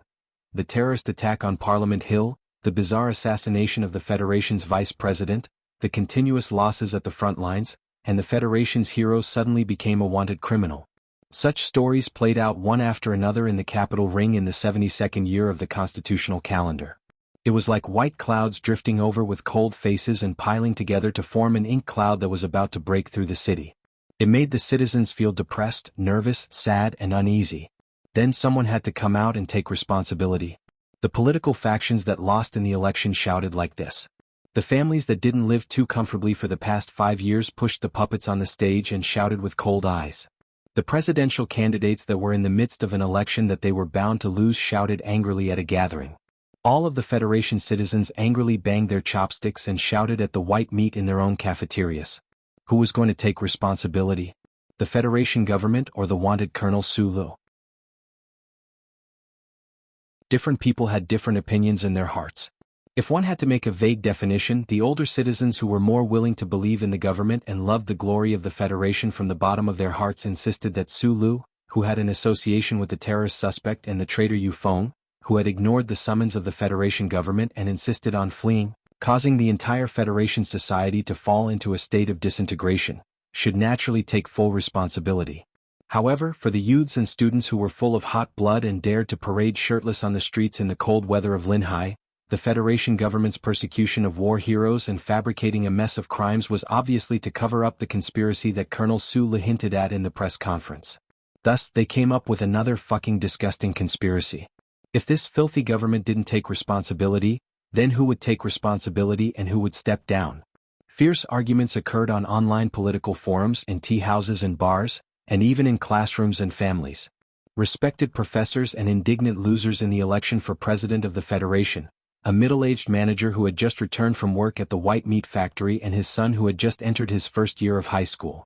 Countless arguments erupted in every corner of the Federation society.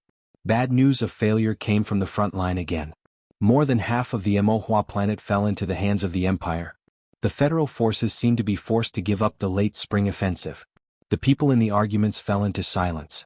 2 days later, the three major Federation unions and the Veterans Association announced the launch of the largest strike in the history of the Federation. At this most dangerous time, they fully supported the Federation government and the frontline troops.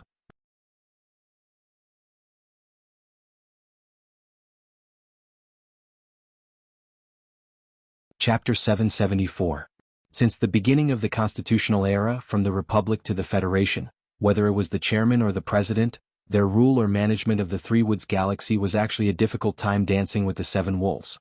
The seven families with terrifying power hid in the shadows after the end of the imperial rule. They coldly stared at the regime on the stage. Although the wolf's mouth was not like a blood basin, it spat out white fog in the cold winter season. Their sharp teeth were sometimes visible in the white fog. When they felt threatened or hungry, they would suddenly pounce and tear off a large piece of bloody flesh from the opponent's body. In the eyes of these families, the stories and incidents that happened around the 70th year of the 37th constitutional calendar were nothing more than a routine plot or a boring repetition of history. Even the death of the tiger, Silan, only made them join the government in coldly joining in the feast. It wasn't until the death of the military god, Li Bofu, that these families smelled something extremely dangerous from the explosion of the ancient bell. Then, through Su Li's escape, they realized that the current government seemed to be very different from the previous governments in terms of execution. Thus they became vigilant. After becoming vigilant, the families began to use the media they controlled to launch public opinion attacks on the government and the man in the official residence through the so-called persecution of the Federation hero. Parliament Hill, which had been strongly influenced by them, also began to try to limit the expansion of the government's power or desire for power. But they did not expect that the Federation government and President Pabre, faced with this seemingly internal and external situation, did not panic. They were so calm that it was frightening. They did not use administrative means to fight back. They just waited calmly until a big event happened. It was a massive demonstration. A demonstration in support of the government that was rarely seen in the history of the Federation. In the huge industrial parks all over the Federation, there were billions of industrial workers who were members of the three major trade unions. The Veterans Association had the strong support of countless retired soldiers and the collective respect of the society. When such an influential civil organization suddenly launched a demonstration, one could imagine what kind of scene it would be. According to the demands of the three industrial unions, except for the enterprises involved in military supplies, all the workers in the industrial zones refused to go to work and took to the streets. Especially in the Federation's heavy industrial base S2, the strike rate had reached a terrifying 60%. The entire Federation's economy was seriously threatened. According to the post-event statistics, the strike and demonstration in the early autumn of the 72nd year of the constitutional calendar was the largest in history, and it led to the most disastrous losses for enterprises. The momentum was so great that it was unprecedented. Every corner of the society was shaken and even trembled because of it. Countless ordinary citizens of the Federation walked onto the streets. People were holding simple, self-made slogans and shouting slogans loudly in grief and indignation, inciting the bystanders on the streets to dance and join the crowd. In front of the strikers that broke out in the various states of the Federation, there were batches of disabled soldiers in wheelchairs or on crutches. With solemn expressions and military medals on their chests, they were marching toward their respective destinations, the square or the city hall. In the face of these heroic veterans, the government's riot police didn't dare to do anything. In fact, it was the request of the President's office that all government agencies were not allowed to do anything to stop the strike. As the strike deepened, as well as the loud and powerful slogans, such as who should be responsible for the victory of the war on the front lines, the battle of public opinion that had puzzled the Federation's citizens for a long time suddenly changed. The power gathered by the will of the people was so terrifying that it could affect the media's reporting and even the rational judgment of many people around them. Not many people still believed that the Federation was persecuting Colonel Sulu. Even the young students who were shouting themselves hoarse for Sulu just last week joined the strikers who were crying for the government and calling for unity in the Federation. Perhaps this seemed a bit absurd, but in fact it was just a kind of tragedy. The ordinary people who lacked enough real information for reference would always easily stand on the side that seemed reasonable in their analysis and judgment of the situation. Whether it was reasonable or not, in fact, it depended on whose voice was louder. This wasn't a political swing like a fence-sitter, but the natural choice of the frustrated social animals.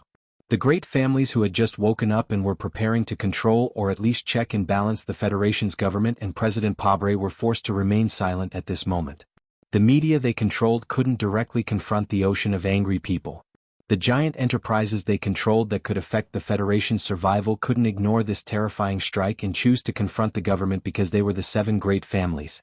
However, they were the 7 great families of the Federation. They couldn't watch the Federation walk to the edge of collapse, because if that happened, they wouldn't have a corpse left. A few years ago, Medellin, who was investigated by the Federation government, had remotely controlled those fanatical young George Carlin activists in the Ministry of Justice to raise a demonstration that shook the Federation, thus forcing the government and the 7 great families to choose to compromise. At the time, Mr. Pabre, who was his competitor, had always maintained his silence. Now, this great strike that was far more powerful than the New Year finally made the 7 great families and the people in the Federation's political circle realize just what kind of lofty prestige President Pabre had among the people at the bottom of the Federation's hierarchy. In the past few decades, Pabre had worked tirelessly to fight public interest cases for the ordinary workers. It was very rare that he was the chief lawyer of the 3 great industrial unions and the Veteran Association. He was deeply loved and respected. This experience had undoubtedly played a great role in today's public tide that affected several star regions. From this perspective, when Medellin raised the Federation's unrest, Pabre's silence was actually just a kind of condescending calmness and confidence. Looking back at the past and looking at the crowds of people on the streets today, this kind of calmness and confidence was terrifying. The Federation's great strike went on for the 2nd day. Hundreds of thousands of marching troops marched from the industrial park in the southern suburbs of the capital to the capital special district on foot. The mighty demonstration troops completely paralyzed the ground transportation in the capital special district, and the big shots who felt the threat of this fanatical crowd took the air transportation in advance and left their respective residences. At noon that day, President Pabre gave a speech in front of the president's official residence. The fanatical and chaotic demonstrators crowded the entire Charter Square. When they heard the president's hoarse and tired voice that was still full of upward spirit, everyone quieted down. This was truly an incredible scene. The appeal of human beings who had a common goal oscillated and amplified each other, gradually turning into a kind of control that had a religious and sacred feeling. This kind of control could not be seen at all. It was silent and invisible, and it was only exchanged in people's eyes and gestures. In the speech, President Pabre told the demonstrators the root cause of the military failure in the front line, severely criticized the selfish manipulation of a certain financial association and its affiliated media organizations, and asked the parliament to pass several important wartime regulations. At the same time, he called on the people who participated in the demonstration in the Federation to try their best to stay calm and return to their posts as soon as possible, because the Federation in war needs your passion and desire for justice, but it also needs your labor and wisdom to win a comprehensive victory against the empire. What kind of humiliation was this kind of call to take the overall situation into consideration? The dense and silent crowd in Charter Square suddenly erupted into a huge wave of applause and cheers. The young female students were so excited that tears were streaming down their faces, the middle-aged workers were so excited that their faces turned red, and the disabled veterans in wheelchairs at the front of the line touched the military medal on their left chest with their right hand and looked at the president on the stage with a determined expression, vowing to fight for the glory of the Federation until the last drop of blood was shed. The president called on the people who participated in the strike to return to their posts. However, the people who deeply understood the difficult situation of the government from his speech swarmed to the Parliament Hill before the end of the strike. They shouted angrily, waved the photocopied votes in their hands, and asked the Parliament members who were urgently convening the Parliament to immediately pass several important bills submitted by the government. Naturally, Parliament Hill would not back down just like that. After all, although the temporary wartime regulations did not significantly relax the authority of the government, two of the regulations related to the audit of funds were directly related to how deeply those few large families could hide in the shadows of history.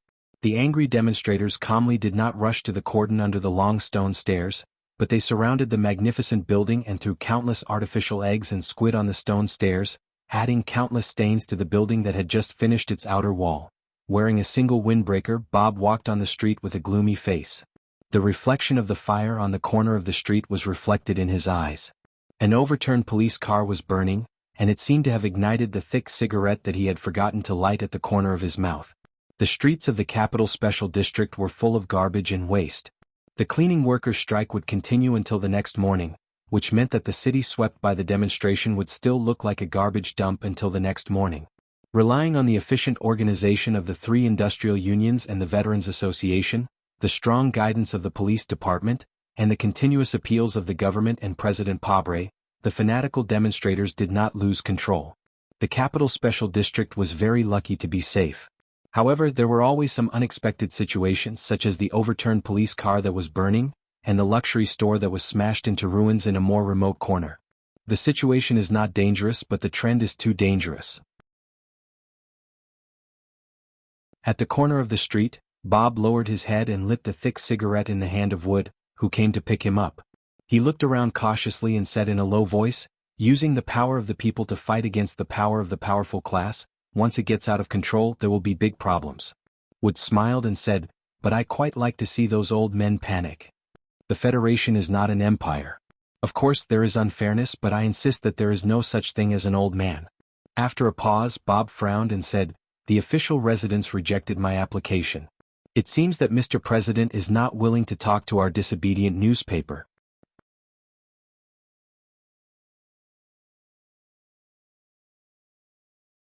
Chapter 775. At a time like this, you can't expect Mr. President to have enough patience to listen to the nagging of a chief editor. Wood paused, lit the slender cigarette between his fingers, shook his head and said, "Even the Post and several other newspapers with a clear background have now withdrawn their tentacles under the pressure of the public. The voices we can make, or the power these voices can convey, may not be enough for the government to show enough respect." "Maybe so." Chief Editor Bob fastened the collar of his windbreaker and walked side by side with Wood to the newspaper office. However, just as they turned the corner and were still a few hundred meters away from the newspaper office, they were forced to stop. "Gentlemen, please don't go there." Dark yellow police lines blocked both ends of the street. Dozens of policemen anxiously shouted and blocked the crowd. Fortunately, today's demonstration had dispersed. Otherwise, with just these people and a few thin yellow police lines, it was absolutely impossible to maintain order at the scene. Chief Editor Bob looked at the burning newspaper office building hundreds of meters away. His pupils shrank sharply, and the thick cigarette in his mouth fell to the ground with a bang, making a few sparks. Wood opened his mouth in shock, stared at the building where he usually worked, stared at the terrible flames floating out of the windows and trembled with anger. He pushed the policeman in front of him and roared, "Let us go. There are still people in the newspaper office." "Mr. Reporter, the staff in the newspaper office building have been safely evacuated." The policeman who maintained order guessed the identity of the two middle-aged men, and his attitude was slightly gentler. He explained, "Except for a few slightly burned staff members who are under observation in the 4th Hospital, no one was injured." Hearing that his colleagues in the newspaper office were safe, Wood's shock and worry eased a lot, and his angry movements subconsciously stopped. He stared at the newspaper office building in the distance, which was burning miserably like a giant torch, and subconsciously grabbed his hair in pain and murmured in a trembling voice, "What the hell is going on? What the hell is going on?" Chief Editor Bob looked at the building where he had been working since he graduated from journalism school. He pursed his lips tightly and did not say a word. The building was burning, turning into a charred ruin. The fierce fire seemed to be burning away the passion of his youth, the persistence of his middle age, and his original view of the world. This kind of burning in the depths of his heart should be an extremely painful thing, but there was not much expression on his face. Gradually, even the anger disappeared, and there was only calmness and even indifference. Bob still felt that he couldn't see clearly enough. He couldn't see clearly enough. He couldn't see the scene of the death of something precious in his heart. He slowly took out a pair of glasses from the inside pocket of his windbreaker and put them on. A big fire can burn everything, including the secret database that we are so proud of. Red, yellow, and black flames were reflected on the spectacles. Bob's cold eyes penetrated the spectacles and looked at the burning building. He suddenly said faintly. Wood's body suddenly stiffened as he stared at the side of his face in disbelief. If this fire was not an accident, then who dared to burn the most credible news agency of the Federation into ruins? Was it really the government? Medellin is dead and Pobre won the election. I thought the world had changed a lot. Mr. Reporter, who was known for his fearless spirit and his ability to entertain the paparazzi, remembered the Medellin case investigation that had won him the Nebula Award for Best Documentary Reporting. He painfully frowned and looked at the building that was getting bigger and bigger. He said in a hoarse and angry voice, "In the end, nothing has changed. Could it be that those people want to break my leg again? Or are they going to kill us?" The fire is an action and a warning. Although it is difficult to kill two famous reporters of the Federation and then disguise it as an accident, I believe that if we continue, such a tragic ending will definitely be waiting for us not far away. Chief Editor Bob said expressionlessly. Then he lowered his head and looked at the thick tobacco that was struggling to survive in the autumn wind. He said, "I am very disappointed with all of this." Wood's eyes became sharp and hot. He stared at the flames that were spreading outside the building in the distance. He looked at the busy police in front of him and the fire ladder truck that was obviously late. He lowered his voice and said fiercely, "I want to go in and grab that information. The memory is not necessarily damaged by the fire." Before the fire, all of the memory must have been destroyed. Bob stopped his companion's courageous and adventurous, but obviously stupid and impulsive idea. He said calmly, "But fortunately, I have made a backup in advance." Wood was stunned. He patted the chief editor's shoulder that was not very strong.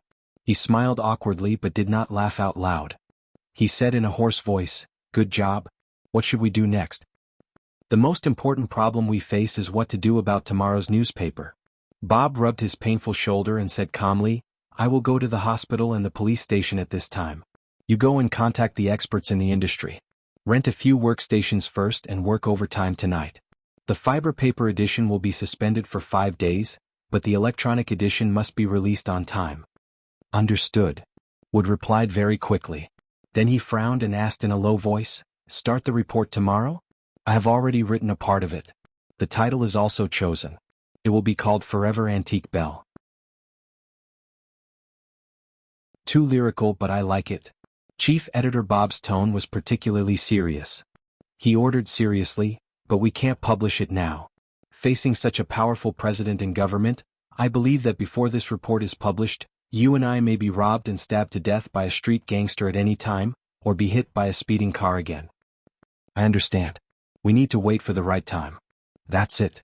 The two of them looked at the burning newspaper building in the distance with a complicated expression across the yellow police line. Then they prepared to leave. At this time, a large piece of heavy object suddenly fell from the edge of the burning newspaper building. It made an extremely loud muffled sound. Countless sparks and charred pieces of metal splashed everywhere, causing the firefighters on the street to run for cover. The long period of high temperature caused the piece of metal to lose its original appearance, but Bob and Wood knew very well what it was. It was the famous logo of the Capital Special District Daily, a half-eclipsed moon. The moon eclipse. The moon eclipse was not one of the two beautiful moons in the night sky of S1. It was the forgotten asteroid in the sky of Eastwood. Back then, in order to develop the crystal mine resources on Eastwood Planet, the First Republic Federation hid from the management committee occupied by extreme environmentalists and forcibly ordered the 4th Military Region to use prohibited weapons to blow up the asteroid, changing its orbit and leaving behind an extremely ugly moon eclipse that was riddled with scars. There was no need to argue about who was right or wrong in history. For the reporters of the Capital Special District Daily News, the image of the eclipse of the moon reminded them of the famous words uttered by their predecessors when they broke through the government's news blackout at all costs. "Half of the moon has been eclipsed. We need to find out the reason." Chief Editor Bob and Wood looked at the charred moon eclipse image in silence. Their expressions were complicated and their hearts were heavy. Although it was early autumn, a building was burning not far away. The entire street was occupied by the hot and dry air, but they felt a little cold. Sulu, wearing a hat, stood in the crowd on the street. At this moment he, like the people around him, seemed to be grabbed by the neck by an invisible hand. He stood on his tiptoes and looked into the distance. This scene looked very interesting. It was like those rich people who could get documents from HTD to raise cats, grabbing the soft skin behind the cat's neck. The crowd was like many cats who did not know what their owners were thinking. They stared curiously at the burning building, guessing what had happened. Did it have anything to do with the rally in the morning? Did anyone die? How many people died? Would there be a memorial service tomorrow? There were all kinds of questions. The indifferent sadness made people feel that it was not so sincere. Sulu left quietly, lit a dry cigarette in the autumn wind, and walked with his head down through the city that was getting darker and darker. He did not think that there was any difference between him and the crowd, but he seemed to be able to vaguely understand what the real masters of the Federation were thinking. At least he knew that those people wanted to kill him. These days he, who had been traveling in the underground world and on the surface, was facing the almost omnipresent pursuit of the Federation government. At the south gate of the botanical garden and outside the walls of the 33 protein meat synthesis factory, he had been attacked several times in a row. The situation was extremely dangerous. Although the old man still stood on his side in a reserved and uneasy manner, in the face of the Federation government, which had a secondary surveillance network and countless resources, he, who was only one person, was still too weak in the end.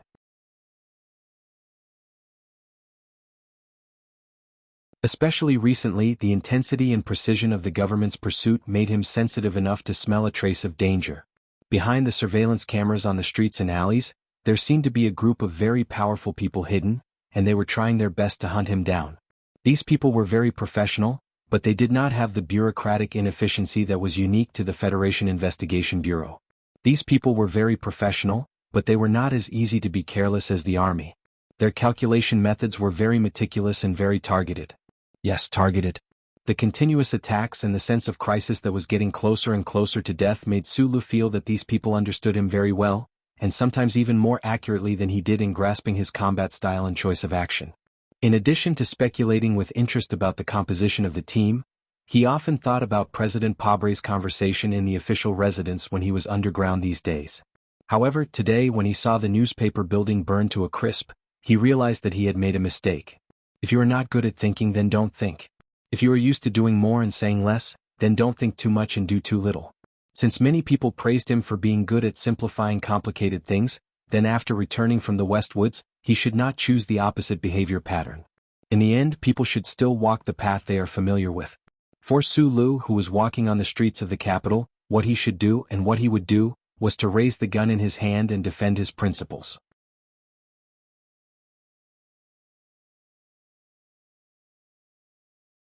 Chapter 776. I heard that 2 police officers were killed in today's parade. That has nothing to do with us. I heard that the Capitol Daily building was burnt to a crisp because a plate maker was smoking in the underground workshop. That still has nothing to do with us.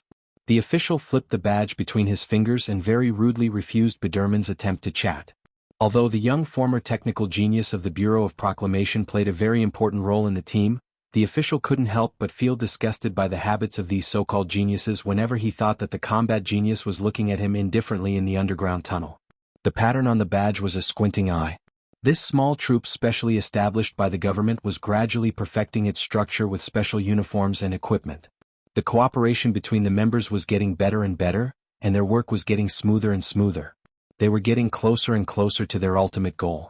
But what frustrated everyone in the Small Eyes troop was that although they were infinitely close to the goal and had even lured the enemy out of the underground tunnel and trapped him under the wall, the enemy still managed to escape in the end.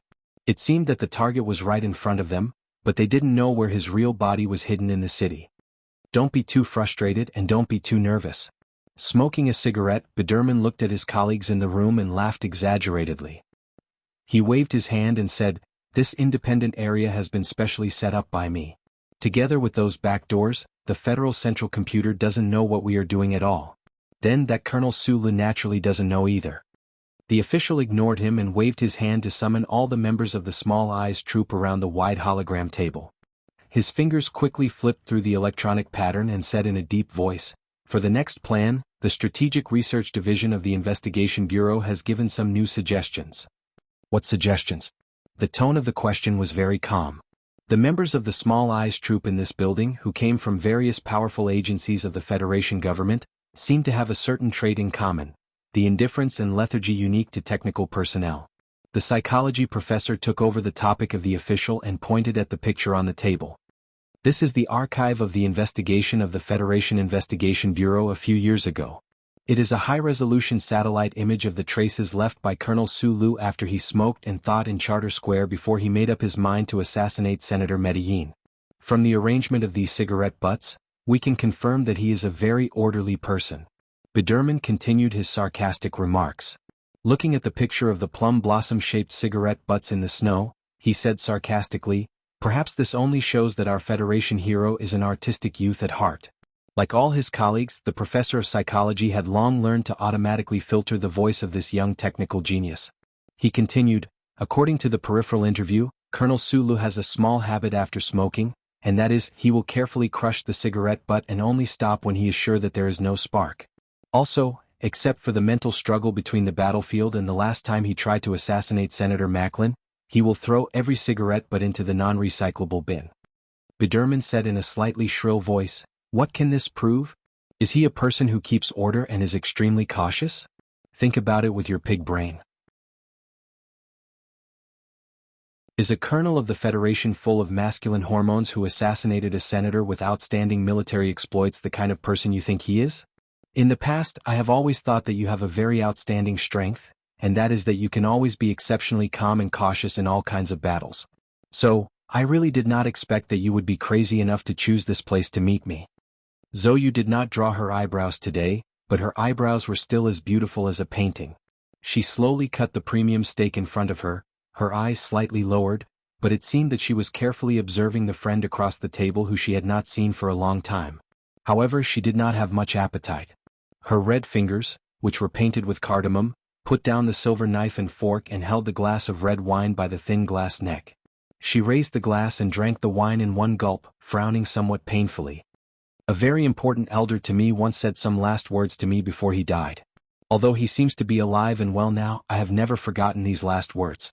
Sulu chewed the really delicious and juicy beef in big mouthfuls.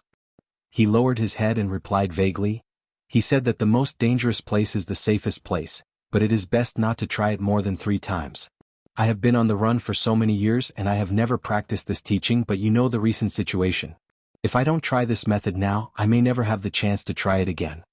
Zoyu looked at him quietly without showing any concern or worry, because concern and worry did not need to be expressed with eyebrows. She dabbed the corner of her mouth with an exquisite napkin with the 3 ancient letters LFP written on it and said, "So you chose to meet here. Mr. President and the government must be the most vigilant now that I have joined hands with those big families. This is the Lufeng Slope Club, which is close to the Charter Square and the official residence. Naturally, it is the most dangerous place." Sulu finished the steak in front of him and drank half a glass of water with satisfaction. He explained, "In the field that I am not very good at, I am used to respecting the opinions of experts. The elder you just mentioned must be the best escape expert in this universe." Zoyu shrugged and noticed his eating speed. She said, "It seems that you have not had a chance to eat anything good while hiding in the underground tunnel." "I like steak. I liked it very much when I was in Donglin." Sulu took another sip of water. Zoyu suddenly asked, "About that proposal, what is your answer? Since Madame asked for my opinion through you, then you should reject her and the other families for me." Sulu replied, "This has nothing to do with moral cleanliness. It's just that our goals are not the same to begin with. I don't want to see the scene after dealing with Macklin, where I was stabbed in the back by my companions just as I saw the glimmer of victory." Speaking of this, he remembered the magnolia that disappeared outside the Huanshan Four States Foundation building, and the knife that he stabbed Lao Bai in the back. The end of a lone hero is always death. The war between a person and a government can never be won. Even if you don't believe in Macho and those families, I suggest that you can use some of their power. Zoyu calmly gave her advice as before. "I understand. I don't want them to participate in my plan because it is very dangerous for me, but I need them to provide me with something," Sulu said. "You don't want them to be partners but only a logistics base?" Zoyu smiled sweetly and looked at her good friend. "I think those big families will be very angry because their dignity has been damaged. I have my own way to get weapons. In fact, what I need Madam to do is very simple. I heard that the number 2 of the Central Committee of Green Dragon Mountain is coming to the Capital Special District for a visit. I hope that she can arrange for this big shot to give a speech in the parliament. What do you want to do? Zhou looked at him warily. You come from a military family, so you should know that the battle plan cannot be exposed, Sulu said. Zhou was silent for a long time and said, You have to be careful. Yes. Sulu looked at the Guna porcelain plate in front of him with traces of blood.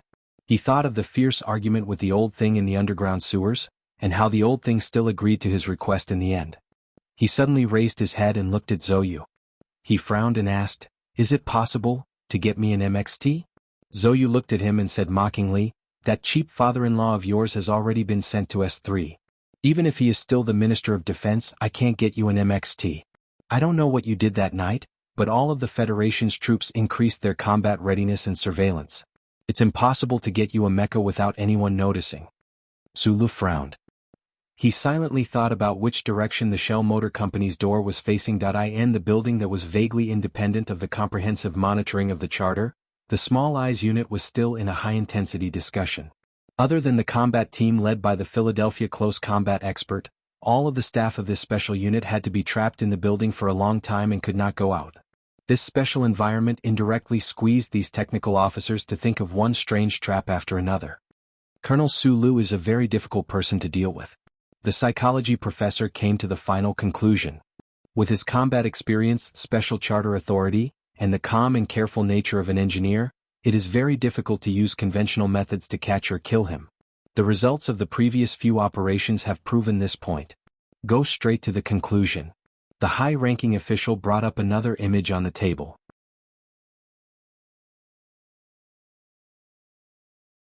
He looked coldly at the people in the room and said, We have to anger him and force him into the mental environment that he had before he assassinated Senator Macklin. Only then can we set up a perfect trap and kill him. According to the confidential information we have, the spy from Green Dragon Mountain that Colonel Sulu tried to avenge was actually killed by both the government and Green Dragon Mountain. And we believe that Colonel Sulu himself has also found out this. The official pointed to the old man in the image and said, His name is Jin Shioda, the second most important person in the Central Committee of Green Dragon Mountain. Since the death of that legendary figure, he has been the nominal leader of the intelligence system of the anti-government army. In a few days, this person will visit the capital special district. If Sulu wants to kill this person, this is the best opportunity, and this will also be our best opportunity. Biderman raised his hand to raise an objection. He said, If I remember correctly, Colonel Sulu has been hiding in the underground water for many days and has not taken any action. If he can still hold back this time, what will you do? How will you anger him? We still have the second bait. The official pulled up another image and pointed to the colonel wearing the windbreaker of the 4th Military Region. He said, His name is Colonel Lake, and he was arrested for the Ancient Bell incident. The Federation Military Court will acquit him later. The official raised his head and looked at the people in the room. He said in a cold voice, When Colonel Lake walks out of the court, Sulu will definitely try to kill him. Do you understand?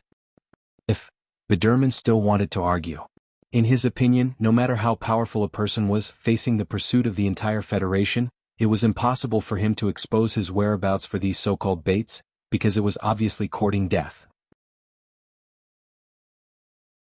The official directly interrupted his question and said, If he can control his anger like this, then he is not the Colonel Sulu that we desperately want to kill. Lufeng Slope Club. Zhou looked at the small half-cup of water in Su Li's hand and frowned slightly. She said, The military court is about to start the trial of Colonel Lake's rebellion. I think you should be mentally prepared for the result. Yes.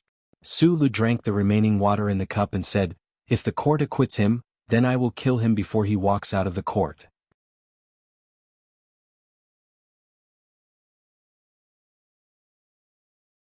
Chapter 777. Zhou looked at the red wine in the glass held by her slender fingers. Her eyes were a little unfocused, which was rare.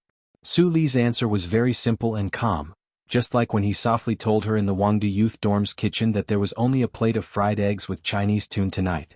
But it was this simple and calm that contained too much perseverance and toughness, so much so that her usual coldness turned into a faint sense of loss in an instant. I grew up in the military compound, surrounded by soldiers whose testosterone was forced out of their skin and leaked out into the air, but I still can't completely understand what men are thinking in their heads. Zhou smiled helplessly. She looked at Su Lu and said softly, If it's just to avenge Shi Qinghai, Is there a need to throw in your own life? There are many other reasons other than to avenge the hooligan. I just found out that the attack on Planet Yellow Doom and the defeat of the frontline troops a few days ago were actually the actions of the big shots in the Capitol ring. I can't imagine that the soldiers on the front line fought a bloody battle for the Federation, but because of the political considerations of those people, they sacrificed their lives for nothing.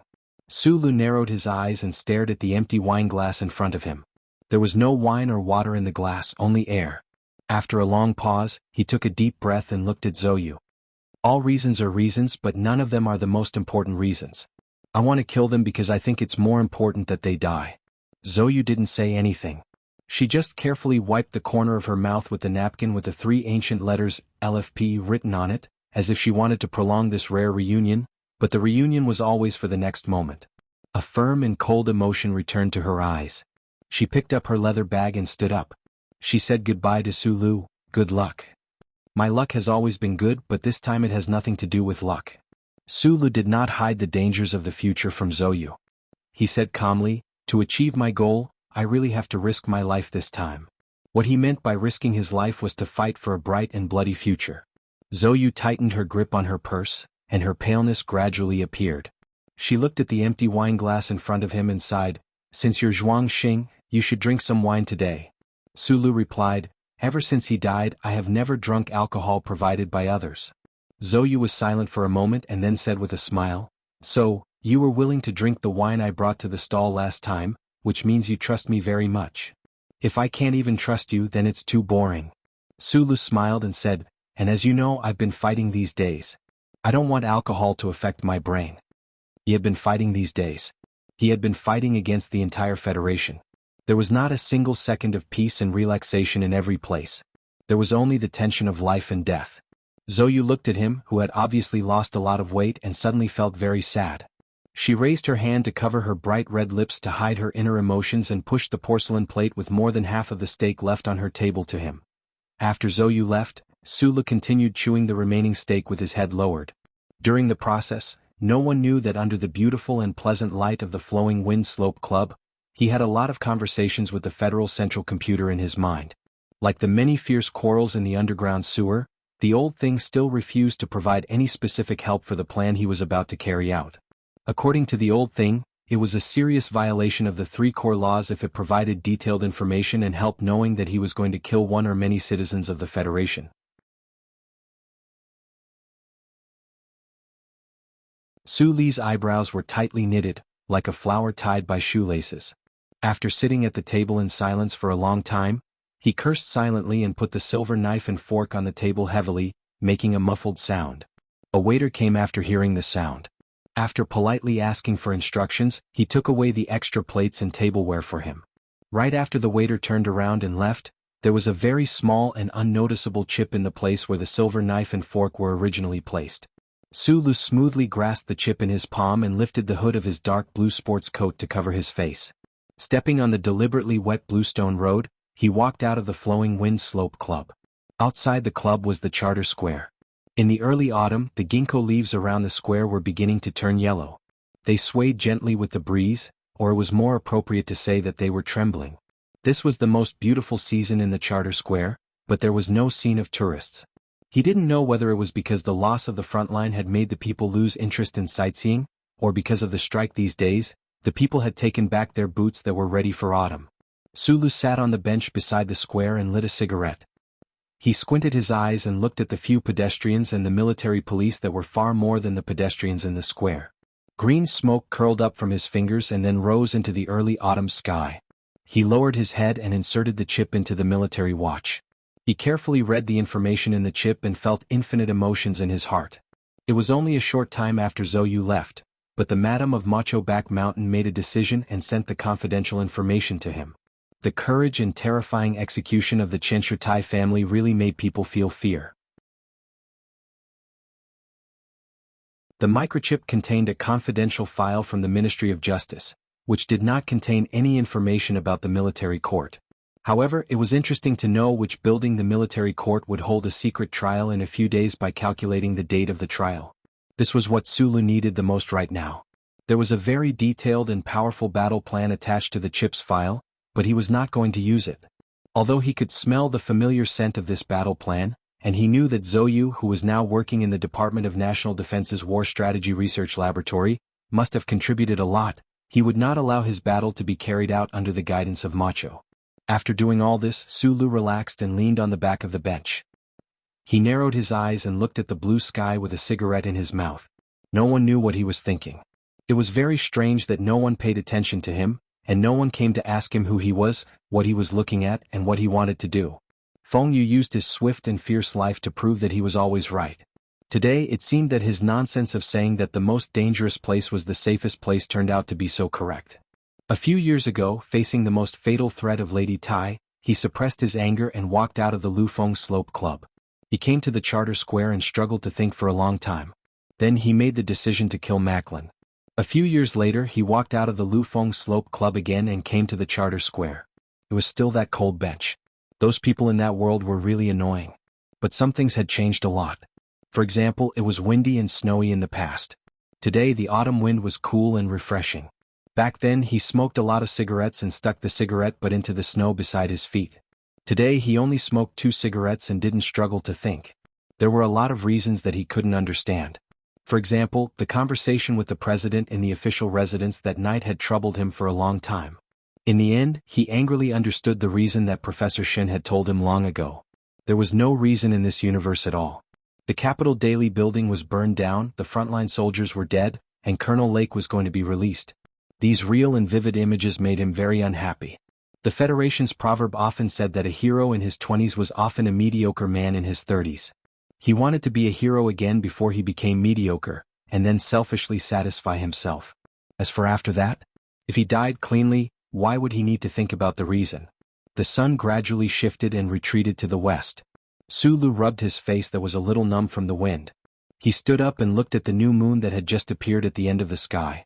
Thinking that he seemed to have forgotten the appearance of the old moon, he sighed and left the Charter Square. He followed the well-developed underground transportation network of the capital and came to a certain block. He climbed up the long and slanted stone path and bought some high-energy nutrition bars for students at the Foothill department store. He said goodbye to the back of the boss named Li Shaoshan and left. 40 minutes later, a quiet light lit up somewhere in the underground passageway of the capital. Sulu wore a pair of goggles and climbed up along the deep passageway. His movements were extremely gentle and did not make any sound. He was like a stray cat wandering in an abandoned mine looking for food.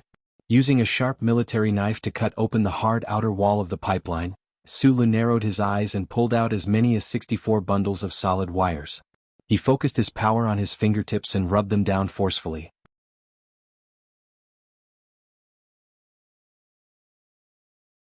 His fingers were like a hot soldering iron at the moment, and he actually rubbed the protective film of the solid wires off like paper scraps.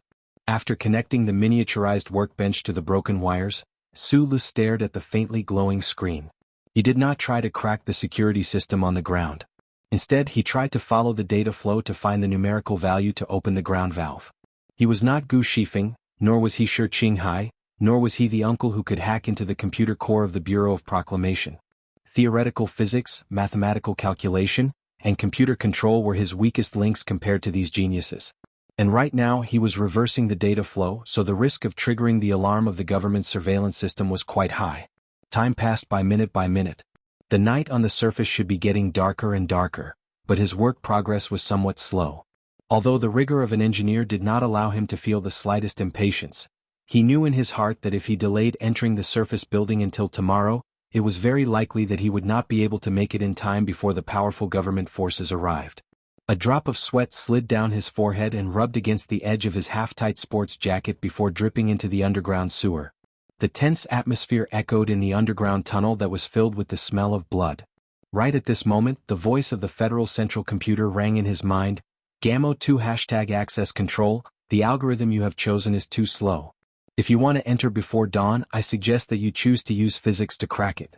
There is a tool in your workbench in the second grading.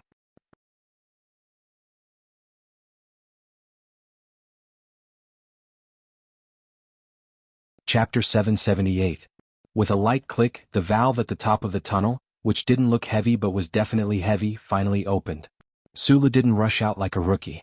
Although there was only a thin line between him and the rookie, He had been through hundreds of battles on the battlefield. He hung in the air, patiently waiting for the lubricating liquid to gradually moisten the spring that hadn't been rubbed for many years. At the same time, he carefully removed the traces around him and carefully recombined the pipes. He took out wet ash from his bag and deliberately smeared it on randomly. After doing all this, he slowly drilled out with the tip of his elbow against the valve above his head. After crawling through the tunnel with a small angle of nearly 60 meters, he finally came to the ground.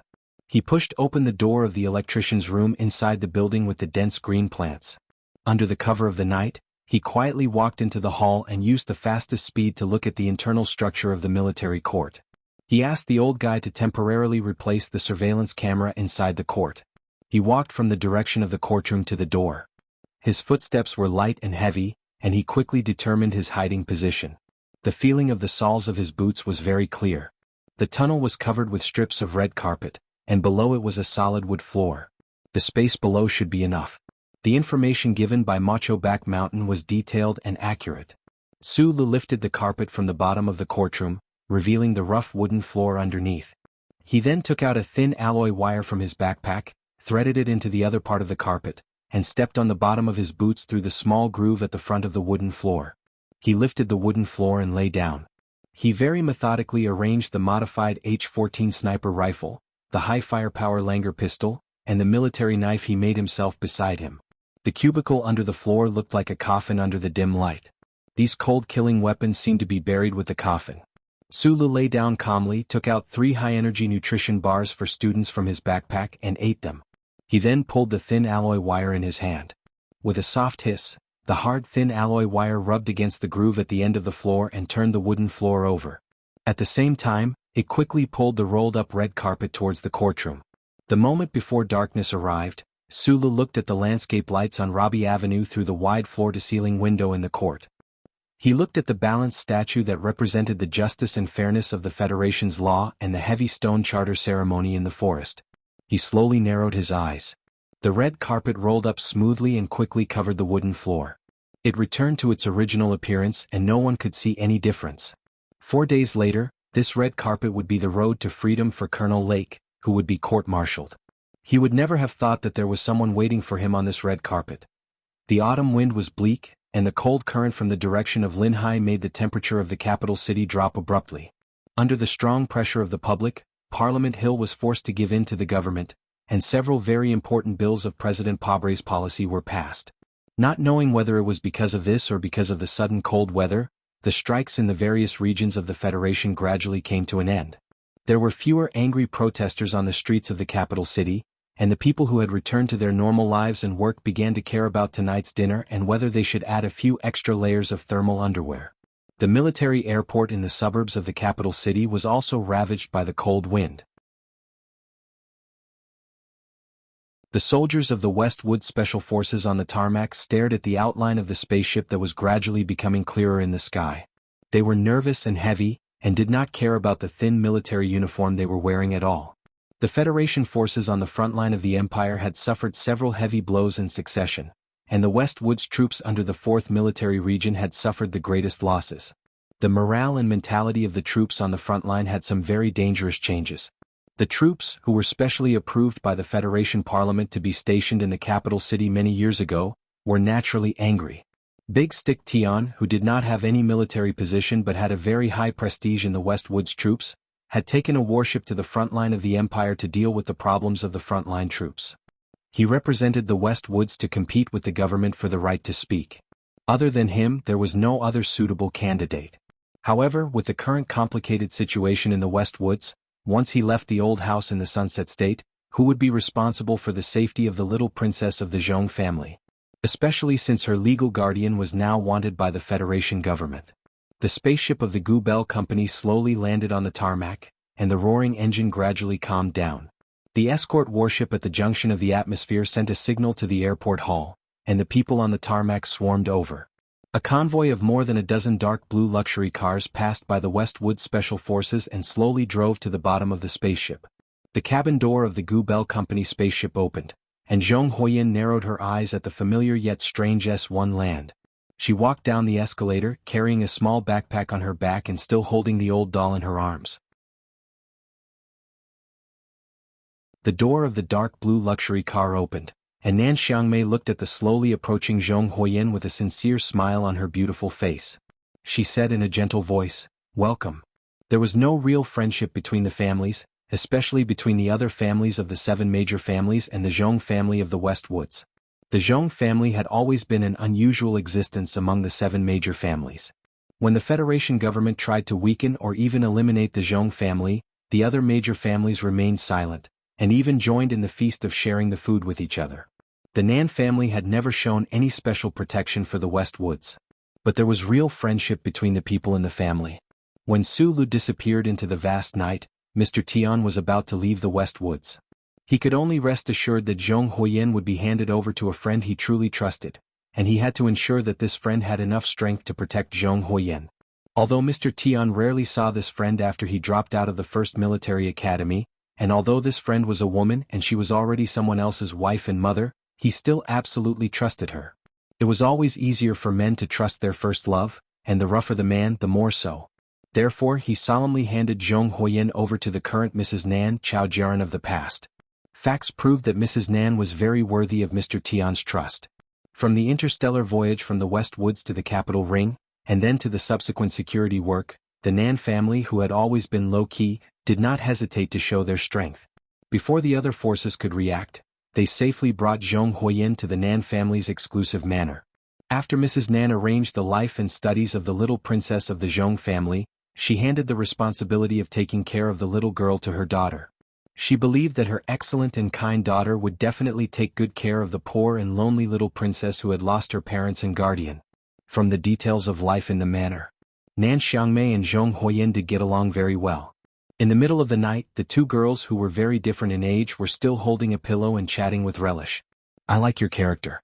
You're very gentle and you're very delicate. You don't have the lethality that makes people hate you." Zhong Huoyan stared at Nan Xiangmei with her bright, gem-like eyes. She brushed her hair aside and stared at Nan Xiangmei beside her, saying, "Jian Shui, and Zhou, you look too lethal, so I don't like them." Nan Xiangmei frowned and looked at the little girl beside her with mixed feelings. In the face of such a mature conversation, she did not know how to answer and even felt inexplicably shy. "But so far I still like Shang Qiu more." Zhong Huoyan retracted her bare legs under the brand new nightgown and said seriously, "So, you have to please me more." Nan Xiangmei finally couldn't help but laugh. She covered her mouth and whispered, "Why should I please you? He's my guardian. If he wants to get together with his wife, he has to ask for my opinion." Zhong Huoyan cutely wrinkled her nose and sighed with an adult tone, "Of course, if I were a few years older, I would definitely not agree with any of them." Nan Xiangmei held the pillow and tried hard to hold back her laughter. Her shoulders kept twitching. After a long while she calmed down and said, "He's now a fugitive. I don't know where he is. I don't know how he eats, if he sleeps well, if he's safe. By the way, do you care that Su Lu is a fugitive?" Zhong Huoyan asked curiously. "Shouldn't you call him brother?" Nan Xiangmei was paying attention to another question. "I call him that in front of him, but I like to call him by his name behind his back." Zhong Huoyan smiled sweetly and said, "Don't tell him in the future."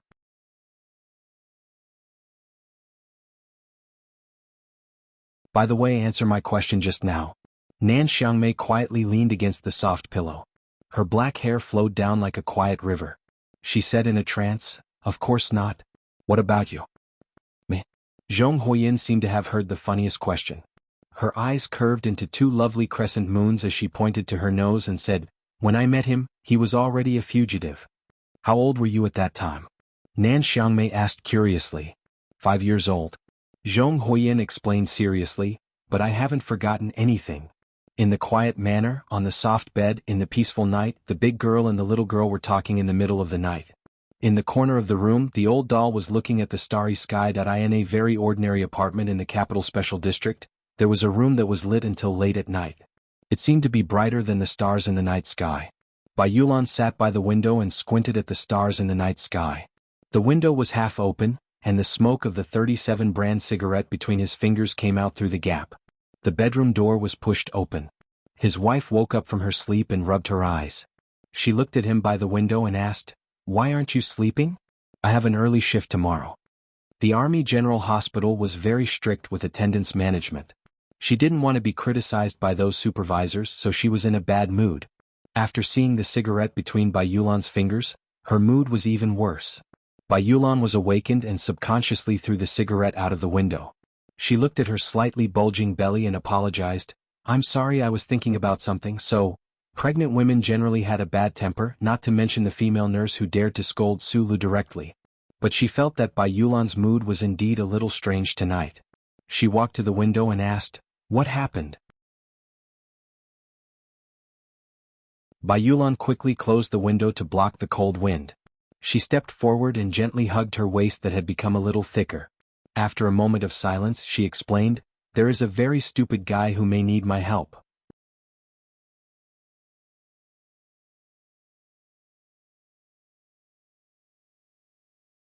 Chapter 779. The body of the woman in his arms was still soft at first, but it gradually stiffened. She thought of the words he said in the hospital room, the details after marriage, the strange soldiers that appeared in the Army General Hospital, and the thick bag of money that was still in the drawer. She pushed Bai Yulan away and said in a panic, You are really from Group 7 then? The stupid guy you were talking about, is he Sulu?" Bai Yulan looked at his wife calmly and said gently, "I thought you already knew. Although I have retired from the army, that guy is still my comrade and at the same time he is also my boss." After returning from the front lines, he was like an ordinary man without any sharp past, doing the work of a stay-at-home husband. However, after that incident, whether it was going to the black market to buy chicken or cutting broccoli in the kitchen, he was always waiting for a call from someone, an order. However, even when the broccoli was softened by the boiling water, the phone still did not ring and there was no order. He did not even know where that guy was hiding and what he was preparing to do. From what he knew, that guy was definitely preparing to do something very big, but he could not find the opportunity to participate. Bai Yulan looked at his wife's worried and panicked expression calmly, and his eyes lowered slightly, landing on her slightly bulging stomach.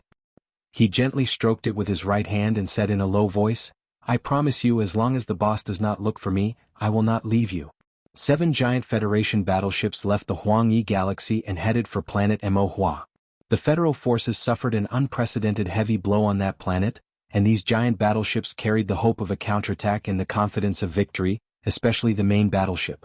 The 17th Armored Division of the 1st Military Region was on that main battleship because of its valiance and cunning to continue its undefeated glory.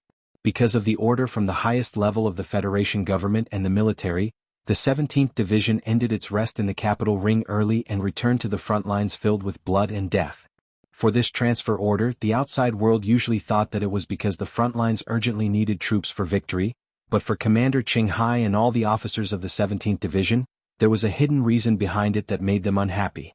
However, compared to enduring the pressure of political intrigue in the capital ring, the troops were probably more willing to go to the front lines and fight the Empire with real swords and spears.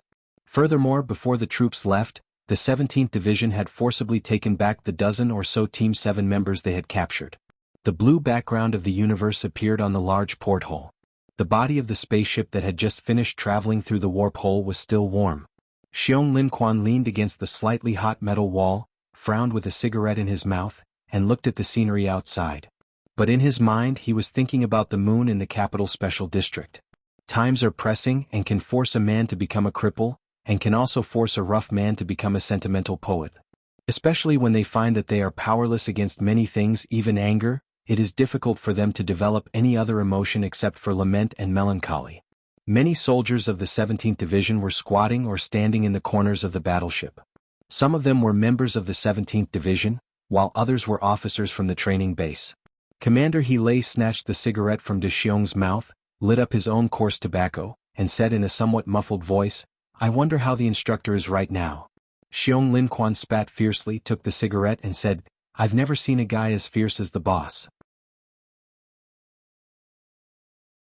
Even if he has to fight against the entire Federation, nothing will happen to him. Nothing will happen to him."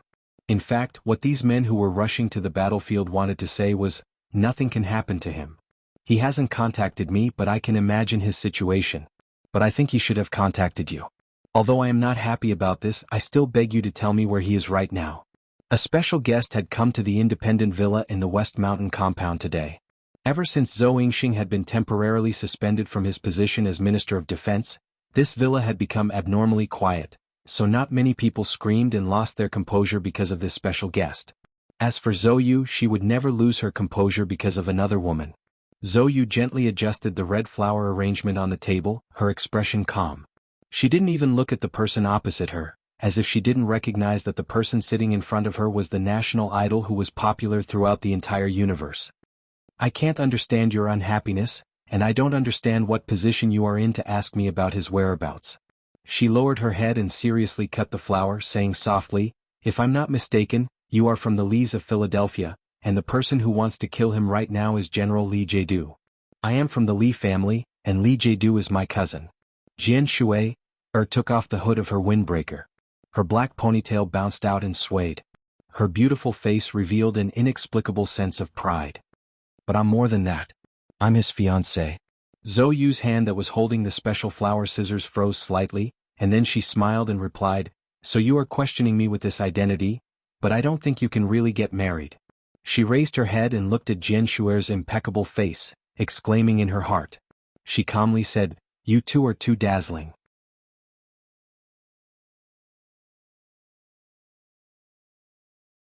If you two really get together, the eyes of the creator will go blind from jealousy. Jian Shui's gaze moved from the red flower arrangement on the table to the big red flower in Zhou Yu's hair. After a moment of silence, she said, you are very beautiful and dazzling. Thank you for the compliment, Zhou Yu calmly replied. Regarding Su Li's life, you have participated enough. Jian Shui suddenly smiled charmingly and her eyes twinkled. She didn't look like a star but just a sly actress. If you continue to participate, I don't know if the creator will be jealous, but I will be. Zhou Yu slowly put down the flower scissors, raised her head and looked at the other quietly, not saying a word. One was a former national idol, a male creature that had once charmed the entire universe. The other was a lady in red, a powerful male creature that had once charmed Li Feng and Li Xiaotong. At this moment, sitting calmly opposite each other, the bright red flower between them suddenly lost its color. I don't know where he is now, but as I said just now, since the creator chose to make him dazzling, then he won't die so easily. Zhou Yu smiled and said, although he still has a lot of secrets that I believe you and I don't know, I believe that with those secrets, no one in the capital special district can easily kill him. Jian Shui was silent for a long time, then looked at her calmly and said, I'm here today because of one thing. If you can see him, please tell him. Li Feng is back. The military spaceport in the suburbs of the capital was responsible for accepting extremely secret missions for 2 consecutive days. After the landing of the spaceship from the West Woods the day before, another light warship broke through the autumn clouds and landed at a high speed in an almost domineering manner. The wind swept through the tarmac at high speed, rolling up countless green and yellow leaves and hitting the ground crew soldiers with a crackling sound. The surface of this light warship was extremely dirty. The surface of the warship that was basically used for vacuum missions was actually covered with greasy dust. It could be imagined that before this warship received the order to return, it must have been carrying out a military mission on a planet on the front line. The edge of the engine cluster armor at the back of the warship's abdomen was even scorched by the Empire's standard missiles. Seeing this detail, the soldiers at the spaceport were extremely shocked. What kind of urgent mission did this warship bring back? They didn't even have time to repair such heavy damage and actually took such a huge risk to cross countless light years to return at high speed. The somewhat deformed cabin door was forcibly pushed open by hydraulic machinery, and a burly Federation colonel walked out. His footsteps were unusually steady, and there was no expression on his young and handsome face. However, anyone who saw him seemed to be able to feel a terrifying and violent aura, as if this person wanted to, he could tear down the cabin wall of the warship at any time and use it as a knife to chop off countless people's heads. The officers from the Ministry of National Defense who came to receive them came forward. They could clearly feel that this colonel, who was known to be invincible in the military, was in a very bad mood, so no one dared to say anything unnecessary. They directly took out the electronic document signed by Mr. President and General Li Jiedu and handed it over to him, asking him to sign it. Li Feng stared at his father's signature on the electronic document, which was as disciplined and strict as ever. Suddenly he frowned, and an extremely cold light burst out from his slightly sunken eye sockets due to the long journey. After signing his name on the electronic document, he fiercely stabbed the electronic pen into the screen. The screen shattered into pieces and the pen tip, which was not sharp at all, stabbed deeply into General Li Jiedu's signature. The autumn wind blew, and Li Feng strode to the dark green military vehicle. With a gloomy face, he pulled the driver out of the vehicle and threw him more than 10 meters away. Then he stepped on the gas pedal and rushed out of the spaceport. 5 minutes later, the dark green military vehicle roared and arrived at a military building 40 kilometers away. The military vehicle did not slow down. Under the dumbfounded gazes of the military police, it directly broke the alloy pole at the gate. Then, accompanied by the ear-splitting screech of the brakes and the smell of burnt tires, the vehicle stopped in front of the stone steps. The officers of the Special Guard Regiment of the 1st Military Region tried to stop him from breaking into the general's office. Li Feng's face turned livid and he directly kicked them. The terrifying iron leg was like a missile and no one dared to stop it. The officers all tried to avoid it. So, the hard soles of the boots directly kicked on the hard door, and the door was shattered into pieces. The force splashed in all directions, and the officers all had a few more wounds on their bodies. Li Jiedu, the chairman of the Joint Chiefs of Staff of the Federation, took off his glasses in confusion. Looking at the violent scene in front of the door and then at his son, he frowned and said unhappily, "I'm very happy that you can come back so soon. But as a soldier, when will you change your violent temperament? If your grandfather was still alive, he would be very disappointed to see you like this." Li Feng looked at his father, who was still as handsome as before, and his heart, which had been violent since he was 12 years old, suddenly felt very sad. He roared with a hoarse voice, "If my grandfather was still alive, he would definitely kill you with his own hands."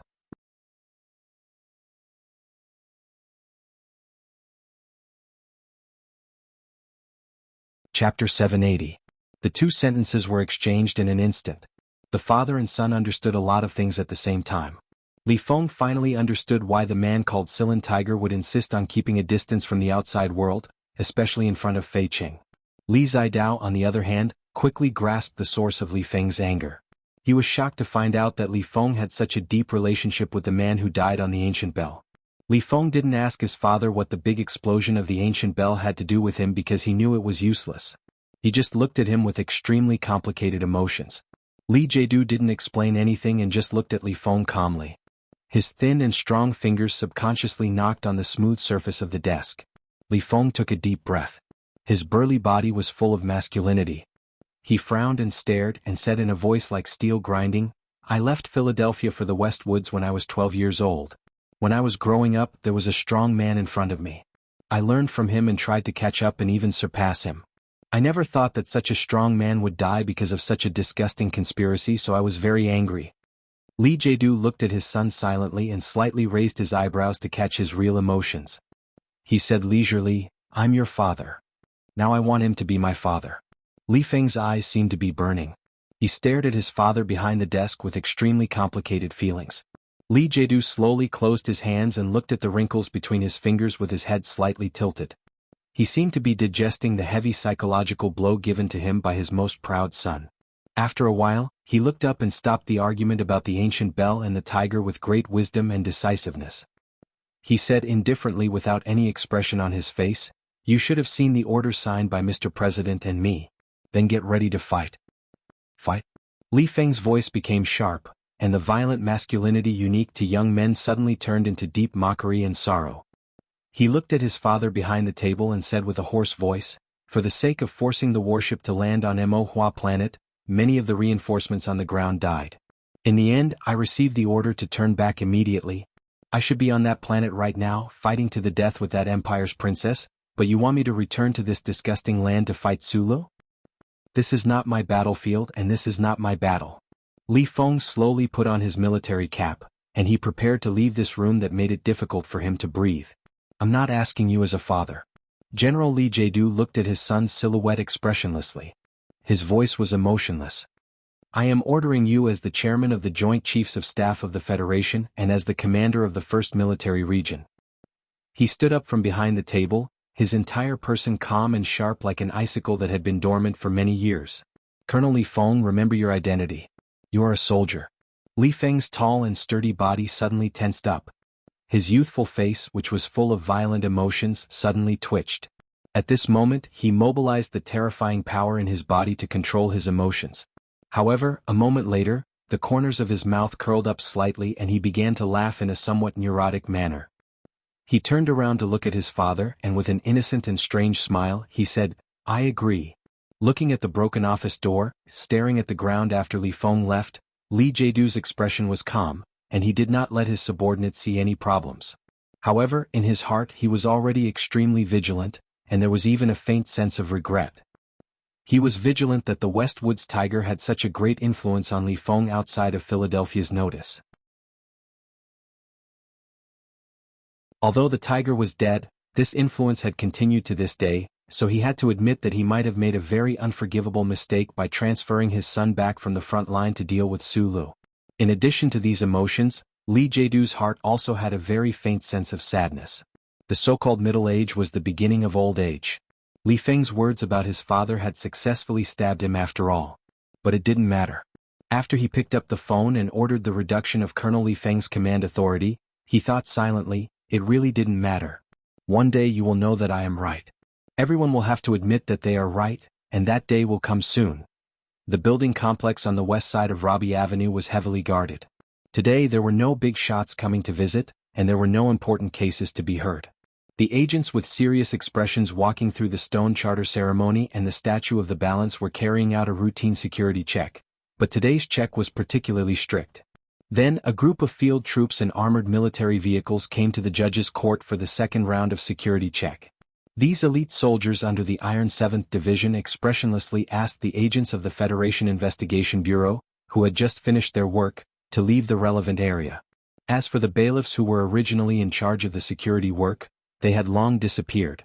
The Iron 7th Division sent a reinforced company. More than 100 elite soldiers were divided into 3 groups. They carefully and fastidiously checked the security facilities everywhere, including the underground passage under the court. The soldiers checked the dark and wet walls of the passage almost centimeter by centimeter, especially the valves that led to the ground. When they confirmed that there were no traces of intrusion, they put up a seal made of polymer material and responsibly signed their names. More than a dozen soldiers in the courtroom were carefully probing every corner with a battlefield life detection device. The red-carpeted passage had been probed countless times during the inspection process. As for the possible hiding places, they had even used engineering nails to create a strong physical blockade. Around the courtyard outside the building, the reinforced soldiers of the Iron 7 Division had set up 4 barricades that extended for nearly 300 meters.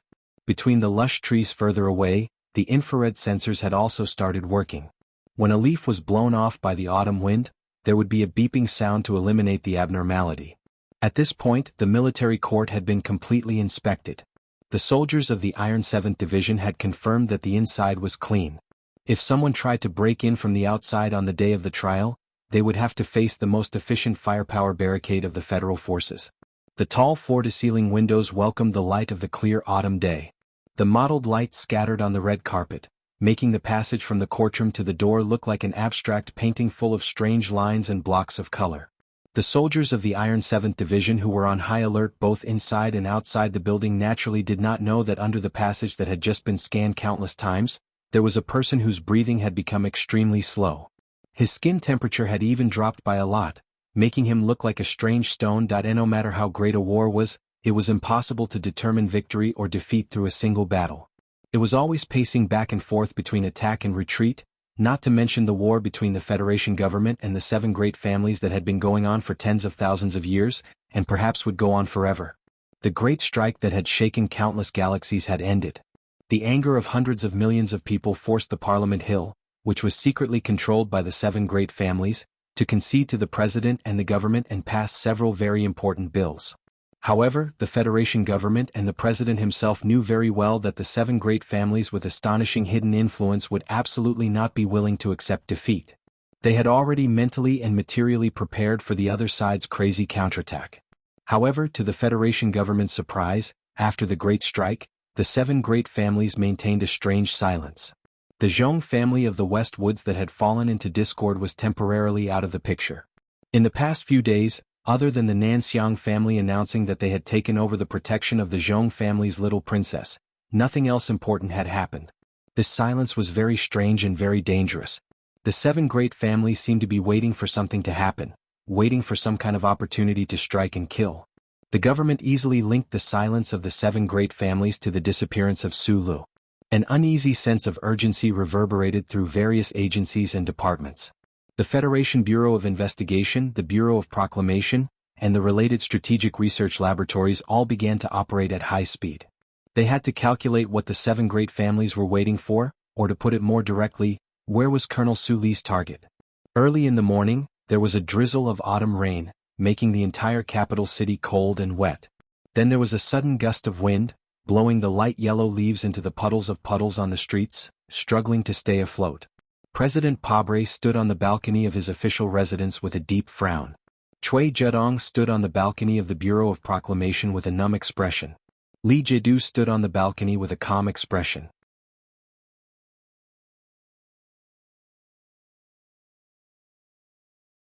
Like the elders of the 7 great families hiding behind the wind and rain, they looked at the autumn wind and rain in silence. On the lakeside balcony at the back of Macho Mountain, Lady Tai, wearing a light velvet windbreaker, silently looked at the dense rain circles on the lake and said softly, "Call our old friends again. It should be more peaceful these days. That young man clearly doesn't want us to be too deeply involved." Shunli stood behind Lady Tai and said with a frown, "According to your suggestion, Mr. Zion is already sick. But the information provided by the Foundation includes 15 valid targets, including the President's official residence. I can't judge which one Colonel Su Lu will choose." "No need to guess," Lady Tai said. "This is his battle, not ours." The big shots stood on the balcony and looked at the autumn wind and rain, but they didn't know where the violent wind and rain would fall in the next moment. The number 2 figure of Green Dragon Mountain, Jin Qiaoda, was going to visit the Special Capital District tomorrow.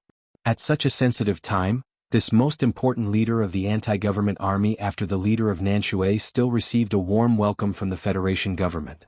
The planned welcome ceremony was extremely grand. The Federation's Vice President Byron had died under the gun of Shi Qinghai. According to the principle of political equality, the one who was supposed to greet Mr. Jin Qiaoda at the spaceport should have been Vice President Zion of the Federation Parliament. However, Vice President Zion proposed to the official residence that he couldn't attend because of his poor health. Half an hour later, Vice President Zion suddenly said that he would attend the welcome ceremony at the spaceport. After receiving this somewhat strange news, President Pabre left the balcony with a calm expression. General Li Jedu stood on the balcony and took a phone call with a smile.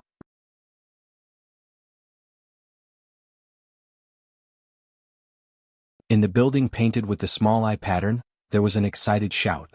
"Target confirmed, Su Lu will appear at the spaceport."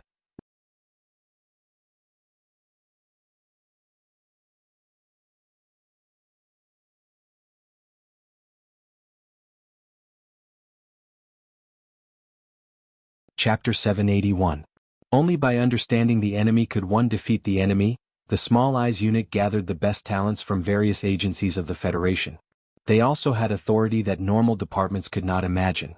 The members even knew from the beginning that Su Lu had a strange connection with the Federal Central Computer. As for Su Li's information and files from childhood, they had already studied them thoroughly. The more he researched, the more he realized that Su Lu, who looked very ordinary in appearance and temperament, had a shocking past and terrifying strength. With the continuous setbacks of the pursuit, Small Eyes troops were beginning to be filled with a negative atmosphere of disappointment. They were becoming less and less confident in capturing or killing Su Lu, and they were not even sure what the other's next target would be. Knowing which direction the wind was blowing had always been the most difficult thing to do. Fortunately, at this time, the seemingly insignificant arrangement of Deputy Speaker Shi ignited the rapidly active cells in their brain. This politician, who was strongly supported by Mao Cho, revealed some very useful information in this detail. If Su Lu, who was hiding in the dark, wanted to make a big move, he would definitely cooperate with the big families that were trying to fight against the government. The analysts in the Small Eyes unit firmly believed this because in their opinion, no matter how strong an individual was, it was impossible to be stupid enough to fight against the entire machine of the Federation alone, let alone someone like Colonel Su Lu, who had a rational engineer's mind. And according to their analysis, the most important reason for Su Li's anger was betrayal, and the committee member Jin Qiaoda, who was going to visit the Capital Special District, was the person behind the Green Dragon Mountain Central Committee's decision to betray Shi Qinghai. An insignificant change in detail and the support of the personality analysis, they came to the most firm conclusion. Su Li's target was the second person of Green Dragon Mountain at the spaceport in 2 days. 2 days later, the spaceship from S2 slowly landed at the spaceport of the capital. The spaceship that was cleaned on the old moon base sparkled under the autumn sun, and it contrasted with the flashing welcoming words on the giant holographic screen in front of the spaceport. Jean Xiaoda looked through the porthole at the grand welcoming crowd on the tarmac, as well as the Federation government officials at the front of the crowd, and frowned imperceptibly. Such a small action seemed to cause some discomfort between his eyebrows. He roughly dipped his finger into the cup, dipped it in the scalding tea and smeared it on his eyebrows. His eyebrows that were stained with tea glittered, just like his hair that was combed until it was shiny. No one could tell that this big shot in the anti-government army who was nearly 70 years old was wearing an expensive wig. It was said that the capital city had not been very peaceful recently, but the old man was not worried. The Federation government had to be responsible for his safety. As for the rumored bait? He laughed mockingly. He and Xiao Qiudao had been fighting for decades, and in the end he had lived longer and won in the end. Now that the detestable intelligence chief was dead, who could beat him? A female staff member walked over, bent down and reported to him the following arrangements, as well as the relevant etiquette requirements after leaving the spaceport. This female staff member of Green Dragon Mountain was the closest subordinate of Jean Xiaoda. She was in her early 30s and her face was beautiful. It was the most seductive period of her life. When she bent down, her collar extended outwards, naturally revealing her soft white skin, which was very charming. Jean Xiaoda smiled as he looked at the spring scenery under her collar.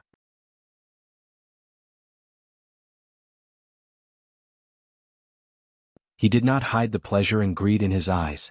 Probably because she felt his gaze, this female staff member subconsciously reached out her hand to cover her chest. Then she realized something, looked at him nervously and moved her hand away in panic. "Don't be afraid of anything." Jean Xiaoda laughed like an ordinary old man, and then his expression suddenly became serious. He said, "Only those who are not loyal to the organization and do not obey the orders of the superiors are the targets of our struggle." Although this female staff member had been serving Mr. Jean for 3 years, every time she saw this leader who was famous for his cruel internal cleansing in Green Dragon Mountain, she still could not get rid of her nervousness and fear. She especially did not know if her subconscious action of covering her chest would make Mr. Jean severely criticize her for having too much rotten consciousness. Sometimes, it is better for a woman to be a little shy. Committee member Jean laughed as he stood up and walked toward the hatch of the spaceship. Perhaps it was because this was how he felt earlier, or perhaps it was because there was a grand welcome ceremony waiting for her on the tarmac, but the female staff member didn't feel any anger at all. The closer he got to the cabin door, the calmer Jean Xiaoda's expression was, and the more determined his eyes were, the more he looked like a revolutionary leader that people were used to seeing. As the person in charge of the strict education in Green Dragon Mountain in the 54th year of the constitutional calendar, Mr. Jean Xiaoda had always been known for his decisiveness, and this temperament directly contributed to his trip to the capital. In his opinion, with the outbreak of war with the Empire and the gradual implementation of the Great Reconciliation Agreement, the anti-government forces in Green Dragon Mountain were gradually being marginalized in the social system of the Federation.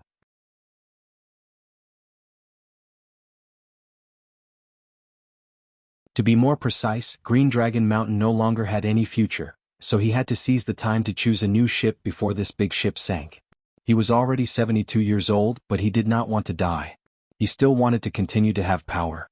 He liked the feeling of controlling the life and death of others. But just like Schiller's masterpiece said, when two sides were at war, the officials could surrender, but the emperor could not. The leader of Nanshui would never surrender to the government of the Federation, so he had no choice but to surrender. No, Mr. Jean Xiaoda solemnly looked at the slowly opening cabin door and listened to the faint sound of military music. He firmly thought in his heart, "This is not surrender but cooperation." Why should you be the emperor? The old man thought of his partner of many years, the leader of Nanshui, and indignantly thought. However, the shadow of fear had long occupied the depths of his heart. In the past few decades in Green Dragon Mountain, the name of Nanshui was like an omnipresent shadow that shrouded everyone. The cabin door slowly opened, and the refreshing and unfamiliar wind of the capital city blew into his face. Mr. Jean Xiaoda put on a somewhat forced smile and walked down. At this moment he suddenly realized that only by leaving Green Dragon Mountain and coming to this area where Nanshui could not influence, could he truly feel the happiness of not being afraid. The red carpet stretched to the end of the hall. Mr. Jean Xiaoda and the vice-chairman of Zion warmly shook hands, then hugged each other and then exchanged small gifts. There were also cute children who sent fresh flowers to each other.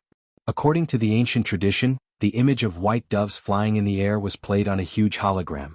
The military band began to play the traditional country music of Mr. Jin Xiaoda's hometown, S3 Gunzhou.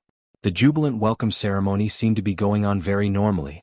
Ordinary people and officials could not feel the strange and tense atmosphere around the airport at all. Only the parties who were possible targets and the combat forces responsible for setting up the ambush circle could really smell the dry and tense wind and hear the sound of the string getting tighter and tighter in the autumn wind. Mr. Jin Xiaoda entered the bulletproof car. There were still no gunshots, no explosions, and no accidents. From time to time, the snipers who occupied the high positions reported the situation in the command system. The two words safe and clean were constantly exchanged. The emergency door of the airport's barbed wire fence had already been opened. A team of silent federal forces was guarding the outside. As long as there was an accident, they could rush in with the cooperation of countless snipers in the shortest time possible, find the target and kill him. This newly formed action force under the command of Small I was obviously different from ordinary special forces. From their equipment, it could be seen that these soldiers did not completely rely on long-range weapons. They seemed to be more proficient in close-range combat such as high-powered submachine guns and stilettos. When these soldiers' seemingly ordinary bodies faintly exerted force, under the thin material of their military uniforms, the lines of their muscles could be clearly seen moving. It was hard to imagine what kind of amazing power was hidden under these thin military uniforms. At this time, Li Feng was standing beside a dark green military vehicle dozens of meters away, looking at these guys with cold eyes. 2 days ago he had lost his command authority, but for some strange reason, the military did not restrict him from moving with Small I's combat force. Betting on my military discipline and sense of honor, more than my hatred for you guys? Li Feng thought silently, then turned his attention back to the soldiers.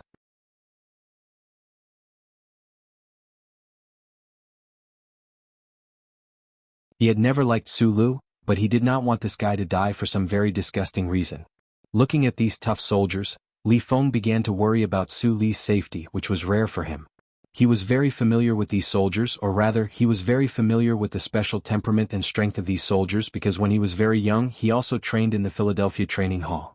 These soldiers were all from Philadelphia, and they were all valiant figures who had been trained in the Body Cultivation Hall. People like them were often hired by big families as bodyguards, such as Li Xiaodong's brother Zhang and Lin Dohai's Kong Wu. Li Feng licked his lips and his eyes showed a violent emotion. The federal military had sent out the real elites. Could that guy withstand it? Inside the independent building, the members of Small I's command center had a nervous and anxious look on their faces. The gunshots on the spaceport had not sounded for a long time, which made the string in their hearts extremely tight. They had begun to believe that the seemingly foolproof judgment was actually just a mistake. Then where was Su Lu at this time and what was he going to do? Reporting back all targets.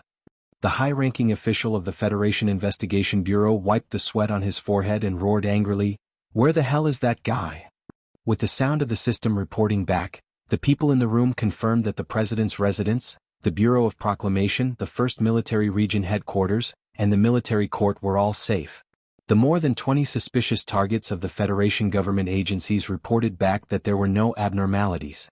The security of the agencies jointly undertaken by the Capitol Police Division and the Iron 7th Division had not been challenged at the moment. Activate the second bait.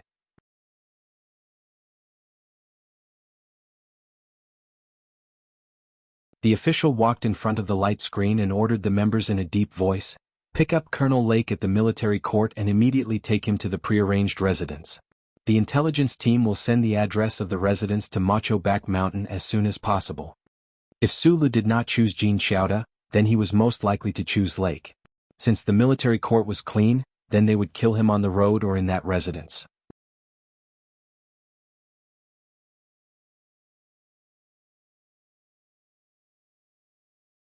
Chapter 782. The slender high-heeled shoes slid across the red carpet and landed on the wooden floor, making a clicking sound. It sounded like someone was knocking on a door. Su Lu, who was under the wooden floor, slowly opened his eyes and woke up. There was no light in his eyes, and the narrow space was filled with darkness. He could faintly hear voices coming from above, so he knew that the court was about to start. He had been lying quietly in the dark and narrow space for 4 days and 4 nights without food or water. If he knew that Nan Xiangmei was worried about him in the manor, he would definitely tell her that he didn't eat or sleep well these days. The true power that he had broken through in the Imperial Hospital ushered in the most difficult test. The power, or true qi, that flowed slowly in his muscles and body without any obstacles, miraculously helped him slow down the frequency of his heartbeat and breathing. His metabolism entered a state similar to hibernation or deep sleep. After waking up, every muscle in his body slowly relaxed. Even the smooth muscles that couldn't be controlled by the brain also relaxed. His breathing and heartbeat began to return to normal. The footsteps above the darkness became more and more frequent, and the voices became louder and louder. Sulu squinted his eyes very hard. He looked into the darkness, but through the surveillance camera in the corner of the court-martial, he could clearly see everything in the hall.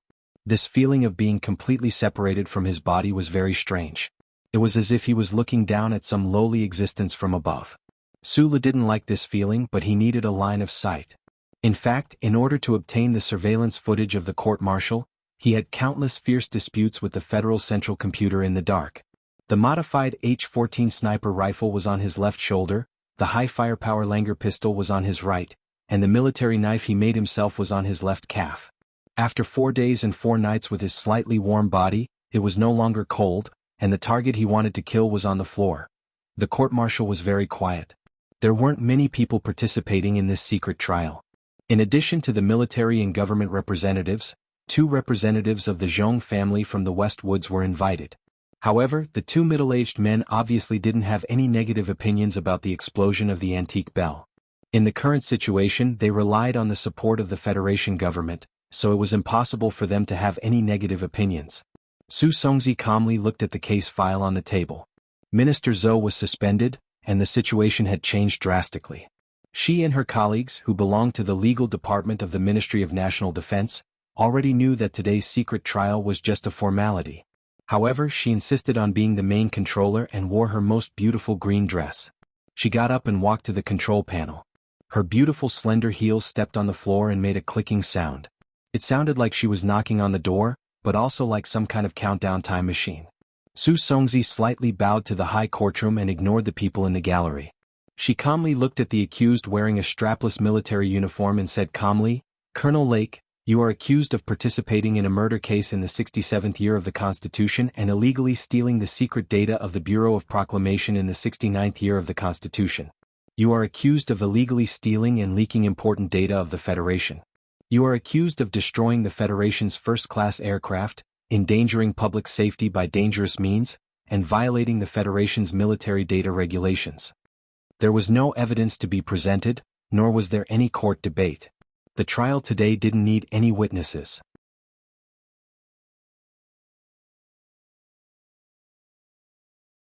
Su Songzi sadly lowered her head and quietly pressed the thick file. Then she took a deep breath, raised her head and continued calmly, "I will accuse you of intending to subvert the Federation. I will accuse you of collaborating with the enemy. I will accuse you of treason. I will accuse you of murdering the commander of the Federation's West Woods military region, Zhong Suahu, and his wife, as well as 1372 Federation soldiers on board in the 70th year of the Constitution. I will ask the military court to sentence you to 7 death sentences, to be shot." Just like the hearing half a year ago in the building opposite the official residence, Su Songzi repeated the stormy and severe accusations of that day. However, her tone was much calmer today because she only insisted on stating the charges. She didn't expect to receive a fair trial at all. Colonel Lake, standing in the dock, didn't argue, nor did he roar angrily like he did that day. He calmly looked at Su Songzi, and there was even a faint trace of mockery on his face. The military court trial ended abruptly. The judge declared Colonel Lake not guilty on the pretext that there wasn't enough evidence and released him in court. No one in the courtroom was surprised by this result, including Su Songzi and the officers from the legal department of the Ministry of Defense. They couldn't even show their anger in front of people. They could only pack up the case file and walk out of the courtroom along the red-carpeted corridor. At that moment, Su Songzi felt that the red carpet under her high heels seemed to become extremely wet, as if it was soaked in countless amounts of blood. The people who came to watch the trial left the military court one by one. Their expressions were either calm or tired, but in short, they all had a sense of righteousness. No one expressed anger or sadness about today's shameful trial.